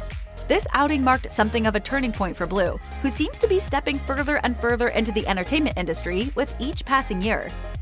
While Jay-Z and Beyoncé are best known for their music, they don't play when it comes to fashion. Both of them have been hailed for their influential looks, with fans going crazy for everything from B's bejeweled 2015 Met Gala look to Jay-Z's sleek black suit at the 2024 Grammys. It seems their taste, or at least their connection to so many giants of the fashion industry, is just one of the many things they're passing on to their daughter. This is evidenced in pretty much any of her public appearances. When Blue's not busting moves with her mom on stage, she's dressed like a futuristic style icon. When she appeared alongside her dad at the Grammys, she looked like she wouldn't be out of place on the Vivienne Westwood runway. There seemed to be no limits to Blue's wardrobe. Even her casual outfits, such as the combat-style pants, blue Nike sneakers, and football jacket she wore to the 2024 Super Bowl, feel intrinsically more intricate than what a run-of-the-mill preteen would throw on. It's not a massive leap to assume that Blue will only turn into an even bigger style icon as she gets older. If nothing else, she'll always have her mom's closet to raid, and it's hard to imagine the number of priceless treasures she'll have access to in there. Considering just how famous her parents are, it's not surprising that Blue Ivy Carter is pretty well connected. A lot of us dream of being able to talk to our favorite celebrities, but to Blue, it's just another day in the life. The preteen has already been spotted hanging out with some of the biggest stars in the business, and her circle extends far beyond Olivia Rodrigo.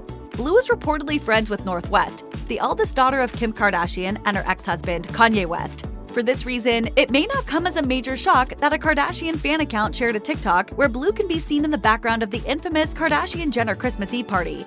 Fans were quick to notice that the likes of Leonardo DiCaprio were also present, meaning that Blue travels with some undeniably heavy hitters in the entertainment industry. There's no denying Blue lives as charmed a life as anyone with parents like hers could expect. While she seemed to take to stardom fairly naturally, no one knows what she'll do as she grows up. If she decides to take the stage and continue making waves in the music business, she'll almost surely excel with the connections her parents have. However, there's always the possibility that she might go in a totally different direction. Regardless of what the next few years look like, Blue is still heir to one of the biggest empires in the entertainment industry. Thanks to their entrepreneurship, Forbes estimated her parents are worth $1.4 billion, and that was before Beyoncé's Renaissance World Tour. And in the process of becoming the pop icon she is today, Beyoncé has created everything from production companies and clothing lines. Just in 2024, she launched hair care line Sacred, and she made sure Blue wasn't left behind. In promotional shots for the brand taken as part of a cover shoot for Essence magazine, Beyoncé can be seen sitting down with her mom while she does Blue's hair. It's a heartfelt image that highlights the immense generational influence Blue is working with. If her involvement on the Renaissance Tour is anything to go by, Blue's part in her mom's business endeavors is only set to grow as the years turn by. If she wants it, it's all there waiting, and that's not even taking her dad's businesses into account. A successful music career, an internationally recognized clothing brand, and an unwavering dedication to human rights. Jaden Smith may have been born into a family of fame and success, but he's carved a path all his own. Keep watching for the details. Jaden Smith is the first child that actress Jada Pinkett Smith and musician-actor Will Smith had together. According to People, the Smiths first met one another when Jada auditioned for a role on Will's hit sitcom The Fresh Prince of Bel-Air in 1990. Even though she didn't land the part, the pair would cross paths a few years later when Will visited the set of A Different World, a television show that Jada appeared in. While appearing on Jada's Facebook series Red Table Talk, Will revealed that he knew Jada was the woman for him. At the time, though, he was still married to Suri Zampino. However, when Will divorced Zampino in 1995, he contacted Jada to see if she was single, and the two began dating. 2 years later, Jada became pregnant with Jaden. During that same Red Table Talk episode, Jada spoke about the pregnancy and shared, "I knew the moment after the act that I was pregnant." She added that Will didn't think she was with child at the time, and stated, "He didn't believe me, but I knew. You know those big locks on the bank? I could feel that in my womb, in my uterus." On July 8, 1998, the Smiths welcomed their son, Jaden. Jaden Smith's first major acting role was in the blockbuster 2006 biographical drama, The Pursuit of Happiness, in which he starred alongside his father, Will Smith. However, this wasn't Jaden's first acting gig. He played a sweet kid named Reggie on the sitcom All of Us when he was 5 years old for 7 episodes. Will discussed working with his son in the pursuit of happiness during an interview with movie and book critic Cam Williams, and stated, "Having my son and being able to lay in a subway bathroom with my real son just added to the ability to be able to transform and to become Chris Gardner for those moments." Even though director Gabriele Muccino wanted to hire Jaden to portray Christopher Gardner Jr., the studio wouldn't allow it at first. In Will Smith's self-titled memoir, he recalled that Muccino told him the studio felt like it was a death sentence for the film from a marketing standpoint. They felt that people wouldn't be able to suspend disbelief seeing Jaden and you on camera as father and son. Muccino proved everyone wrong because he cast Jaden in the film, which went on to make over $307 million at the box office worldwide. I'm going pro! Oh! After his breakout performance, Jaden was cast in The Day the Earth Stood Still, The Karate Kid, After Earth, and The Good Lord Bird. Like lots of kids born to celebrity parents, Jaden Smith didn't grow up like most children. When sitting down with Variety, the then 18-year-old reflected on his childhood and said that he'd always felt like an outsider when growing up. He shared, "I always knew no one was going to understand me, since before I could talk, and that's why I was so quiet. I was very calm, very to myself. I could tell I felt about life differently than other kids. I could tell by the way they treated me." He spoke about his upbringing again 2 years later while promoting his film, Skate Kitchen, and discussed that while his life came with perks, it also came with a unique set of struggles. He told Dazed, "I didn't always get to hang out with normal people when I was young, so being older and being able to hang out with the big kids and play with normal people is fun."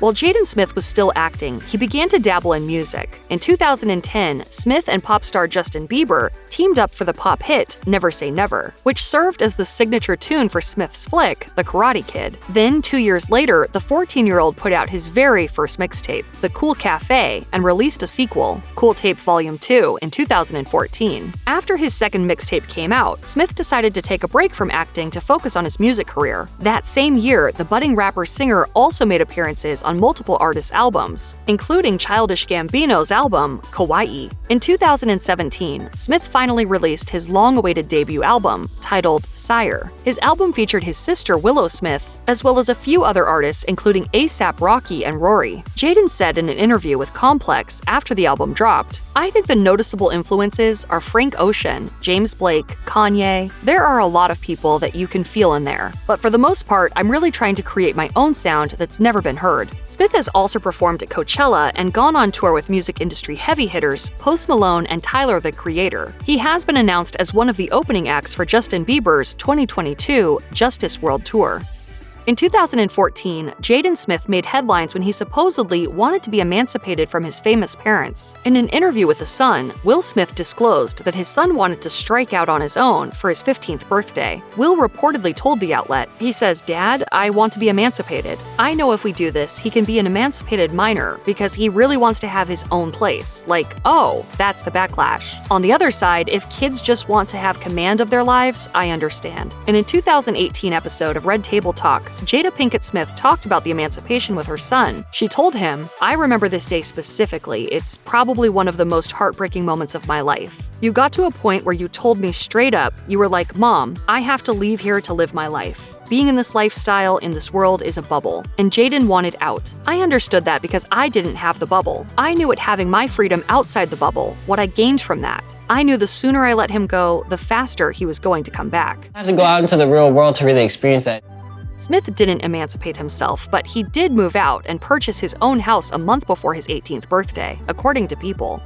When it comes to music and fashion, Jaden Smith has various influences. In a Billboard interview with his sister Willow Smith about their inspirations, Jaden discussed his father's music. He stated, "I love his songs. I go back and re-listen to those songs and the newer songs he's made in the studio too." One of Jaden's favorite songs by his father is the 1997 smash hit, Getting Jiggy With It. The artist also feels his dad inspires him not only when it comes to his music, but in life in general, and shared, "My dad is awesome. I wouldn't be where I am right now if it wasn't for all of the things he's taught me. He's taught me a lot about driving and just about life." While chatting with Nylon magazine in 2016, Smith talked about his upbringing and said, "The greatest lesson I've learned from my parents is to be myself, at all costs, no matter what anybody thinks." I see you at the park the other day. You were killing it. After quitting acting, Jaden Smith returned to the silver screen for a 2018 film about female skateboarders. Skate Kitchen follows a lonely Long Island suburban teenager named Camille, played by rapper-actor Rochelle Vinberg, who befriends an all-girl New York City skate crew. The movie marked Smith's first feature film since 2013. In the teen drama, Smith plays Devin, a chill teen seeking to become a photographer and the main character's love interest. Vinberg recalled that writer-director Crystal Moselle had approached her to see if she knew any other actors who could skateboard during filming, and Smith came to mind. She told USA Today, "I was like, oh yeah, Jaden Smith does. He told me he's bad, but I don't think he actually is." According to the publication, Smith stated he wasn't interested in any roles until this project came along, and said, "The kinds of roles I was being offered weren't exactly what I was looking for. Nothing felt really necessary that I needed to be in until this came along." When the film premiered at the Sundance Festival in January 2018, it received a 90% positive review from Rotten Tomatoes. Over the years, Jaden Smith has used his platform to raise awareness of various social justice issues in addition to climate change. In a 2020 appearance on ABC's Jimmy Kimmel Live, Smith performed a song called Boys and Girls, which is about today's youth changing the world in which we live through love and determination. During his set, he performed in front of a screen that featured imagery from various Black Lives Matter and civil rights protests. Smith also pushed his Clean Water initiative forward by creating 501c3, a nonprofit committed to creating solutions to bring change to climate change. He spoke with Interview magazine about the water crisis in October 2020 and shared a bit about his organization, saying, "There are so many people across the world who die from lack of access to safe water every day, and they're mostly young kids. We wanted to find a solution that was more sustainable than delivering bottled water to those communities. So we developed this filtration system that purifies 10 gallons of water every minute." At the height of the pandemic, 501c3 worked with a Newark Water Coalition to establish water filtration boxes in New Jersey neighborhoods that were experiencing unsafe water. And to do our small part in making the world a better place. In 2018, Jaden Smith became a vegetarian after he consumed too much meat and got sick, according to Nylon. Then, in 2019, Smith was going back and forth between following vegetarian and vegan diets. However, it seems that his strict diet was doing more harm than good, and his parents had to step in. While appearing in an episode of the Red Table Talk in December 2021, he talked about how he felt better since his parents had spoken to him about his diet and pushed for him to ensure he was getting the proper nutrients. He explained, "I was able to work with the doctors and really get my vitamins and get my supplements and protein shakes. That's half of my diet. It's like a password that I have to find to my body." He also shared that since the 2019 intervention, he was doing much better and was 10 pounds heavier. Feel like I'm keeping on my weight, I'm able to put on more muscle. While Hollywood may not be casting Jaden Smith lately, the star has kept busy by co-founding a clothing line called Misfits with his sister Willow Smith and friends Teo and Moses Arias. The brand seems to be doing better than ever. The Los Angeles-based company recently gained worldwide recognition when they were asked to present 3 looks at Italy's biannual menswear trade show, Pitti Uomo. According to Paper magazine, Smith issued a statement about the collection and said, "The collection preview is a symbol of organized rebellion within the youth. There are 3 looks we are currently showing, and they were all designed to evolve consciousness and the way you see clothes." In an interview with ID, Smith shared that the label has moved all of its production to Italy since the trade show, so they can be competitors in the luxury fashion arena. When asked what type of brand Misfits is, the innovator shared, "The brand is for people who feel left out and feel that they don't belong. That's what it's all about." On the future of the brand, he noted, "I feel like during the pandemic, I really had a lot of time to work on it more. 2022 is going to mark 10 years of Misfits, so now I'm just doing what I've always wanted to do, but have never been able to." He was a celebrity before he hit double digits, but he's more than just the child of 2 A-list actors. Here's how Maddox Jolie-Pitt has transformed over the years. Angelina Jolie caused an uproar when she filed for divorce from Brad Pitt in 2016. Not only did the split put an end to their iconic Brangelina union, but it also sparked a bitter custody dispute, one that had a cataclysmic effect on the couple's kids. And of all of those children, Maddox Jolie-Pitt might have gone through the most significant transformation of all. After the breakup, Jolie received custody of all 6 children while Pitt was granted visitation. In 2021, Pitt gained 50-50 custody of the kids, but a court later reversed the ruling. Ultimately, Jolie won the court battle and maintained full custody of her children. A source allegedly told Us Weekly that Maddox Jolie-Pitt had testified against Pitt during the trial. The source stated, "Maddox has already given testimony as an adult in the ongoing custody dispute, and it wasn't very flattering toward Brad." The insider claimed that Maddox has considered changing his last name, saying he doesn't use Pitt as his last name on documents that aren't legal and instead uses Jolie. Maddox wants to legally change his last name to Jolie, which Angelina has said she doesn't support. Although we don't know all the details about their strained relationship, it's reasonable to assume that Maddox feels both hurt and betrayed by his father. And it's unlikely that he's enjoyed the media attention placed on him by the divorce. In fact, despite having movie star parents, Maddox Jolie-Pitt prefers a low-key life. He stays largely out of the spotlight and doesn't have a public social media presence. In college, he chose to study biochemistry rather than pursuing a career in entertainment. By all accounts, Maddox doesn't seem likely to follow in his parents' Hollywood footsteps. In 2022, Angelina Jolie told People that she supports her children regardless of their career paths. She said, "I'm proud that they are all very much their own people, very different and still a very close family that learns from each other." I'm so proud of him. Yeah. I'm so excited. I feel like my world expands as their world expands. Yeah. Although he's likelier to work in a science lab than on a movie set, Maddox has been known to dabble in the film industry. After earning his first producer credit in 2017, Maddox worked closely with the assistant director of Without Blood, which was filmed in 2022. The project was something of a family affair, too, with Jolie-Pitt's younger brother Pax working alongside him on set. Speaking with People magazine, Jolie said she was thrilled to work with her sons on another film. She said, "We work well together. When a film crew is at its best, it feels like a big family, so it felt natural." Maddox clearly shares a close bond with all of his siblings, but he seems to have a built-in BFF in his sister Zahara Jolie. For one thing, they were the first children to join the Jolie-Pitt family, and they've grown even closer over the years. Maddox turned 21 in 2022, but instead of partying, he spent his birthday weekend helping Zahara move to Atlanta for college. Later that year, the sibling duo stepped out for some quality time at a comedy show in Los Angeles. And in 2023, Maddox attended a sorority event with Zahara at her school, Spelman College. Maddox and his brother Pax were there to cheer Zahara on as she joined the Alpha Kappa Alpha sorority. A source told Essence, "It meant so much to Angie and Zahara's siblings to be there to support her and to congratulate all the other girls." In the last year or two, Maddox has also demonstrated a keen interest in international affairs. It makes sense, after all, considering that he has traveled all over the world. In April 2023, Maddox accompanied Angelina Jolie to a state dinner at the White House. The purpose of their visit was to welcome South Korean President Yoon Suk-yeol. It was undoubtedly a special moment for Maddox, who had lived in South Korea while attending college. Jolie dazzled in a floor-length white dress and golden pearls, while Maddox opted for a crisp black dinner jacket. The chic mother-son duo proudly locked arms as they strolled into the lavish event. The state dinner also marked Maddox's first public appearance since 2021, proving how much he'd grown up during those 2 years. A source told People that the mother-son duo were proud to attend the esteemed dinner. They told People, "Asia-America relations are important to Angelina's family. She and the children have had close ties to the region, including South Korea, for many years. Angelina and Maddox are honored to attend this state dinner."